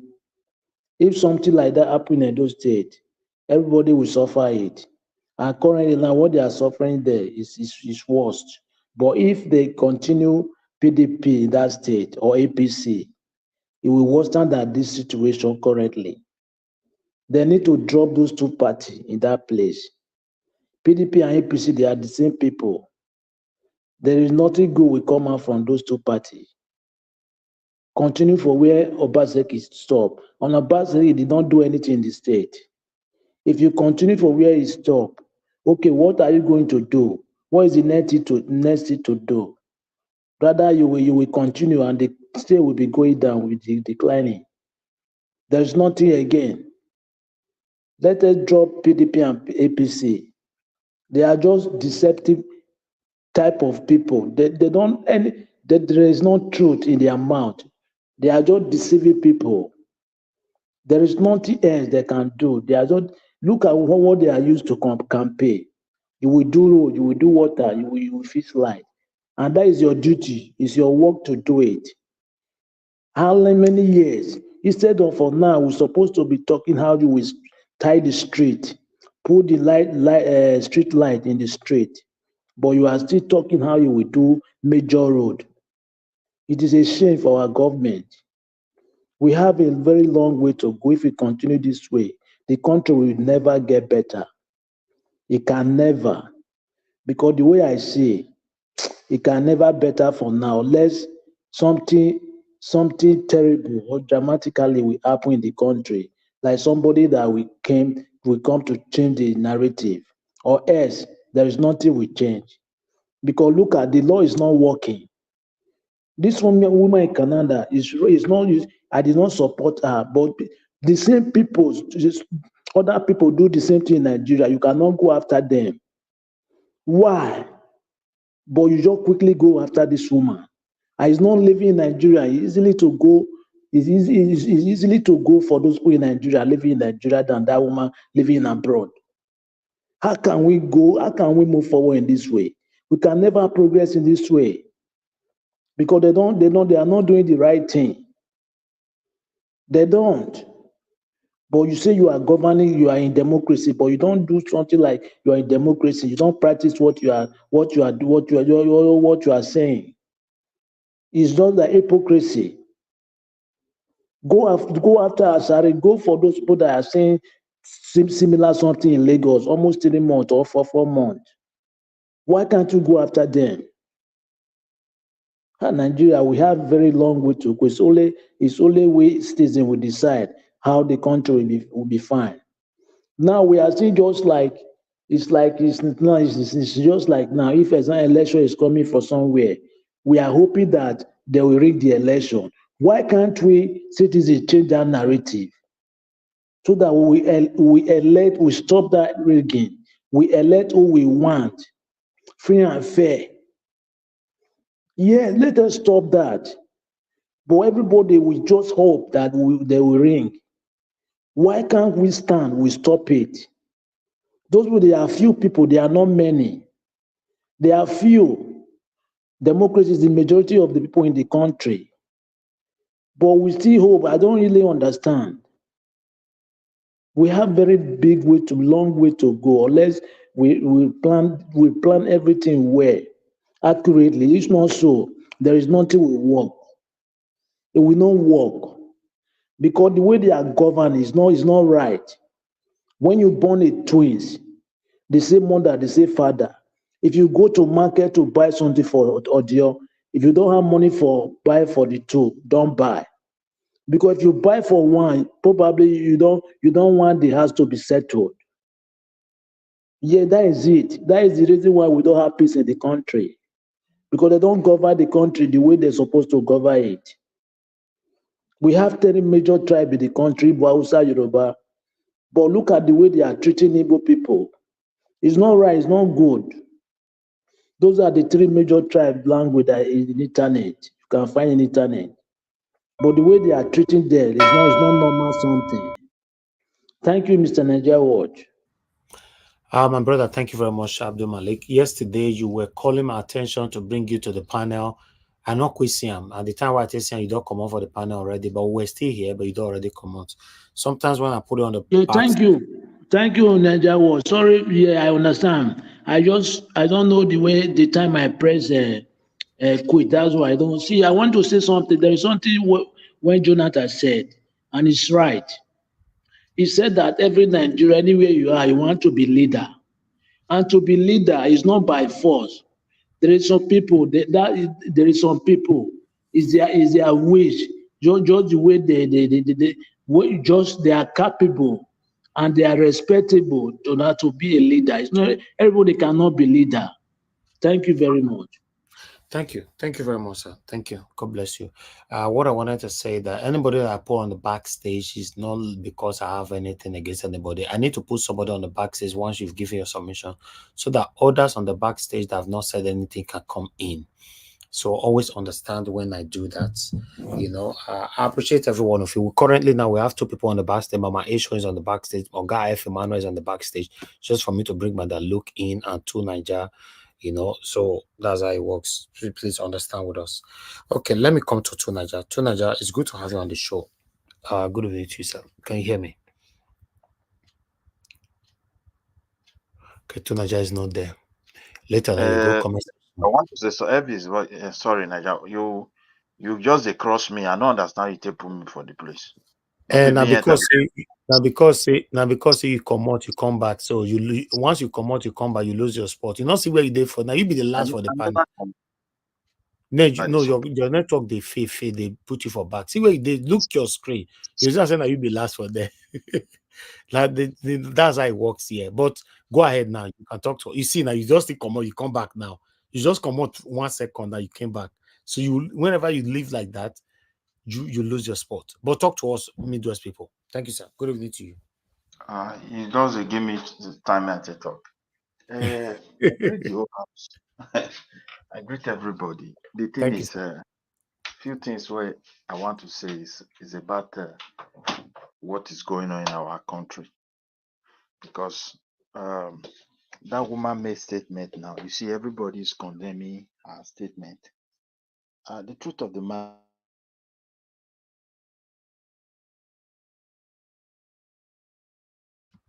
We can't hear you anymore. Your network is failing. That's why they put you for back. You know they hear me at all. Now they hear you again now. Say your APC people talking today, so now not get network until they talk for social media. I don't know whether they affect you now, sir. You see, Anna. So now leader talking today say not be like that. So the thing be say, Oga, you hear me? Yeah, I hear you, but I know sharp well. So I say una leader talking today, so now not get money to subscribe for DSTV and GoTV. Maybe a lot of people not really get. Some get. Okay. Talk to us. So some people get some. Shana, your network is failing. Because your leader talking today, so I'm not get network for that area. Eh? I don't know why my network they fail. I don't know. Your network is failing. It not be like this before. Okay. Go ahead. So maybe I've got time not to go. The thing be say, what I want to say is this: the danger is real, because when a country fail to treat issue and they decide to bypass it, the time is coming that issue will rise again. Even before the independence of our country, all these tribal crises, they were all there. And that tribal something is what led us to the first war. If not, that war wouldn't have happened. And that festival, and the way this one is going, I think is already out of hand. We just have to be very vigilant, particularly we as an Edo people, because since that war, the area we occupy or area where we live is made up of different ethnic nationality, but there is a kind of connection among the people. And we don't so much have this tribal crisis. But however, people come to our space, particularly the young generation from Southeast, since IPOB became a lecturer of the histories of Nigerians, by the past war, and how Benin is their brifer, and all those kind of things, and what they are doing. And also the Yoruba themselves. They also, and the Igbos, these are foundational problems. They have it. The answers, they have it. But it's very unfortunate. That's why our level of exposure, we are now in this kind of situation. So our people, Edo particularly, and people who believe in peace, use peace to prepare for crisis. Because don't think when you have peace, it will just be peace. People coming to our space, some are loaded with hatred. And there are those who are not from our place who claim that they are from there, they know the place, and they want to say all sorts of negative things about whom we are, our identity is becoming rampant. It's just because that we were quiet for so long. And that's why people are pretending as if it's just an issue of today. It's not today at all. And we should be vigilant, please. I will just relate it to the campaign that is going on. You see, we particularly, I also use ourselves as an example. Tribalism is what is killing Nigeria. And the people who lay foundation for tribalism are the three major tribes of Nigeria. Their crisis from the beginning is still what is still affecting us today. And therefore, this idea of supporting people, maybe when we support one person, then they will come and liberate. Now, I don't think that one is possible anymore. Look, when this guy came to power, what is his name, Buhari? Most of the people, because he got power from Jonathan, most of Nigeria army that were trained, sent overseas, huge number, he retired all of them. Obasanjo did the same thing himself. Just because they are not affiliated to his tribe. Look at this one that is there. He did the same thing. I'm just telling on a federal level. Look at appointment. Look at promotions in all government institutions. So we Edo should not be deceiving our people that it is not there, so that it is there, it is visible, and it is real. So that is why we encourage my people. All this deception of we are all one. that oneness of Nigeria is not producing anything because from top, it has already been hijacked. It has already been mismanaged. It has already been neglected. They never treat this issue. So let us also relate this moment to a moment where we have to rescue our land. For the past 8 years, thank God we never had a crisis that is, so big. Having Obaseki there is like having a foreigner. He doesn't even know the people, don't know anything. He's not even willing to protect the people. And that is why he was willing to give more than 20% of the land so he can settle people that were highly rejected across Nigeria, even in their own places. We saw it. It was from this channel people were fighting that issue then. Now look at Asue Ighodalo. Asue Ighodalo is not connected to the people. We don't need those kind of people at this moment. However, here you have Akpata Olumide and Okpeboro. The party, Labour Party, don't even have what it takes to win the election as far as those state is concerned. And those people who are, coming here to come and be pointing accusing finger of ringing. I don't know where they are getting that kind of something from. But the truth of the matter is this: it depends on the structure that is organized. Those people will always resist their vote. They have been doing it. APC have chances to win the election because the current governor has made a mistake. The remaining guys within don't even know the terrain of the place. So I don't see them winning. And Akpakomiza that they are criticizing is not fit. And when you ask Labour people, the only thing they will just was PDP people, supporters, they will tell you, oh, they can speak English. And that's why I don't understand what they mean by that. They don't even have dream, they don't have vision, they don't have anything apart from deception. I've never seen such a people in my life. Now, Akpakomiza that you are talking about criticizing has demonstrated practical love for his people. And that's why they send it to Senate. So they know he has been working for them. He has been in their midst in a time of crisis. We talk of insecurity here and there in Edo State. When these things was rampant, he stand with his people. The people in Senate and everywhere and democratic position of our land, they were all moved. So that is why they love him. And when it comes to people talking about philanthropists, this and that, he has been supporting his people. He may not be charismatic in terms of talking, but when you see you need someone, he has been there. And this is what Nigeria lacks today.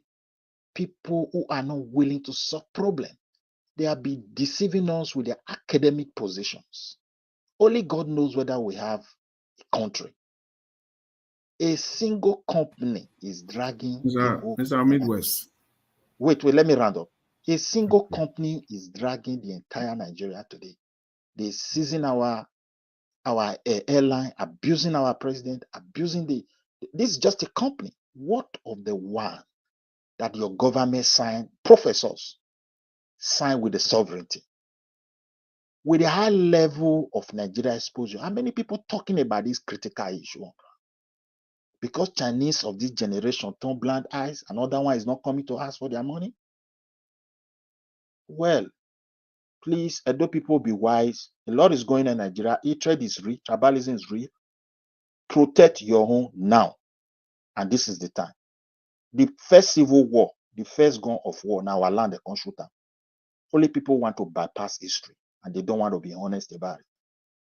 So the way Nigeria hate themselves, Edo people should start seeing it as real and as a threat. Let nobody be convincing you. The government has failed. Go and arrest the woman doesn't solve any problem. If they want to solve this problem, they should be honest that this problem is really here. How can we solve it? When you go to countries that are succeeding across the globe, they have region, they have province, and those regions and provinces, they are not of the same size. Some are small, some are big, but they enjoy the same autonomous right. And it is that foundation that enables them to build that unity you are talking about. And those who are here criticizing Edo election is tribal. What do you mean by tribal? Our ancestors who put their heads together, they reasoned deeply before they said that thing, that look, let us rotate this power. If that power has never been rotated, we will hate ourselves. Nigeria will even be better than us. Because the reason is very clear. There is no place in the world where the governor office was created even in a developing country, to handle money, not to talk of adding immunity to it. So, with the way Nigeria is structured, we just pray for the good guys to peradventure one day to come out and say, yes, we have problem. So that's just my take here. But Edo people, please, the threat is real. Let nobody be deceiving you. The hatred has been there for many years. Watch YouTube. Just because we are quiet does not mean we are not seeing what has been going on. I'm just telling you the truth. So this deception should start. It should stop. We should look at the history. We were the first victim of Biafra war, and the soldiers that came to shoot that gun. Yeah, thank you, my brother. I give chance to another person. Thank you very much, sir. Thank you so much. I appreciate you. Thank you. Okay, let me come to... Naja, sorry. I have a 10 question seconds, for Midwest. 10 seconds. I was trying to kind of interrupt me. A quick question for Mr. Midwest. Oh yeah, go ahead with your question quickly. Just a quick one. Mr. Midwest, you talked about Okpeolo working. He has been working for the people of his constituency in the Senate. Is that for real, or should we just take it as a campaign rhetoric? Not even when. Is it for real or just a campaign talk? If you say it's campaign talk, I'm fine. Naija watch. Let them hold on. Make it never answer any question. I want to ask him. I want to say something here. 10 seconds. To him, please don't say our ancestors tell us look they rotate governance for Edo State. I beg, just carry that inside your pocket. Sleep for our JJ. I beg. Thank you. Okay, respond to that quickly. I need to move on to the next person, please. That I'm happy you gave me this 1 minute, my brother.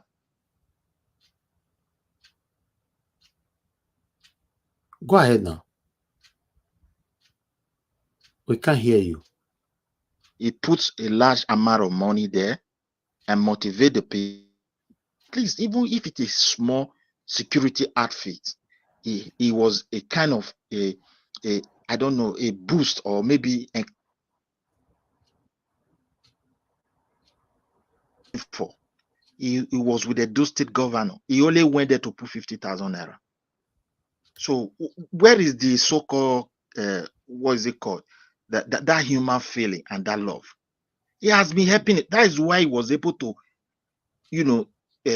defeat a sitting senator. Like this, my brother who said Midwest people. When Midwest region was created, Edo and Delta, why they are still rotating it? They discuss. Thank you, sir. Thank you. We need to move on, please. A lot of people on the backstage. I have a lot of people today, and we're already almost 5 hours. Okay. To Niger, I'm calling you for the 5th time. Are you there? Yes, I'm here. Okay. Thank you. Thank you for joining us today. Good evening to you, sir. Talk to us. You have your 8 minutes. Yeah, greetings, Nigeria Watch. Thank you for having me. It's been a while. Greetings to everyone on the panel and to the chat and especially to the viewers. Yeah, there are divisions in Nigeria that we see. However, there are a lot of other areas where we cooperate. And if you look at it in a bigger scheme of things, I think Nigerians are far more united than we like to think. It's just that some of our leaders are not, they are always found wanting when they are needed. I don't know why they do what they do sometimes. I just wonder whether this leadership that we have, they just hate their own people. I don't understand it.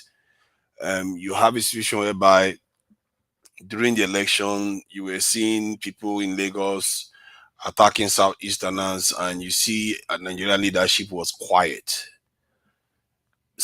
Very, very interesting how they remain that way. That is just nasty behavior.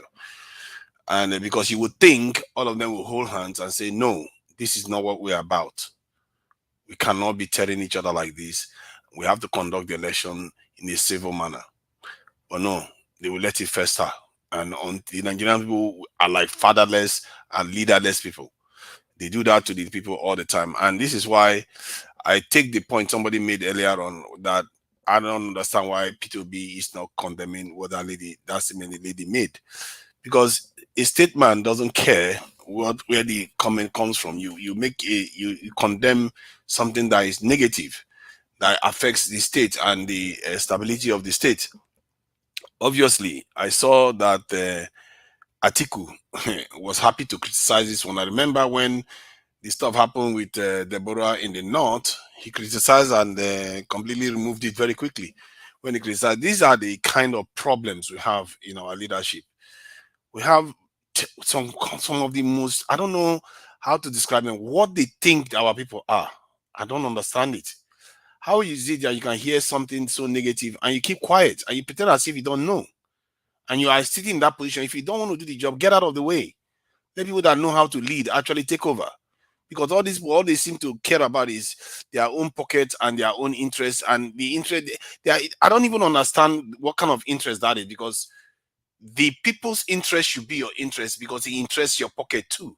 When Nigeria is doing badly, Dangote has fallen to the second richest man in Nigeria right now, and in Africa, while the South African has overtaken him, because it affects the fate of Nigeria affects everyone else. I beg to Nigeria, who will be the first richest man for Nigeria? I beg. Dangote is the first richest man in Nigeria, but He's he's now second. second. He's second he's second in Nigeria. I thought he was first in Nigeria. He was first in Africa. So who is this first for Nigeria? I beg me could know his name. Is Dangote. Dangote is the first in Nigeria still. But okay, not the first. He's the richest man in Nigeria. Don't say the first richest man. You are not making a big statement. No. Black Panther, now do not know what you they talk. We understand him. He means the richest. Please, yes. You must not say it how you want it. That's why I'm asking him that who is this first. I thought he was saying that he's not the second richest man now. So he's still the first, right? In Nigeria, but in Africa, he was the first in Africa, but the South African has overtaken him because a lot of businesses lost this in profits because of this crazy government that decided that they were going to sabotage the Nigerian economy. The reason why people seem to be thinking that Buhari was a great leader now is because this government has done so badly, and Buhari laid a foundation that the government would have found easy to build upon. But what did they do? They sabotaged the Nigerian economy.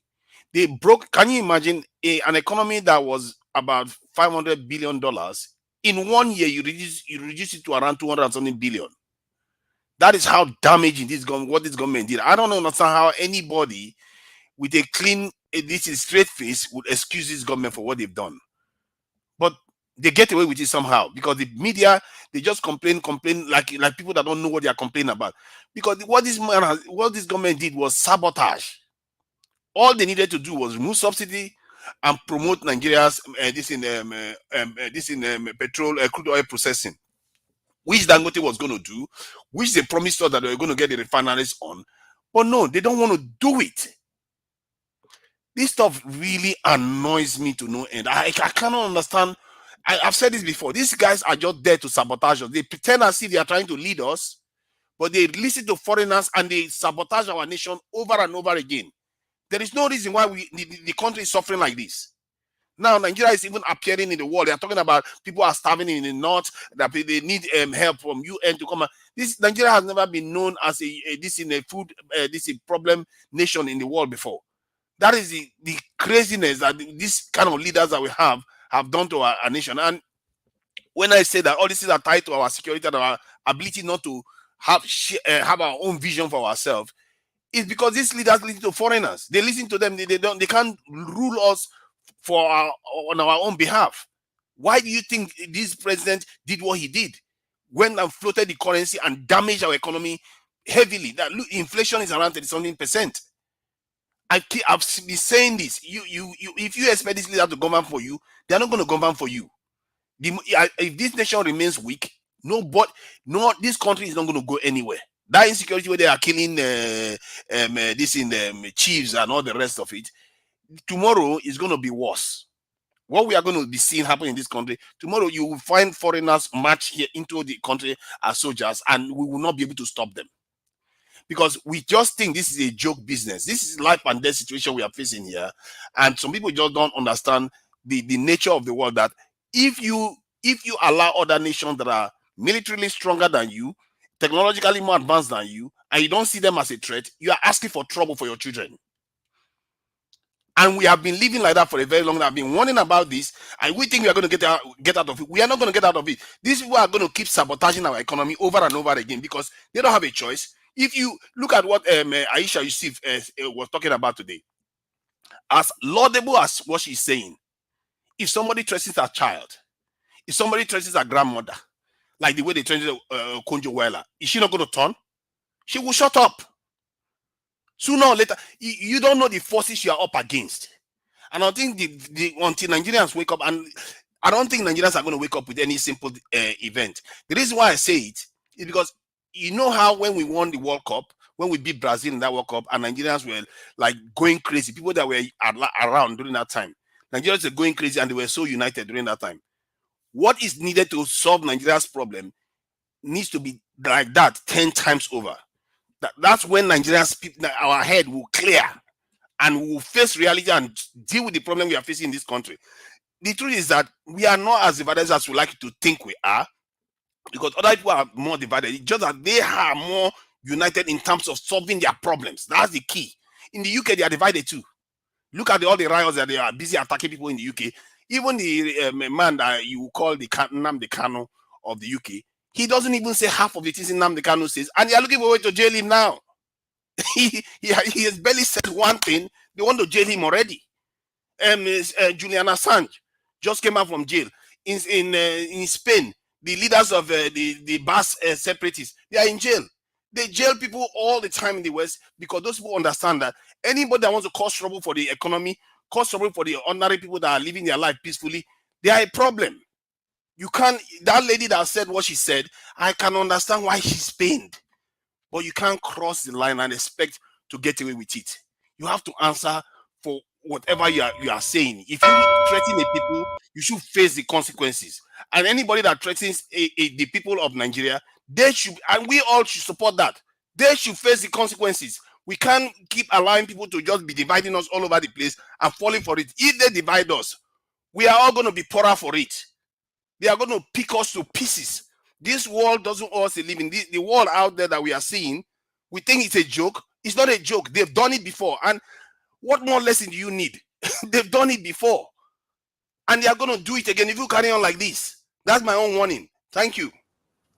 Please, I need clarification, Oga Elvis, please. Okay. Mr. Tunaja, you said something about Julian Assange being in prison.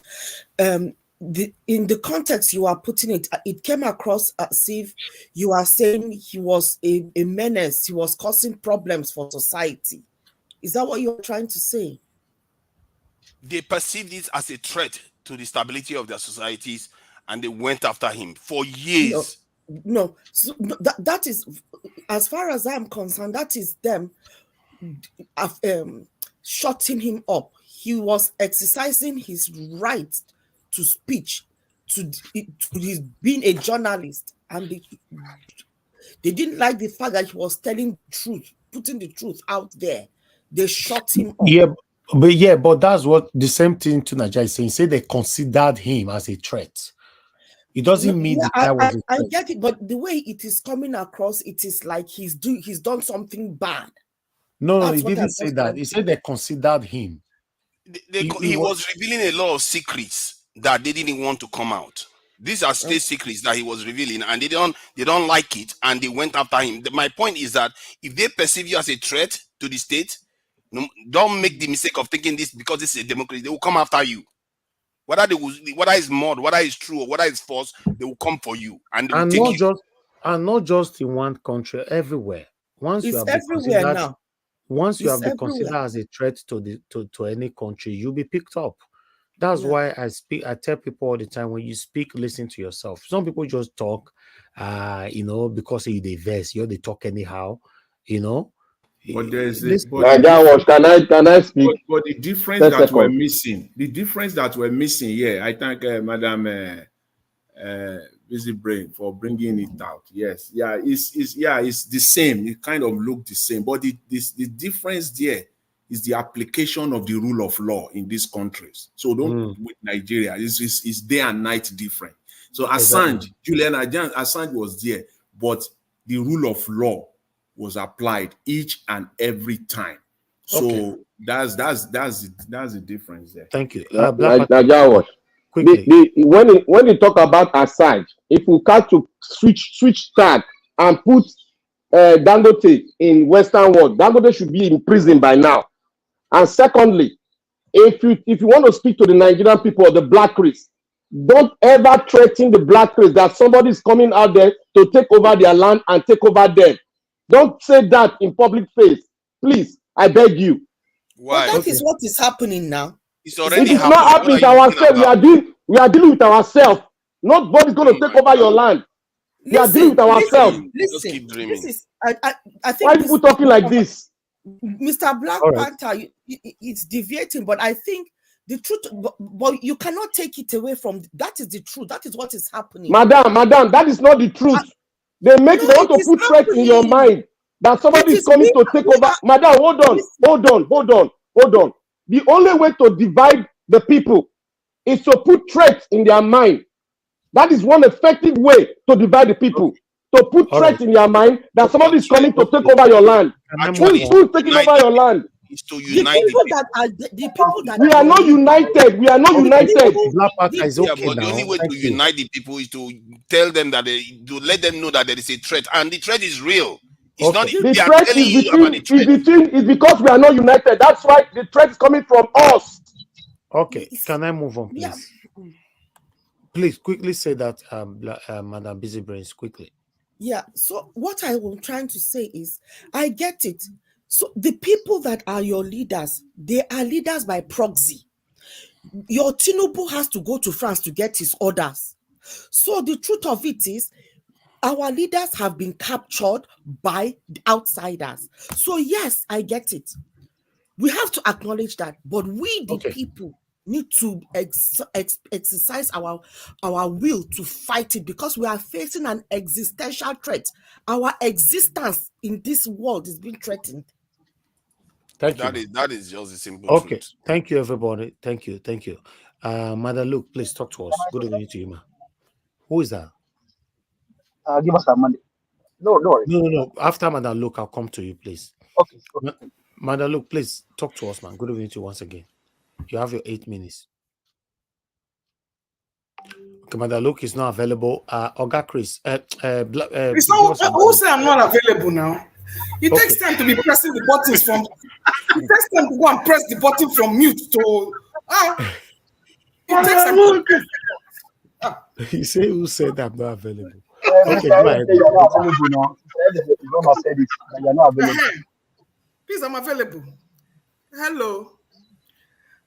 Mommy Diaspora, I greet you. Oga Elvis, I greet you. My co-panelists, commentators, except some of them, dear, minus you, and the viewers at large and the callers. Mr. Elvis, I have to thank you. You know, the thing that brings me here, you have we might not always agree, but you have a special appeal. And let me quote my darling Asian people. And by that, I mean that maturity, you know, that maturity that you have to handle people is what is appealing to me. It doesn't mean you don't lose your cool sometimes. It doesn't mean you don't get mad, but you have that maturity that you use to handle people and bring things down. And that is the role of a good leader, which I'm not aspiring to be, by the way, but I have to give it to you. And I do thank you. Now, I would implore you, you see those miscreants you have in your comment section. I just want to say, I don't know what the rules are here, but if somebody doesn't address you, you have no reason to be addressing somebody and be using somebody's name to brush your teeth. It's my prerogative to act like a mad woman or disgrace myself. Like I said, I've accomplished much for myself, and I don't owe nobody any explanation how I choose to rule my life, live my life, or how I choose to present myself. As long as I can sleep well at night and I don't catch any of your asses in front of my porch, that's all I care about. We don't go past the same street, so I don't know what this competition is all about. Whether you behave well or you don't behave well, or you don't do this or you don't do this one. Yeah, but Madam Luke, you can't call the people in the comment section miscreants. That you can't start a. Not be somebody call me my white animal, dear. Where you? No, that's what I'm saying. But you are trying to complain to the people now, and you are calling them miscreants. What about if they reciprocate again now? See, miscreant is not a bad word. Miscreant is it's a bad word. Okay, For I me, take I it would back. not allow I nobody on not earth go to call me offend a you. miscreant. I'm not going to offend you. But your comment section should be more moderated because you don't allow things to fester. People like Tony DPT and Miss Madam Busy Brains have said this many times. This man will never come on the forum to air his views. He will only give you some illiterate WhatsApp chats. That's why I left that place. When I saw people like that there, I knew that that was not the place I was ever going to be. This man will come on the comment section and be throwing jabs. It's not your business whether I can't speak the Edo. I don't even want to speak the damn language. When they're talking, you speak like you're fighting. What use is it to me? Is it giving me $1? Sorry, I'm a Nigerian. I have Yoruba, I have Igbo brother, I don't have to But speak Madam Edo. Lu, why are you speaking like this about your own place? Why? No, because that man pissed me off that I'm claiming Edo and I can't speak Edo. You started No, it first listen by to me. saying that the people from your state are not educated. And they are responded. They are angry Which people that you from are my state are not belittling your educated? own people. Which people are not educated? That was your statement, that the people from Edo are not educated. I don't know how They you are put not. it on. And I stand by it because look at the kind of people that are coming out. You even said it with your mouth that we are ruled by illiterate. Madam, look. Lower your temper. Okay. When it's what you give out that will come back. So Exactly. don't expect anything. And Just lower your temper. Show them that you are more composed than them. I don't have to That's be all. composed. I don't have to be composed. I'm not under anybody's watch. But you cannot come here and be insulting me and be making all kind of comments and expect me to fold my hand. I'm not listening. Listen, like No, Fela but said. Madam, look, my question is, you publicly, And I am repeating it. Don't say this full of people. illiterates. I am repeating it. And okay, and you expect these people to be clapping for you, right? Yes, and when I go back, don't tie my hands, is what I'm saying. Let's go at it full force. You can't tie my hand. So let's go for it full force. Madam, look, they will tie your hand, though. I'm repeating it. Edo State is full of illiterates. Beats me. Let's go on. Going to that lady in Canada. I pray nothing happens to her for one reason. I made my submission yesterday and I said what it constituted was hate speech. And I'm going to say it again. And she had no business saying that. But having come out on the public to say that, nothing should happen to her. Because after listening to what people have been saying all over Nigeria about other people and nothing happened to them, they should go and make examples of those ones first. Nothing should happen to her. Because it is what the seed that they sowed, that's what they're reaping now. When they could tell the whole world that people can come out and insult one tribe or kill one particular religious group and nothing happens to them, this is what you get. All of a sudden, your Agberu, House of Reps, yes, read my lips, your Agberu, House of Reps, want to go all the way to Canada to do what with this lady? Why didn't they use their same energy to go to Chicago State University and appeal to the FBI to get the records of their drug baron of a president and a certificate forger? Why did they not use that same energy to do that? So, my dear Amaka, wherever you are, please hide very well. Because the only reason they are doing this one is number one, you are Igbo, and number two, you are female. That's the reason. I see that you have done it and it has come out there. Please protect yourself. And I hope you have learned something from this. There are some things that we all think like you, but we have to keep it to ourselves. Including all these hypocrites you see online here. Like those ones that bash same sex, this one, now them be the most closet ones. He that beat the loudest drum, now them be the worst. So protect yourself wherever you are, and I hope you have learned from your mistakes. You are human, you've made a mistake. I'm from Edo State and I forgive you. I don't even see nothing about it that you said. Because the government in Nigeria is doing worse. They are marginalizing tribes every day. The Northerners have been marginalizing tribes. The Igbos have been marginalized for years. Now, one Igbo woman has come out to talk. The whole one wants to die. I bet me when I go drink Gary without Momo. Now, coming to Edo State politics, like I said, na illiterates food that place. Whether I don't know to, whether I don't south to. I said the only reason that I even say that is because Edo South, they are more. So they have the opportunity to shine. Can you imagine that? 57% of one tribe in one state. Of course not then go shine now. The rest minority, what do you think? And why I'm particularly pissed is someone like that Weholo. coming out. It's a big disgrace. And then the other one that came out this morning, the APC chairman, I was Googling all over his place. I couldn't even find his biography because I really wanted to find out exactly where he came from. But from the way he's talking, it was not going to be that. Listen, read my lips. Edo Central, Edo North, they are the most backward people in that Edo state. I'm from Edo North. If I speak the language, I don't care to speak it. It does not give me $1 in my life. So I don't care to speak it. My father did not speak it, and I don't care to speak it, and we die happy. Going to my grave without speaking headache language. Yes, read my lips. I said it. If you want to jump into the ocean, jump into the ocean. So coming to Edo State politics, whether Peter Obi supports Olumide Akpata or not, whether I have said it many times, Peter Obi owes nobody any explanation. As long as you have asked him once, twice, 3 times to say what and he did not answer you, I better rest. Rest. Like I wrote in the comment section, must he be a leader? We don't know we have our next form day. Men are going to take form now. Men are going to run for presidency. Easy. Now to criticize. Go take form. Enter Nigerian demonic politics. Then come out and talk. The man is doing the best he can do to save his life. APC is after him. Labour Party is after him. What do you want him to do? Then every time he has to come out and tell you to condemn me. Why did he not condemn me? But why did he not condemn this? Peter Obi, you are a smart man. You don't listen to whoever is talking to you and listen very well. Now, the one when you do with one copy and I won't put you for jail. So don't listen to anybody. If they invite you and you say no, you're not coming, it should be respected. I have respected it. I have had my problem with Mr. Peter Obi, but I've accepted him for who he is. And he's still the best after that. And whenever people are criticizing him, I will tell you one thing: go and take form for my neck. Go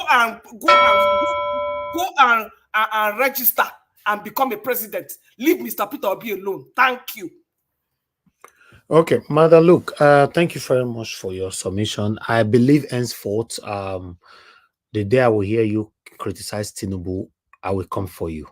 So it's better. There's no need to criticize any of them. Let them just be. Anybody that thinks Tinubu is not doing well, go and take form. Go and take INEC form and contest. As the same way, anybody that believes that Peter Obi is not responding to anybody, go and take form. And God bless you. God bless you, Nigerians, for that statement. God bless you. Because for me, I cannot be on this platform and be biased and be showing, going one-sided. I wasn't brought up like that. I've said this so many times. When it comes to Peter Obi, many of you are angry. We shouldn't call him. Wakobea, that is very, very extremely close to him. Wakobea confirmed in the past that Peter Obi take him to his bedroom and they discuss. He was telling the world how humble Peter Obi is. So that means Peter Obi to take somebody to his room, to his kitchen, or to his house. It means that this person knows this person. And he called out Peter Obi, and Peter Obi did not respond. I say make it not respond. Say so please. In fact, the one that they push me, they go so very soon. I'm not gonna allow anybody to criticize Tinubu for this place or Atiku or anybody, because many of us are biased. I've said it so many times. We are just so biased.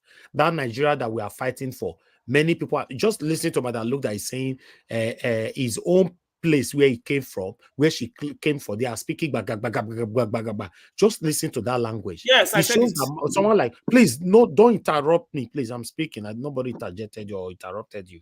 You know, just imagine someone like that is not fighting for a better Nigeria. Because where she's living right now, she finds comfort and she's very, very happy there. So for those of you that is clearly, who visit Nigeria often, that is fighting for Nigeria to be better, you shouldn't get carried away with this kind of submission. You see, if Tinubu would put for headline just now, everybody will be very, very happy to criticize Tinubu. Madalu cannot continue to be speaking anyhow or how she likes and believe that she can just get away with it. You cannot continue to just be speaking anyhow, saying that the people from Edo State, they are illiterate. Who is in Edo State that you are better than Madam Luke? Are you better than anybody in Edo State? Niger Wash. Madam Luke is not from Edo State. I've been saying it for a long time. She's not from there. Let me finish. That's just the truth. Who are you better than in Edo State? Include the people that live in the poorest village in Edo State. Are you better than them? Do you think that living in America makes you the better person than anybody?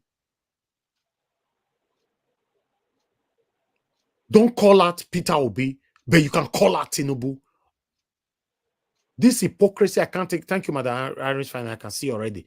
This hypocrisy, very soon, I go to throw people out from here. Go to your living room and judge anybody in your living room. I've told you guys before on this platform, I'm not here to make you happy. I'm here to say it how it is. During the time of me saying it how it is, if it makes you happy, glory be to God. If it doesn't make you happy, also glory be to God. But for anybody to change me to conform to your satanic submission or satanic stand, I'm not part of it. Those of you that are fighting for Nigeria to destroy, I'm not part of it. Those of you that is calling for Tinubu to continue to fail every day, when I know that I'm the one suffering it, I'm not part of it. Those of you that is calling for only people that is not favorable to you to discuss them, but the people that are affiliated or close to us, we should discuss it. I'm not part of it. This is the kind of demonstration everybody is demonstrating. Until Peter Obi put paper for now 3 days ago, say no, allow people to call me out. Shame can't catch all of now. Say Peter Obi is not an hypocrite person. He wants to be a leader where he can listen to everybody, regardless of any person that you are. Madam, look, you cannot continue to incite violence. Then people will respond to you. You can't continue to lambast on people. People will respond to you, say they are insulting you. For Christ's sake, you're supposed to be an elderly woman. I said, I don't understand. There are things you shouldn't say because people will definitely respond to you. Oh, you want, after you finish saying all this inconsequential statement, then I will not go and put padlock on the people on the comment section not to respond to you. Are they not the same human being as you?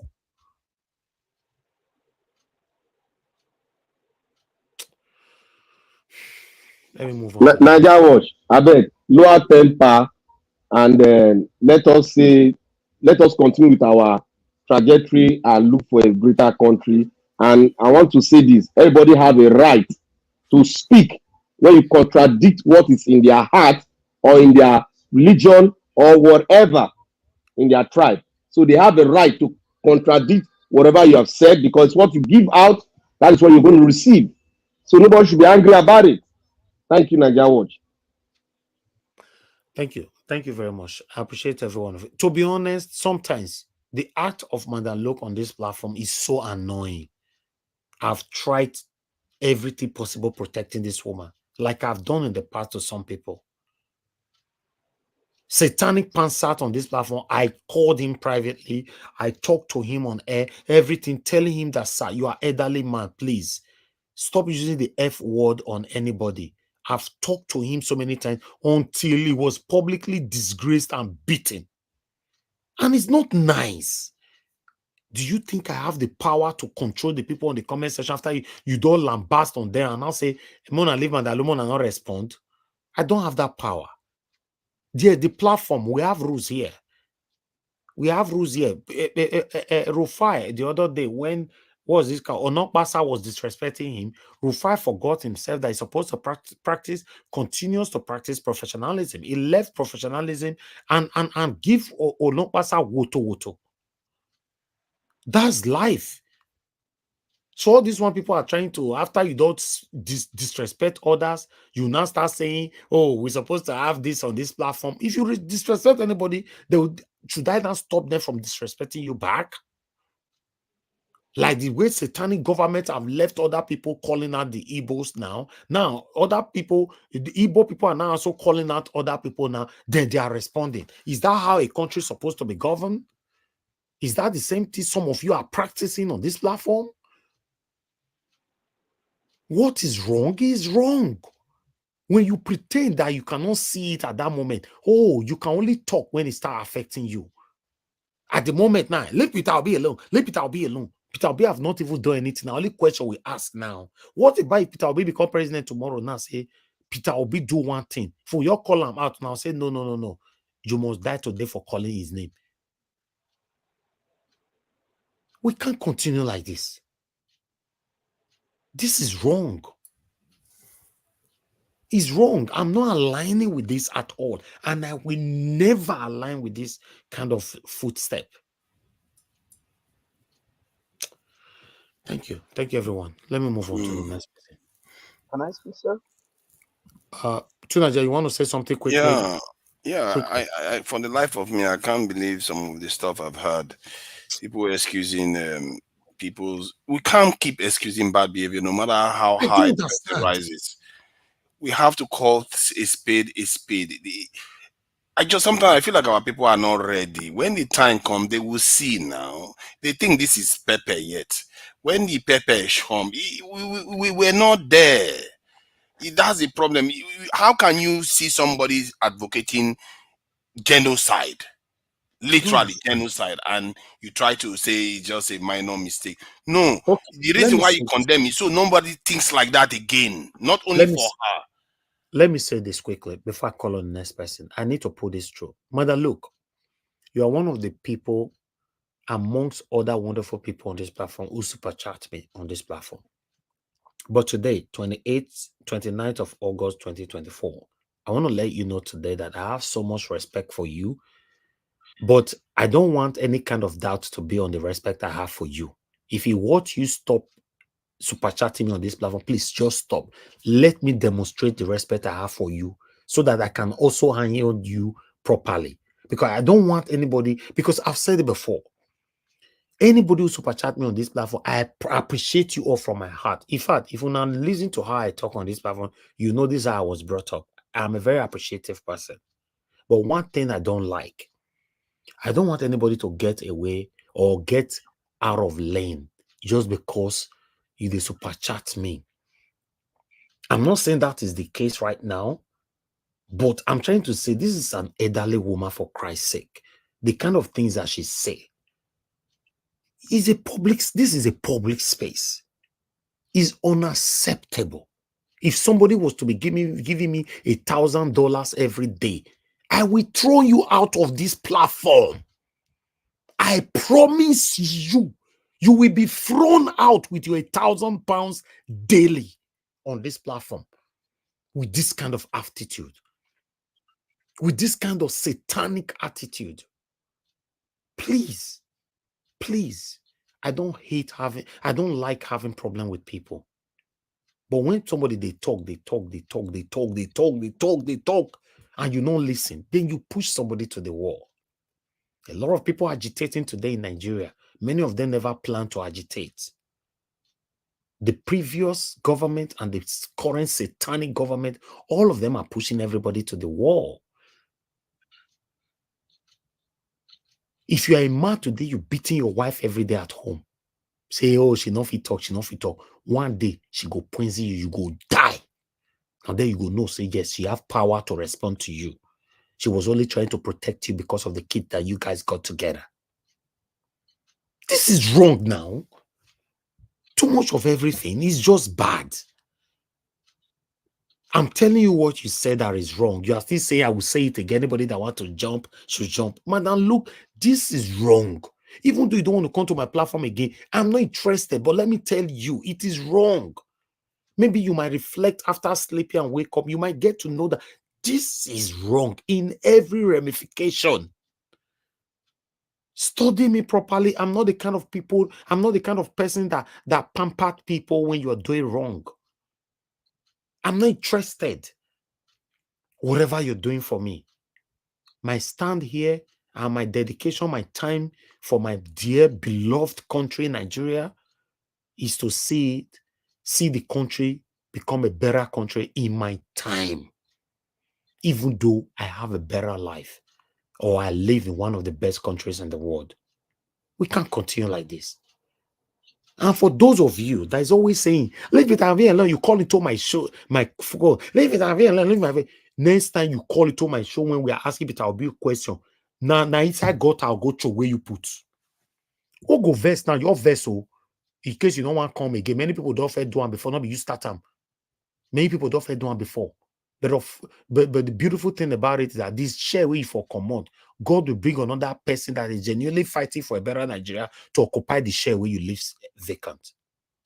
We can't continue like this. We cannot. What is wrong is wrong. If now your papa is wrong, if now your mama is wrong. And it's not even good for Peter Obi even not to condemn this thing, because the Peter other Obi sections talk of the my country brother now will just just 2 see days him as ago say make una call me out if I'm doing anything wrong. Now they drag this man, they go. The man have not done anything wrong. Can we go now? Northerners and Southeasterners now will be looking at him and thinking, so this is how you behave. You hear It's this type not of him, stuff, it's keep not quiet. him, my brother. Nobody should look at him. Now the satanic people where they pretentiously say that they support him. No, Peter Obi not send them the work where they do. I'm telling you, Peter Obi not send them. Peter Obi will not have any private conversation or meeting with them that if the people they talk about pretend, no, Peter Obi did not. They are the one doing Obaseki. And Nigeria, every one of us in our country, including Peter Obi, now citizen, it is left for us to critically criticize those that are bringing the country down and those that are forcing, they want to force it to go in their own way. We talk. Anybody will not talk, we go talk to them. To be honest, my people, I beg like the beggar. I'm not a perfect person. I don't like seeing myself or hear myself like this. I beg. If truly we want a better Nigeria, at this moment, you now know, say now let Peter Obi we get.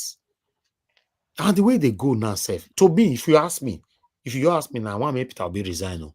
Me to say no go contest for 2027. Because the hypocrisy surrounding this man is just too much. Yes, I have my reason. Maybe he's beginning to line up too much now. I personally, this one, for me, he should have woman. Others can go, please. Hold on. I'll call you, sir. I'll call you.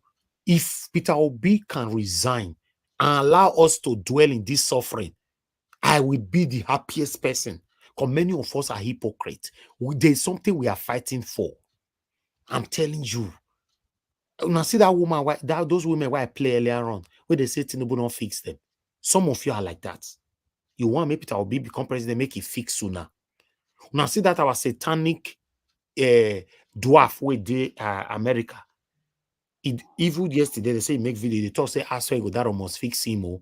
Once he win, he must win. Make it fix him. These are what these guys are. Oh, many people are like that. They have what they are fighting for. I fought for Obaseki on this platform because of the oppression from Oshomele. I was not expecting anybody to fix me anyway. What do you want to fix me for? How much commissioner they receive for those states? If not because they are the money where they thief. Tell me one commissioner that have been in those states before or that is still in office today that live a better life than me. Please, please, nobody should push anybody to brag here. Tell me one. You want to tell me, say, Obaseki can't say, okay, come and be commissioner for so, I'll be jumping up. How much is their salary? How much supposed to be their salary? Give us a man, they talk to us. Sir. Good evening to you.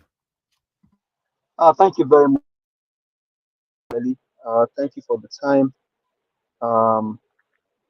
Thank you for all that you do and all that you stand for, and always bringing morals into this. Even though we're talking about how to fix the country, how to get it right, morals also is very, very important. And I think if there's anything that this platform should be appreciated for, is that sometimes because of the situation, we want to speak with the way we feel, and sometimes morals want to be jettisoned, and we quickly call ourselves back. And you know what? This is a public space because you leave your digital footprints everywhere you go, and that can be used against you tomorrow. But thank you for always reminding people that moral is still of great importance. And so I greet the panelists, I greet everyone. On the diaspora, I greet you. It is with a painful mind that I'm speaking to you. If you can hear from my voice.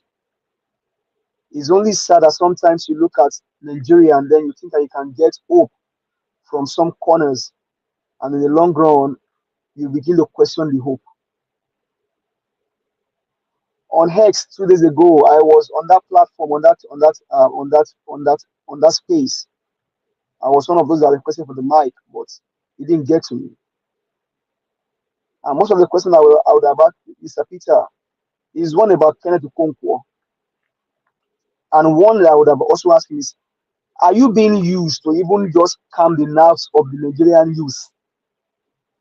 That they cannot even probably just calm them down, just let after everything go up, now you just want to calm us down. That was one of the questions I would have asked him. Now, playing the video of Wankobia, how can you? I mean, I don't know how true that may be, but I know that Wankobia will not tell lies. I mean, I will not say he tell lies. But if you say you don't know Akpata, you know Asue, and towards the conclusion of what Wankobia said, that Peter said he wishes that Asue can do the job, then why are people like me campaigning for Akpata then? If Wankobia is saying that Peter Obi said he knows Asue, he doesn't know Akpata, and now you want to go and leave it so that you don't destroy the party. Is that what? Are we truly serious? Do we truly want to deliver Nigeria? Maybe we forget that in the last election, over 88 people died in that election because of what? So that Peter Gregory can be the president. That's why they died. They didn't die because of anything. They died because so that Peter Obi can become the president. In 19 years ago, he killed himself. Why? Because Peter Gregory had to be the president. Maybe Nigerians don't realize the Oro worshippers defied their Oros in the afternoon. They came out in the day. Why? Because they defied their Oro because they didn't want Peter Obi to become the president. People gave their voices, their energies, and everything because they want to become the president. And then now we are hearing this from Wankobia. It's just so sad. Honestly, very, very painful and disheartening. Do we really love Nigeria? Give us a mind.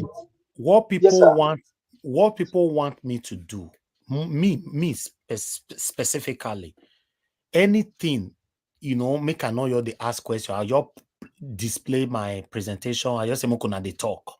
When it comes to our own, man, I know you ask question. But is this how, like the question you just asked before I stop you now? Is that how we better Nigeria? I will send you a picture of me asking Peter Gregory a big question. If you need to, when Adiola Faye interviewed, I will send you the picture once I'm done. Wow. I asked him about the refinery. He was my friend in Nigerian Navy that told me about Peter Obi, and then I went to check him up. I never since then I've been following him. When CM said something here about some people, and I'm not saying I'm a perfect human being, I have my own shortcomings.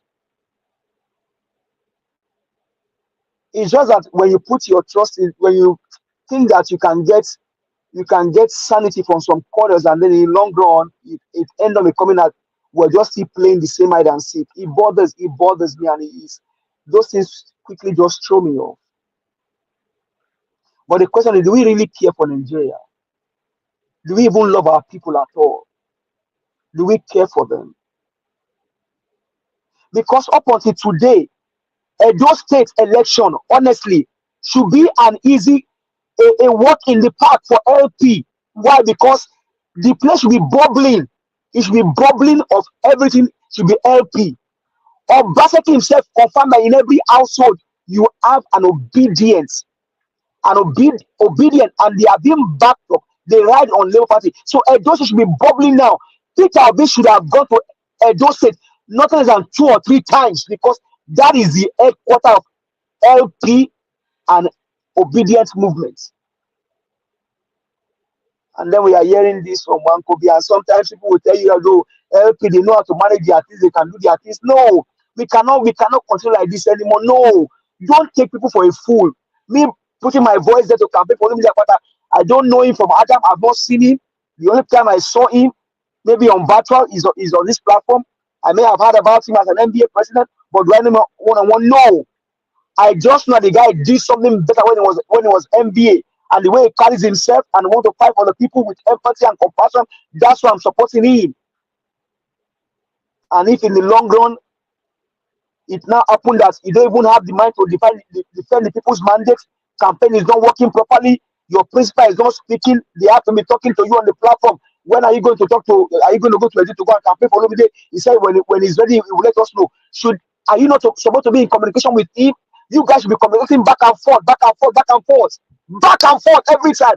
You, Mr. Peter Obi and Olumide Akpata with Alex Oti should be in constant communication back and forth, because that state is very sacrosanct.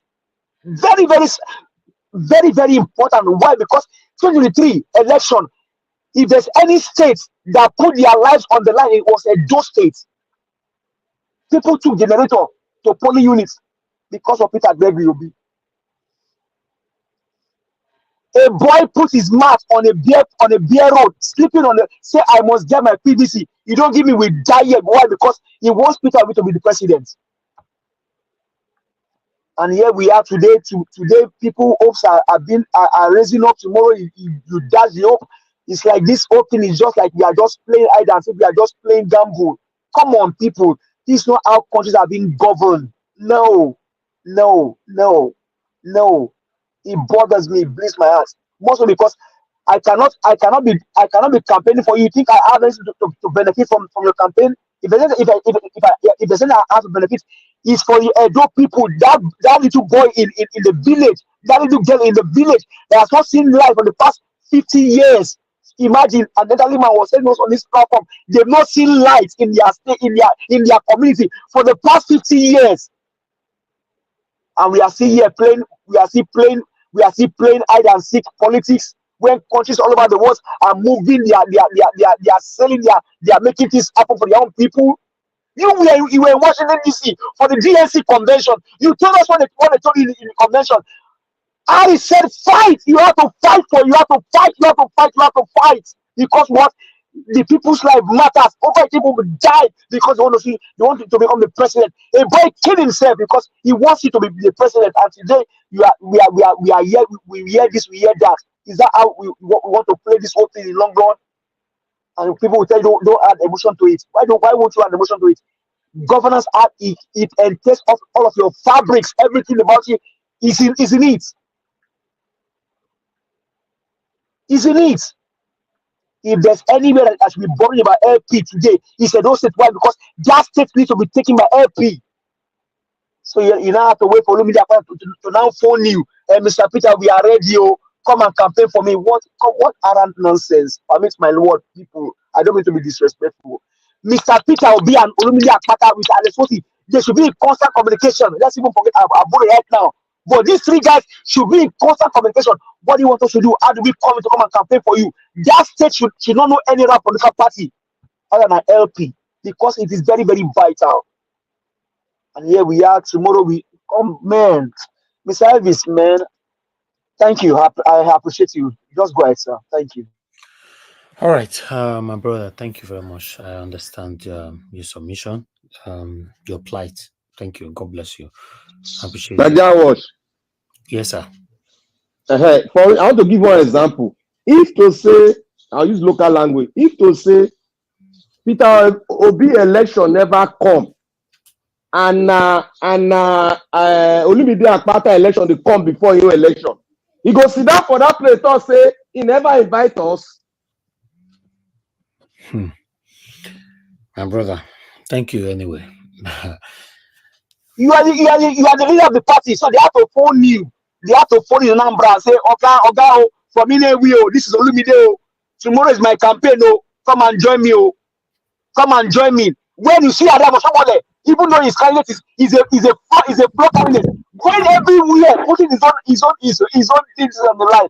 Obaseki has come out to be campaigning for Asue. You are waiting for Olumide to phone you. You guys, you know what, Mr. Give us a mandate. You know that. Give us a mandate. You ask a pertinent question, Okay. Quickly Anyway, say I will, it I now. will, I will respond to it when Mr. Elvis gives me time. Maybe For later. phone you. Mr. Don't worry, Mr. don't worry. Hold Elvis, on. so we are ready. Oh, come and join us in a Orion Don't Junction worry. When it as our gets to your chairman. second submission, you guys will pass this properly. But one thing, my stand here is this. Even though I'm not supporting anybody, I guess you guys saw one of my brother called into this platform yesterday telling me that, please, Mr. Naja will stop telling these people how to campaign, right? I wanted everything to be balanced. That's why I'm doing what I'm doing. But if you watch this video now, the effort that Oshomole is going to make sure that this man, Okpewolo, become the next governor of Edo State. Listen to what this boy is saying here. The issues are clear. The issues are now very clear. Now see Edo APC leaders yesterday. Oshomole and Akpakomiza. Now helicopter they fly from Benin to Aochi, where they want to go campaign to Edo people. Say make them vote for them. Then leave their supporters, will be Edo people.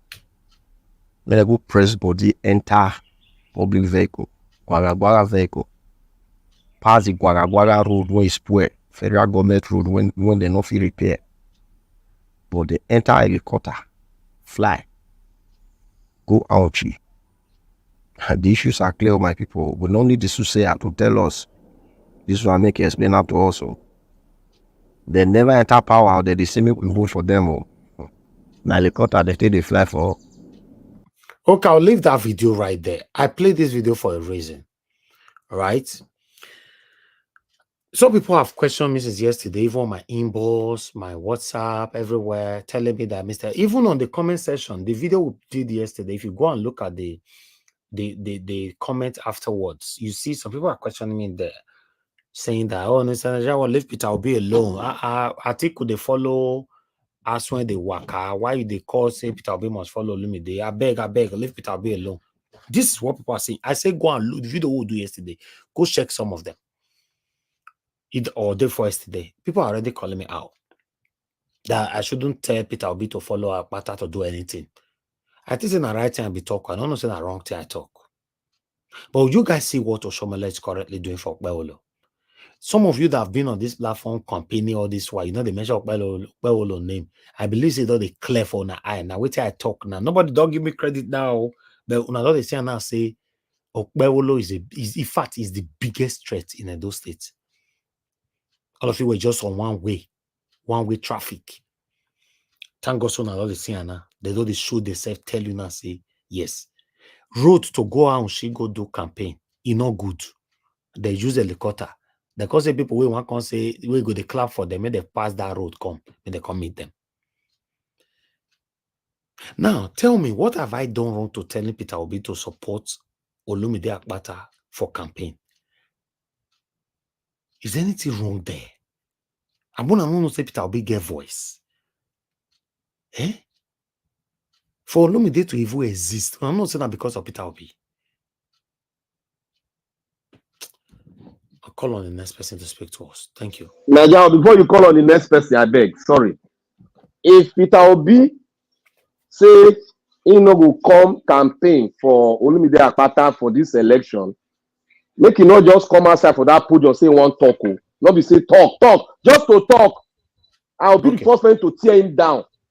Okay, please. No, I think they said that Olumide said he's coming in first. All right, thank you.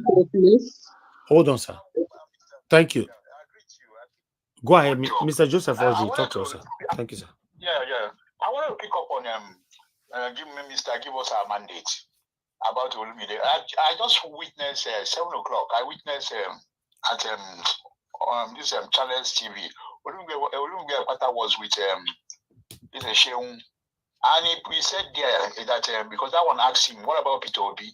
He said he will be with him next week, first week in September, just to reassure, give us our mandate. He said he will be with him in his platform. Although he's been already raised his hand, but he's coming back in September to come and help him again to confirm. But anyway, that his presence is well felt. Okay. He said that he admitted, he said he's riding on Peter Obi's popularity in Edo State. Say they don't know that about it. And then all the polls conducted all so far is leading in all the polls. Okay. So, thank you, sir. I just want to reassure what was our mandate. Thank you. Thank you, sir. Okay. God bless you, sir. Yes, sir. Yeah, thank you. Yeah, I'm already aware of this. Show already told me that Peter will be with Olumide in the next couple of days. Anyway, Madam Rita, you are calling into the show. Please quickly talk to her. You only have 2 minutes. Yes. I just want to. I won't spend more than 2 minutes. I just want to clarify something. You see that video of the guy talking, about Oshomole using helicopter. That video wasn't done to give Edo people awareness of the criminal party APC and PDP, because Governor Obaseki has been using helicopter since he has been governor to Auchi. So if these people are coming out now to make it seem like it is only APC that is using helicopter to move while there are people on the ground. So are you defending APC? What I am not. My point is, Mr. Elvis, is when people like this come out to talk about, someone is using a helicopter, they are doing it just to make them seem like a saint. But my point is, Governor Obaseki uses helicopter. Yeah, that's what I'm saying. But Obaseki uses helicopter every day to toilet, to kitchen. But is this one right? And these people, they also use helicopter. My own equation is this. I want to educate the Edo people that you see what is going on. APC and PDP, they are one of the same. They are two leprous hands in a leprous body. Okay. So they are not perfect. All of them are the same, and that's why they need to vote Labour Party. That's my point. Thank you. I need to join the panel. Thank you, ma. Okay. Yes, you can come in. All right. Thank you very much. Let me call on the next person because Madam Irene is with us. I'd like to hear from her. But before Madam Irene, let me call on the last person on the panel, which is Oga Chris. Oga Chris, please talk to us, sir. Good evening to you. Yeah, and almost, finally, it's good to be with you. And yeah, it's been quiet, busy traffic. And good evening, Mommy Diaspora. Thank you so much for all you do and people there with you on the comment section. And it has been blowing hot and cold all over the panel. But yeah, somehow in Nigeria Watch's panel, we find a way to walk around our various views and aspirations. And the people on the panel with me, I want to say good evening to you all. And it's good to be with you guys. Yeah, well, although I joined the panel quite late, and I was able to meet up and catch up with some of the videos. I think there are so many things I wanted to talk about, but event discussion has completely overtaken all of them. But be that as it may, I just trying to look at take a holistic view on what's going on in the country. In that trajectory, I just want to kind of completely disagree with Mr. Tunanja. Yeah, for the submission that I don't know. Buhari laid the foundation for Tinubu to succeed. My God, I don't know what foundation you were referring to. Obviously, Tinubu and Buhari, I don't see any reason to draw a distinction or a dichotomy between the two of them. They are the same thing. They are birds of the same feather, and definitely they will flock together. Tinubu just happened to be a very unfortunate man that had to govern the country after a sick, demented, and a completely ignorant leader like Muhammadu Buhari. I don't know the kind of foundation you talked about for somebody, a president that sat down without no legislative requirement, printed the equivalent of $50 billion, and he said that kind of a man laid the foundation for another person to succeed. The vast majority of the problem that Tinubu is facing today in his administration were all bettered. They were embryoed during the period of Muhammadu Buhari. Take the NNPC, for example. If Buhari was a foresighted leader enough, how many times did they take 1 billion each for the renovation of the NNPC? And as we speak till today, NNPC is still functioning at what percentage? Remember, in the twilight of the 2019 election, Buhari took $1 billion for the renovation of that NNPC. And just before the and 2023 election. I think 2022 they took another $1 billion. And prior to that time, he took another $1 billion.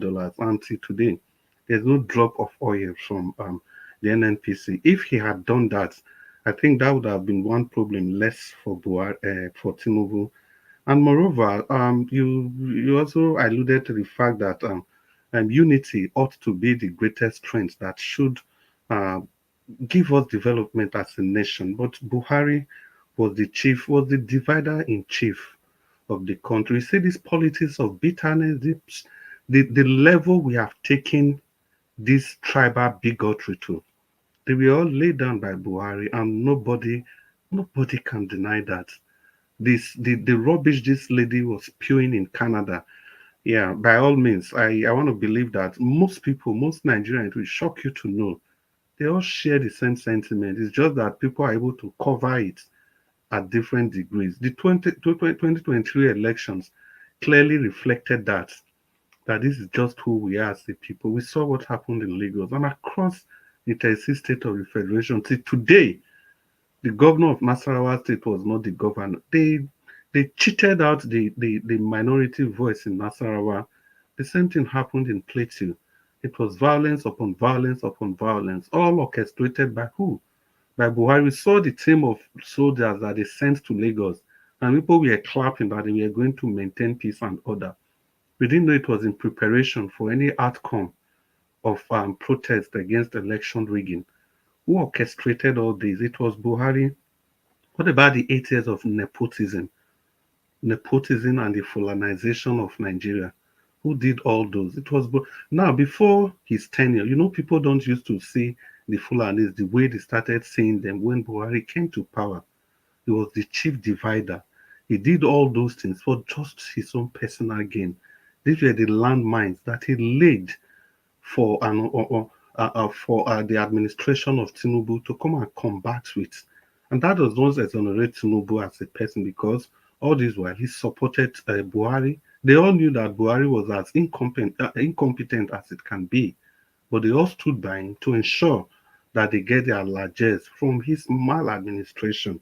Let's talk about security, or rather insecurity. In the vanguard of today, they wrote that 55,910 people died under Buhari's administration, with another 21,000 people missing, abducted, and nobody can have a trace of them. And it's still that insecurity we are still battling today. Kidnapping for ransom, kidnapping for political gain, every form of kidnapping went up. The statistics got skyrocketed, all because of this Buhari. And the election that we had, you know, it has to take the National Assembly 4 times. They presented that bill before the 2019 election. Buhari rejected all of them. That's the bill that could have introduced sanity to the system. He rejected all of them at every instance. Then it got to 2020 when he won the second tenure, and he started in that trajectory. And it would take somebody like Olumide Akpata of the Labour Party to tell the National Assembly that if Buhari refuses to sign that electoral act, that they should do the needful, so that they will be the first. They will be the first in history to have done that. So if you put all this together, if you see all this compendium, it staggers my imagination for somebody to come on this humble space and to say that Buhari laid the foundation for Tinubu to have succeeded. If you are looking at it from the perspective of the fact that it is during the time of trouble, that is when a leader can actually shine like a million stars. I will understand that, because during trouble, there are so many troubles to be solved. But if you are looking at it from the angle that Buhari actually set a template before he left, then it means we are all just the problem of this nation.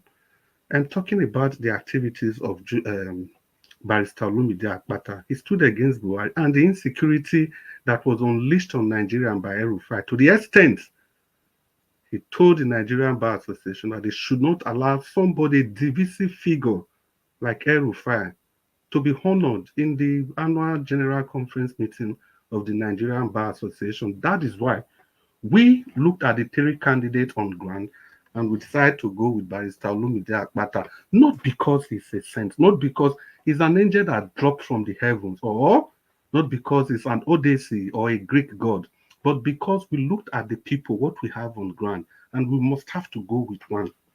Nigeria was famously said on this channel, look at these 3 candidates, one of them is going to be your governor. So you guys have to pick one and support.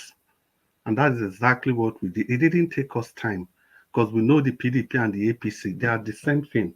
So there was no use to even look at them. It was an easy pick. So since then, we have looked at the person of Barrister Olumide Akpata of the Labour Party, and he has demonstrated par excellence, even exceeded what we thought he was going to do. For now, every single word that he has said, he has kept to all of them. Look at some of his promises that he's going to go across the 18 local government of the state at least 2 times before the election. And he has done that during the campaign. During the primaries, he did that 3 times. These are men that you can take their words to the bank. You go to any bank and you say, I was sent here by Barrister Olumide Akpata. The bank manager will ask you, how much do you want? You tell him, and they give you that money even without a check. Now, Edolite, the issues before you, they are clear, like I've always said. It is a choice to make a clear-cut departure from the status quo or to remain in this perpetual debt that we are in. Can you imagine the governor of a state, like Madam Rita said, he has been using a helicopter because he couldn't fix the roads in his state. That is what he has been using to galvanize, to just go across this a donut, especially a donut, to do what? 2-3 times that he tried to move around the donut, his vehicle was stuck in the mud. And moreover, was it not the same Oshomole that brought this man the first time? And the Jared Tenebe, the man that went to Arise, we can be laughing today, but let's not forget, these were the people in the APC when Obaseki was governor at the first time. These people are birds of the same feather. They are the same thing. There's really no need to draw a distinction between the PDP and the APC. That is why we are saying, vote Barrister Osagbovo Olumide Akpata of the Labour Party. The reasons, it's like day and night. This man is coming with clear-cut manifesto. He has told you exactly what he wants to do along the way. They are not highfalutin stuff. Before he became the governor, you can see his footprint.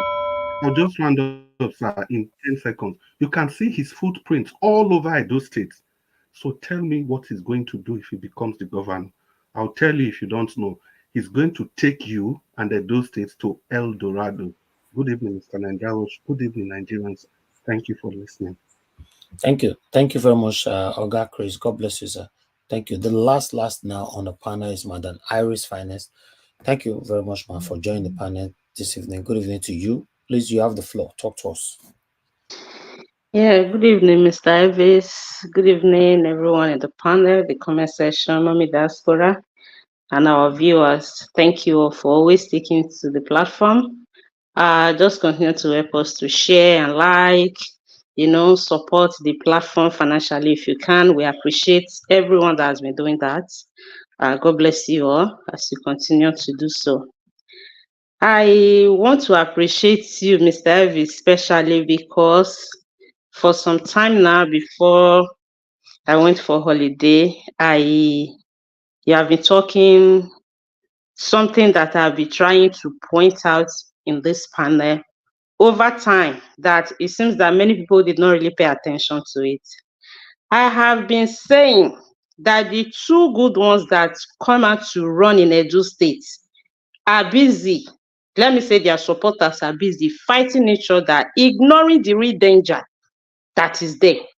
I've always said this, that we will be there fighting. At the end of the day, one tortoise will just crawl and pass 2 elephants fighting. And one thing Edo people should know is when 2 elephants fight, is the ground that suffer most. Lately, as the thing is kicking off, fast approaching and all that, we have been making some calls, asking questions anyhow it is. It's not everything that we'll see on the media, we that are in diaspora. It's not everything we'll see on social media. It's not everything we'll see on the mainstream media. For that reason, I always like to do my findings, like to call, consult people, but I can categorically tell you that the major danger we are facing here is APC. We are facing APC is the major danger we are facing here.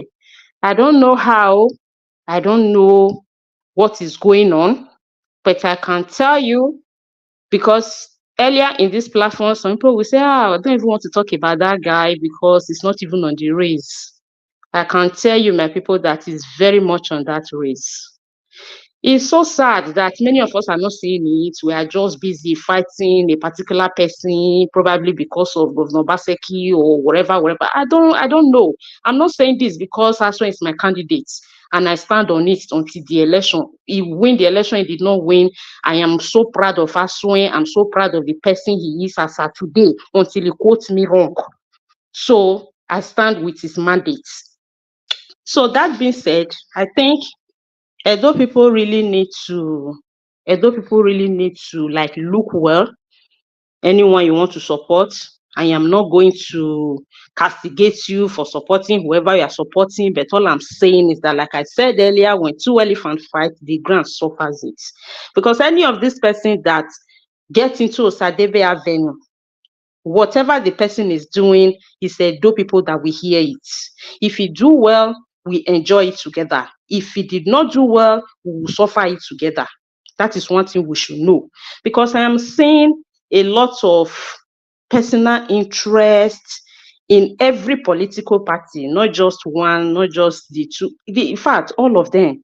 A lot of personal interest is flying on the air everywhere. Many people are not saying, I cannot say they are not saying, probably they are saying, but because of their stomach, they don't want to see, they refuse to see.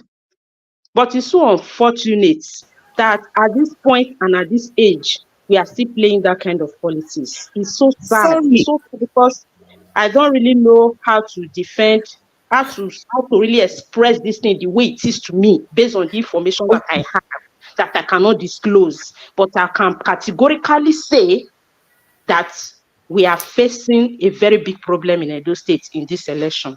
That being said, I can say I support my candidate. The people that believe in him, vote for him, canvass for him. Who anybody that is convinced from any other side that he believes want to join us, join us. That being said, I want to talk to Madam Luke. Mr. Ivis, I want to thank you for the way you address that issue. You literally take a lot of word out of my mouth, but I would have preferred not to talk about it because you have really said a lot about it, but I will say it because one of the major things that make me to come to the panel is because of her. You see, we all are from Edo State. Most of all these things happening today, this tribal war, this tribal fight that we are fighting today, yes, politicians are using it. They weaponize all these things to keep Nigeria where they are. Yes, I agree. But we citizens also play major parts in this thing. These are issues that we have ignored for so long. Because by the time you disrespect your state, you don't expect another person, your state or where you're coming from or your family or whatever. This now is not about a state. Now, it's not about a state, it's not about a person, but I just want to say, by the time you are saying some kind of thing about certain people, because the word of the mouth have a power, and our heart is like a soil. When you say you are sowing a seed into a soil, and when you sow a seed, expect that seed to grow. It's not all seeds that you sow that dies. I hope we know that. So I want to tell Madam Luke, you cannot come out on a public space and say Majority of Edo people are illiterate. When Edo have produced people like the guy that joined them to move motion for independence, Nahoro, what they call him, we have produced somebody like Ambrosali, we have produced Admiral Justice Homo that was military vice to Babangida. We have produced good prominent people from Edo State. Whether they did well or not, but something led them to get to that level. You can't come out and insult a group of people. Man, it's a slap on Edo people's faces. And if anybody don't want to talk about it, thank God Mr. Elvis have talked about it, I will talk about it. And let me tell you, you don't have monopoly of insults. Anybody can insult anybody. But I am this kind of a person. When somebody wants to go in the mood like a pig, I would not like to go to that level, to the extent of that level, because I have a name and image to protect as a woman, as a mother, and as a wife. I will not do that. But I'm here to tell you, I respect you a lot as a sister in this platform. I respect you in the comment section as a moderator of this platform. Several times, I feel like blocking you. I feel like putting you on timeout. But I believe in freedom of expression. But when it's getting out of hand, when it's too much, I like to tolerate people. When it's getting out of hand, when it's too much, it's bad. Too much of everything is bad. We try as much as we can to moderate that comment section as much as possible, to put it in order. See, people take time to build this platform. Mr. Elvis built this platform to an extent, and with collaboration of people. We condemned the woman in Canada. The first thing I said yesterday was that it's a shame and disgrace to the owner of that platform to allow the platform to be used for that. In case you don't care, you like to go to places to instigate war, you want them to bring it forth, you want them to come and bastardize everywhere, you are ready for them. Madam, look, you have to respect Mr. Elvis and respect his labor over the years. It's not easy to be where he is right now. And every time we all come here, praising him, praying for him, admiring him for growing a platform that gave all of us voice, to cry out, to vent, to advise, to educate as much as we can. Because if this thing is not here, I don't think none of us will be able to go to Arise or Channel. And when you even go there, the time we have here to vent, you will not have it there. And the freedom of speech you have here, you might not have it there. They will screen the living hell out of you before getting you to that place. There are things you will say and there are things you will not say. Because we are given freedom to speak here, we should know that freedom of expression have limits. We should know there are people here that are sensitive to certain things. We should learn how to respect ourselves and respect people's sensitivity, respect people culture, people image. If you don't believe in culture, I respect that. I am somebody that respects in whatever anybody believes in. If you don't believe in culture, I respect it. If you don't want to respect yourself, that is your person. But consider others. It's very, very important, very, very necessary. You can't come here, talking about group of people. You insulted some people yesterday throughout. Today you started again. When Abure was talking, you were busy writing how you have Esan accent, how he's a typical Esan man. The other one, what is it? What is your problem? What is really your problem? If there is something that happened to you in your Edo North, deal with it. Deal with their people. You can't come here insulting the whole of Edo State. Edo is big. And you rightly said you are from Edo North. Probably something happened there that none of us know. If nothing happened, it's just your kind of person, we respect it, but deal with it in somewhere, not here. Not here, because many of us are not ready to tolerate it. We are not ready. I know you are that kind of a person that will say, I will say it because I want to say it. I say whatever I like to say. But I think there should be boundary to this. There should be. There should be. You can't just go insulting group of people, a state, everybody. It doesn't make any sense. If you care only about dollars, as you said, you don't give a damn about the state, about your place, about other places, they don't put dollars on your table, then focus on where to put dollars on your table. Leave it for us that love our culture, that respect our state, that come from there, that grow up from there. Leave it for us. And that thing you are saying, I will quote you wrong. Edo State is not backward. In case you don't know, they are not backward. You can't say they are one of the most, Edo Central and Edo North is one of the most backward people. No, you are wrong. They are not. Are you saying that majority of them are illiterate? We have a lot of Edo people in this platform. Did they talk like illiterate to you? Did they behave like illiterate to you? If you have 1 out of 10, does that mean the rest 10 are illiterate? I myself talking right now, do I sound like illiterate to you?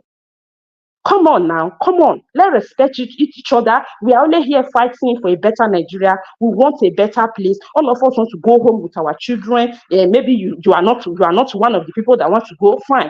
But I believe many of us agree with me that we are looking for a better Nigeria where we can go home, show our children our alma maters, show them where we grew up from, show them our grassroots, show them our grandparents' houses. Even if you are the type that farmed before you left Nigeria, you can still stroll to where you were farming, where you were youth. Show them places, let them know there is a life different from the life they know about abroad. These are things we're fighting for. We don't want to have children that we just gift them to the Western world. After all, we are crying that the Western world did to Africa. Then we, generation of 21st century, we still keep having our children and just giving it to them because they are schooling in this part of the world. They will come out to some of the best profession and keep practicing them here. What do you think is that? We literally gift our children to them. These are some of the things we're fighting.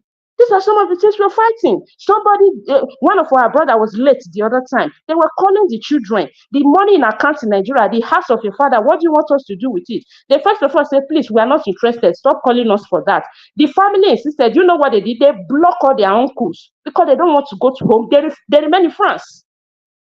Many of us don't want that for us. After we have labored all we have labored, we want our children to be proud of our roots. We want them to know where we're coming from. So we are not here to be insulting that same root, telling them how backward they are, telling them how irresponsible the people from there are, telling how stupid we are. Come on.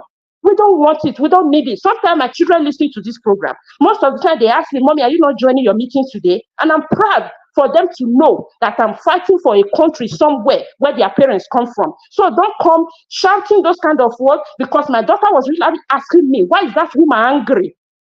Is she quarreling with somebody? I was not having answer to it. It's not okay. Majority of our children watch this thing with us.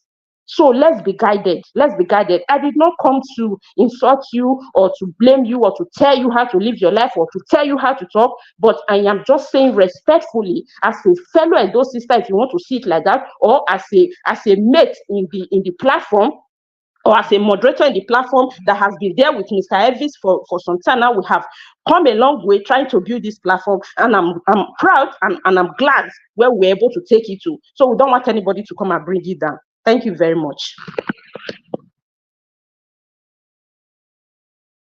All right, Madam Iris Finance, thank you very much, ma, for that wonderful submission. Thank you.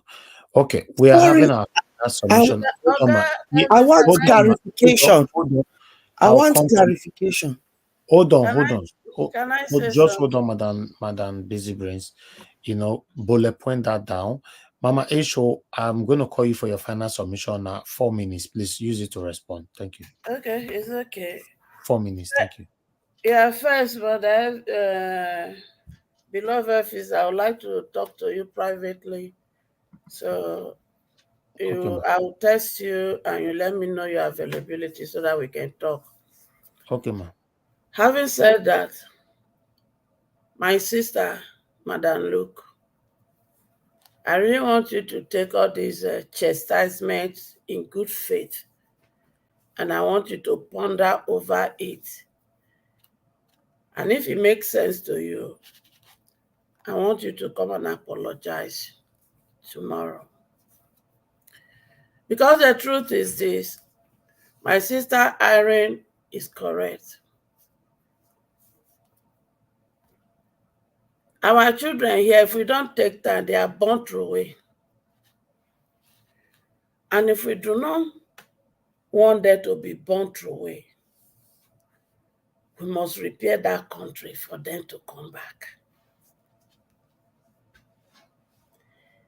And everything Elvis has said regarding what you said, Madam Luke, and what my sister Irene has said, they are correct truth. No matter how we get money rich, 6 feet now for everybody. So that we have opportunity to be in this other side of the world and with the count dollar to count pass. It not make you better pass anybody. It not make me better pass anybody, whether we like it or not. Because if me and you breathe our last breath, you see that 6 feet, none of us, they go there. They don't go prepare a difference because I get one person, get one money pass. So they go come dig 12 feet for you. No. No.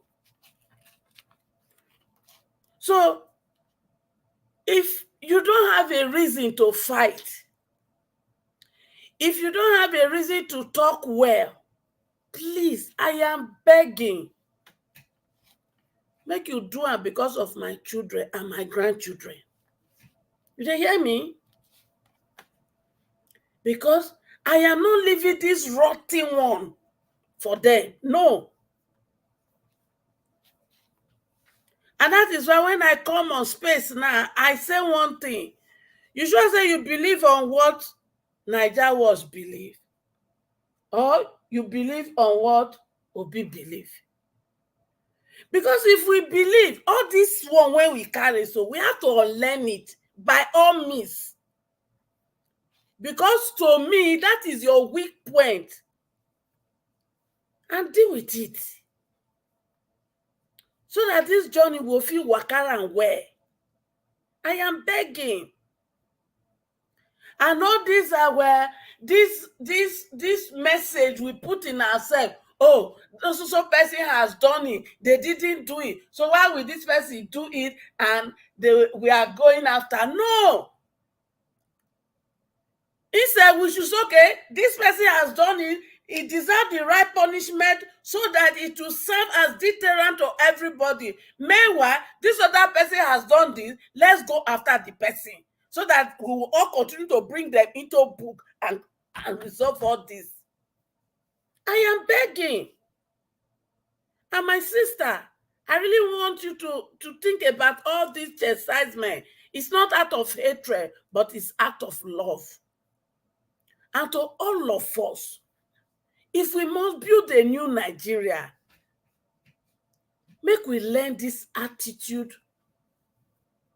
from Naija Watch. The person when you believe, if you do wrong, call him out. Because just like Naija Watch said, you do not have any audacity under any moral ground to criticize Tinubu if you cannot criticize your own. And if you listen to the one you even believe in, person like Obi, is bring it, come and tell me, I will learn. So if your own person you believe in say, I won't learn, why can't you people want to learn? So now don't arrive. And una be Mrs. and Mr. Perfect. Mba. In the midst of all this, we are all here, not just to criticize, we are also here to learn. If you are not here to learn, sorry for you. Maybe you don't belong here. And you don't belong to join in the journey of a new Nigeria. No verse for me or my sister. If you verse, I apologize in advance. Forgive me. But we're here to learn, not just to criticize. And thank you very much, all of you. Let us continue to fight. All right. God bless you all. Thank you very much, Mama H.O. God bless you, ma. Thanks for your submission. Nobody have anything against Madam Luke on this platform.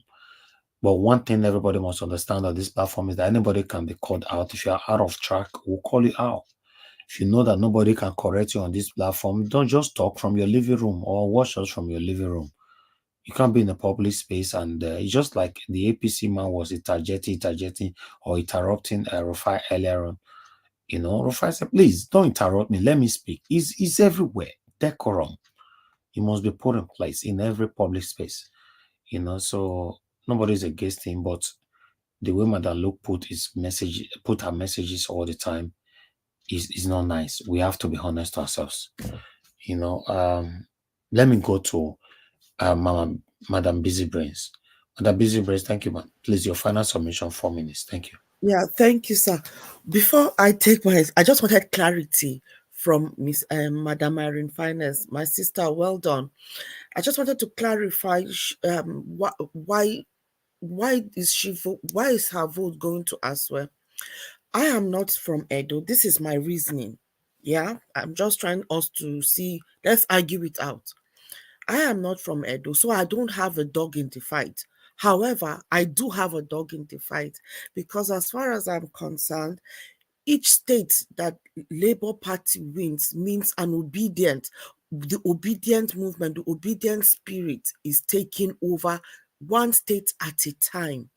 Now, what is it about Barrister Apata that turns you off from going for him? And why Asue, who is being hoisted upon the people by the incumbent, the present governor of the state, whom has carried the Edo people to the cleaners? Why are you supporting him? I just want clarity on that. I'm not saying everybody have a right to vote who they want to vote, but we are here to discuss, argue, and to see. I'm a believer of superior argument wins the day, to see if I can win you over. I just wanted, because I want to really understand why.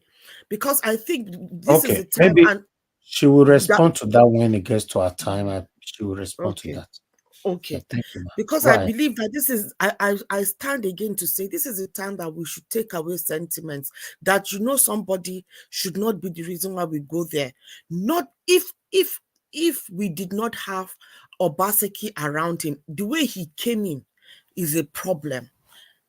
I believe because of the way he came in, the state will be hijacked, just the way Nigeria has been hijacked by Tinubu.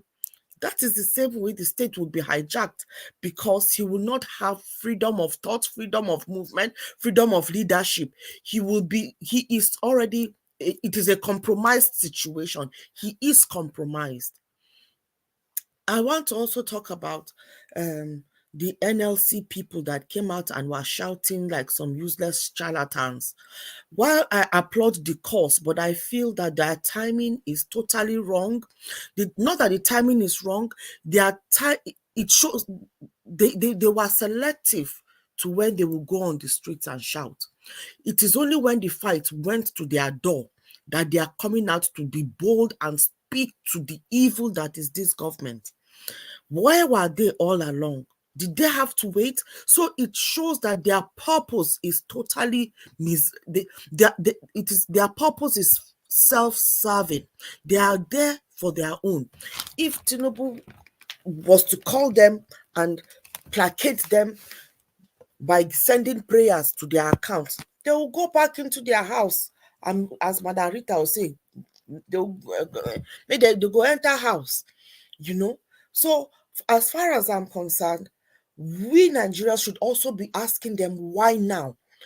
We've been shouting since the people have gone on the street. Where was their voice? The way they spoke today, what you showed when you are when you are showing the presentation, they spoke with passion. They spoke truth to power. They used the right words. They were challenging and putting searchlights on the corruption of the government, which is good. But I query the timing, and I feel that our purpose should be in sync. We should all be together in purpose, because right now I doubt if their purpose is for a better Nigeria. They are only fighting for a certain group, their own group, Nigerian Labour Party. They are saying they are going to shut down Nigeria if they arrest Ajero. So where were they when we needed to really shut down Nigeria on the I think it was from the 1st of August? Where were they when Nigeria really needed to be shut down? If they had come out and shut down, Ajero will not be where he is. The threat to them will not be where he is. The threat where we are today, they won't be where they are today. So for me, to be honest, we Nigerians should put pressure on the NLC themselves and let them know that we are putting searchlight on them. They are not serving our purpose. They are serving their own purpose. So I think this is where I'll rest my case. Thank you so much for the opportunity. But I want to round up by saying, in relation to Edo politics, it is around the corner. Please let us be guided. People have come here and are saying, let us not talk about emotion. Let's not think of emotion. Let us not do emotion. But I'm thinking they are doing emotion. They are going to still vote for somebody who is being brought. On this platform, you people came and abused what is his name? Obaseki. I've been listening. I've been participating, and then the same Obaseki is bringing his own shadow. And you are now going to vote for the shadow. I think there is some disconnect here. I'm trying to understand. Thank you. Madam Isibris, thank you, ma'am. Sorry. Let me just say sorry. I beg you. Okay. I beg you. Please. I know Madam Luke has Miss Yan. Yeah? I didn't like what she was saying. It was not palatable. In the sense, I be Niger gong. I love anything. I am proud to show my culture anytime, any day. I tell them to their faces I am in Niger, and for me, that is where I stand. However, I am also a speech absolutist. I'm absolutely free. I'm a free speech absolutist. Anything that will hinder anybody from expressing themselves, I really think we should tread carefully. While at the same time, I will also say, because it gives an opportunity to hear what people are thinking and to correct it. And the way Oga Elvis, you did it was fantastic. So you've corrected it. You've raised an argument for her to see. So it is good that she brought out what was in her mind, and it was an opportunity for you, Irene Finest, to talk and Mommy Hecho to set the record straight and show her the other alternative. I think I've seen comments where people are trying to cancel. Let us not go the cancel way. People can talk. Let them vomit whatever, expose their ignorance, expose their knowledge. It is good. It is from there that we know what it is in people's heart. Then we now start talking. We are in the business of renewing minds on this Niger Watch platform. Thank you so much. Thank you, ma. Thank you so much. I think I stand with you. For me, I'm not here to gag people or to tell you how to talk. Me, myself, I'm here to learn. But when we are going out of lane, I think it's our responsibilities as a whole to correct each other's. Thank you very much, man. I'll come to Madam Iris Finest. Sorry, the men. I'm calling on all the women, to give them a chance to speak. So God got the wait for them. Madam Iris Finest, I beg, talk to us. Your final submission.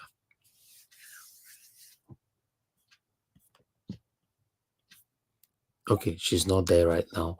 Okay, Madam Iris Finest, she's not even on the panel. Oh, okay, she's not on the panel anymore. She left. I didn't check that. Okay, let me come to Mr. Jonathan, if you are still there. Okay. Thank you, you, sir. Mr. Iris. Thank you very much. It's good to be here again. Yeah, even all the good things that came out from fellow panelists, Madam Luke, has been overshadowed by the negative side, even though. But one good point that she raised, is the fact that this lady in Toronto, in Canada, Ontario, not Toronto, I think she lives in a city called Brampton, but in Ontario, Canada. This lady, if this very statement that she made, will Nigerian government react the same way if, for example, a Yoruba person said the same thing to, say, Yibo people? or other tribes in Nigeria? That's a question. Will the Nigerian government react the same way? Well, I think we all have our different answers to that, given what we all know. You know, I just want to point that out. And then, Mr. Elvis, you ask a very, very, very important questions. I just want to respond to all of those questions that panelists brought out. Well, first of all, Mr. Elvis, as the anchor in your introduction, you asked one question. You said, is Abure threatening Mr. Peter Obi? You asked that question. Is Abure threatening you? That's the way you put it. But I can say, for me, as of today, from all that is publicly available to me, as far as Nigerian politics is concerned, I will presume that Abure has something. Not just on Mr. Peter Obi, but on most Labour Party politicians. He has something that he can use against them as a kind of a blackmail. I said that today, as an assumption. I'm still assuming. But perhaps in the coming days or months, I may be able to say it explicitly and categorically. I can't say it explicitly today or categorically today. But there are indications, so I can assume based on what is publicly available.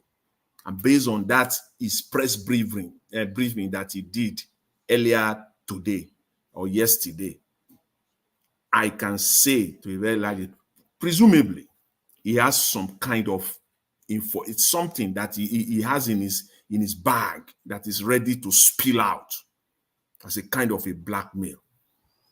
And it is unfortunate. That is why, for me as a person, I refuse to support the candidate of Labour Party in this Edo State election. Ab initio, from the beginning. I refuse. I cannot. My standard is not, it doesn't correlate with my standard. It doesn't. That is why the biases that I've seen, from people on this platform, is staggering. The inconsistency, the hypocrisy is staggering. That is why now, as we're approaching the end, the climax of this campaign, and as the election day is approaching, we are now seeing it. It's now becoming obvious. I hear things like, we all know that this man is a terror. Abure is a terror to this party. And when you have a terror as the chairman of the party, and as at this time, I continue to hear things like, it doesn't matter. I continue to hear things like, you cannot compare the chairman of the party with the candidate. Oh my God. I heard things like the party chairman, whatever he does, is different from the position of the candidate of the party in an election. And I will ask the question, these same people that are saying this thing, they won't ask the same question whether Wike's position is different from that of PDP in anything. Before you say Jack, everything Wike does is connected with him as a member of PDP. Anything Ganduje does is connected with APC. You can't separate it.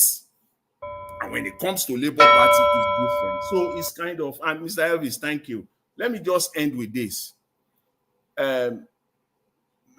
Give Us Our Mandate, he also put out a kind of a question. He said, this election in Edo State for Labour Party, it should normally be a walk in the park. it should be like just a walk in the park. And my question is this: why is it not so? I'm not demanding for an answer from you or from anybody. Why is it not a walk in the park? Why is this so difficult? But you know what? Everyone in your own private, time, you can give yourself the honest, unbiased, fair answer to that question. Why is it not so? Why is it that Olumide, Mr. Peter Obi, Julius Abure, you can't see them together now today? They are like, it's not possible. Why is it that the Labour Party machinery is not working for their candidate the way it should be? These are questions, and it shouldn't be so. It should be a walk in the park. I agree, it should be. But why is it not a walk in the park? Why? I will leave that question out there. Maybe the answer will come later on. Mr. Elvis, thank you very much. I really appreciate it. Thanks, everyone. Thank you, sir. Thank you very much. Thank you. Wow. Let me go to Oga Elvis. Today I'm just interjecting anyhow. Please, I'm sorry. I just want to bring out the fact that a lot of us are still tribalistic. I just saw a comment. I think it is in response to my question when I was trying to get clarity from Madam Irene Finest, and somebody said that Mr. Barrister Akpata is not Benin. So let me ask, if we have someone who is going to deliver, life will be drastically changed in Edo, but maybe his father is not from Edo. We will go with somebody. Those people, you shouldn't even respond to them, because nobody can say Akpata is not from Benin, so that person is just writing rubbish. So that there's still tribalism in the decisions that we are making. We are still being tribalistic. That's why we are where we are, ma. Yeah, so it's frustrating. We have a long way to go. When we continue in this way, all these things that we all are practicing, and it looks fun to us right now, right? And so we'll all get Niger Wash. Yes, sir. I told you, Madam Busy Brain, when I said it here, people thought I was just trying to play a joke. I said this thing is tribalistic now.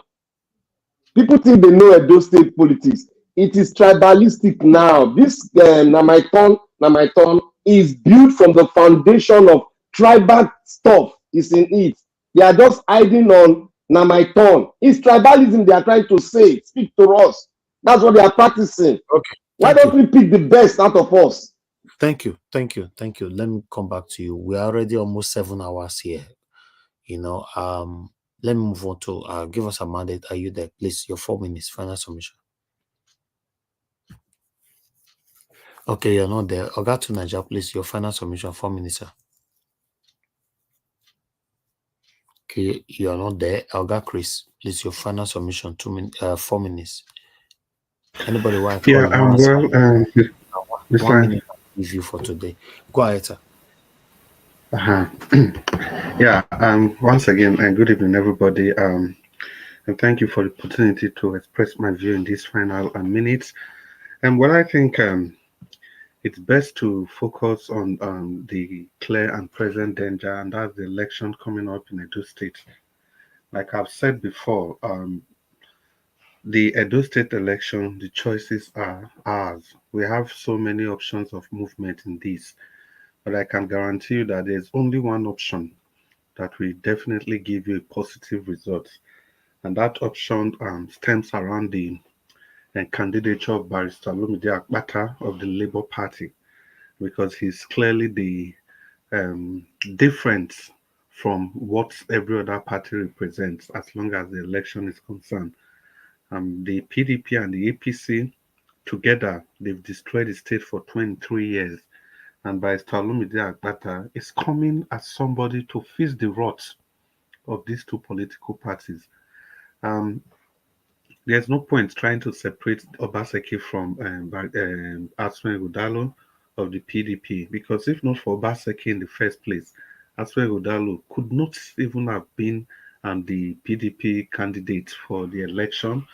And also, we saw what Ushomole did for the APC primary. It's just the same story. It's just about godfatherism. It's about their personal interest. It's about their personal pocket. It's about their personal wishes and aspirations. Edo State has been placed at the back burner, whereas these people, they have catapulted their choices, their dreams, their desires, their aspirations to the front burner, which ought not to be so. Politics is supposed to be meant to bring good governance, to bring succor to the people. But these guys, we've seen what they can do for 23 years. I think they've just been going down and they have been dipping in performance, because you cannot compare Shomole's performance with Obaseki's performance. Arguably, no, not even arguably. Obaseki's performance has been the worst. I spare the word arguably. It has been the worst. All the indices are there. Compare what he has received and what he can show for what he has received, either internally generated or from the federal coffers. It's all the same thing. We have seen a style of governance, zero empathy. These are corporate politicians. They are portfolio politicians.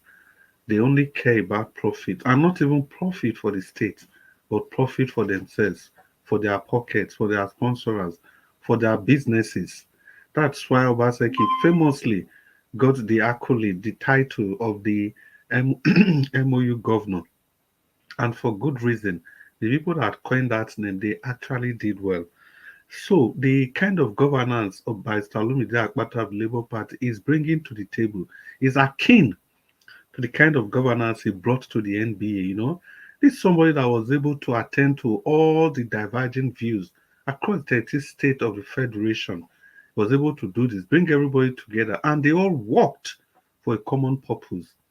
He has promised that if he can do that at a federal level, he will be able to also replicate the same at the state level, because the diversity at the federal level is far more than diversity at the state level.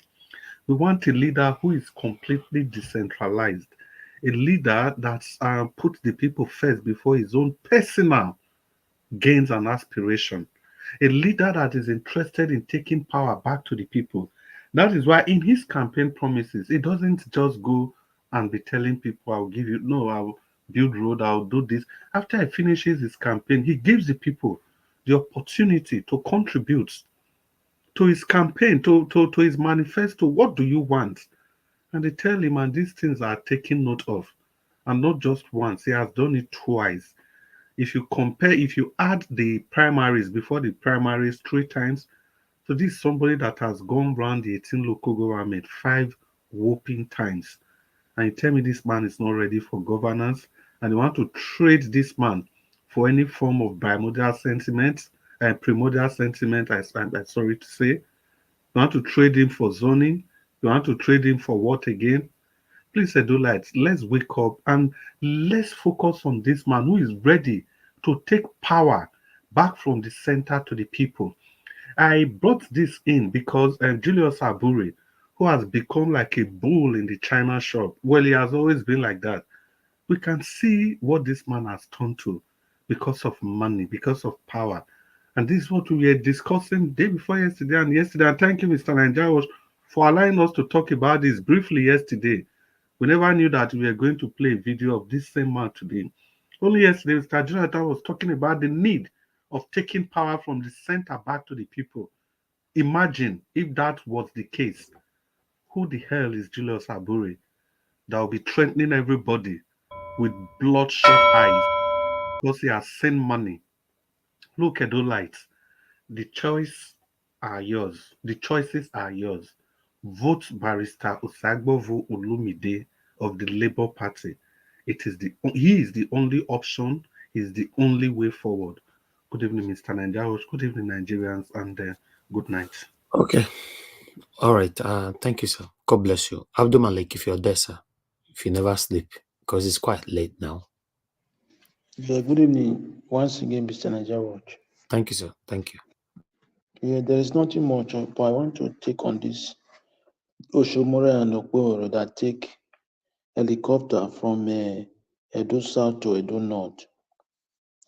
You see, if you take a look, currently, Oshomore is the senator from Edo North, which is the same thing with Okporo, Asia Central in the senatorial district currently. And that road, he has been there like for 1 year or 2 years now. They have not repaired that road. Is it those people want to govern you people really? If really they are not fighting for their self-interest, why can't they complain to the federal government so that they can fix the road? Rather to take a helicopter from one place to another, the same state.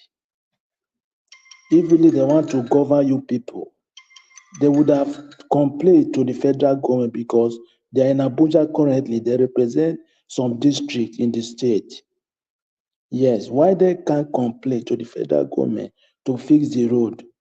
But now they are using road to campaign. If they come to power, they will repair road.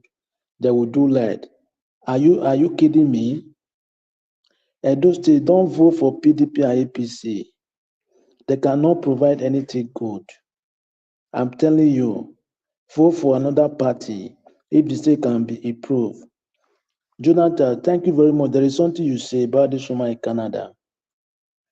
If really Nigeria government, just like what happened now to that woman, they take action, right? If it is Yoruba woman or Hausa woman, are they going to take the same action? That is my question. Just like Yoruba woman did the same thing, your Hausa woman, are they going to take the same action? Thank you, Nigeria Watch. All right. Thank you. Oga Abdul Malik. Thank you, sir. Okay, the last person on the panel, which is Black Panther, please talk to us, sir.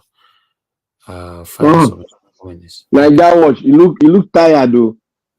7 hours. I did holiday. I'm not letting me enjoy my holiday. Oh, my brother, it's not easy. These pounds not easy to get to.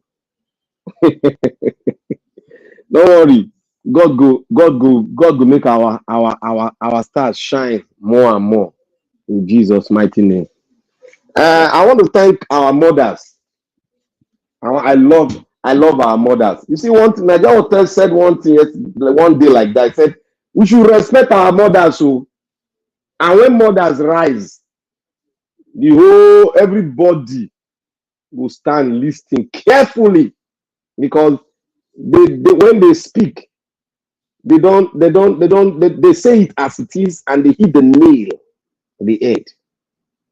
I want to thank Madam Iris Finest. You know, sometimes with these policies make us with the yarn, you know, but at the long run, we still there on one point in our politics.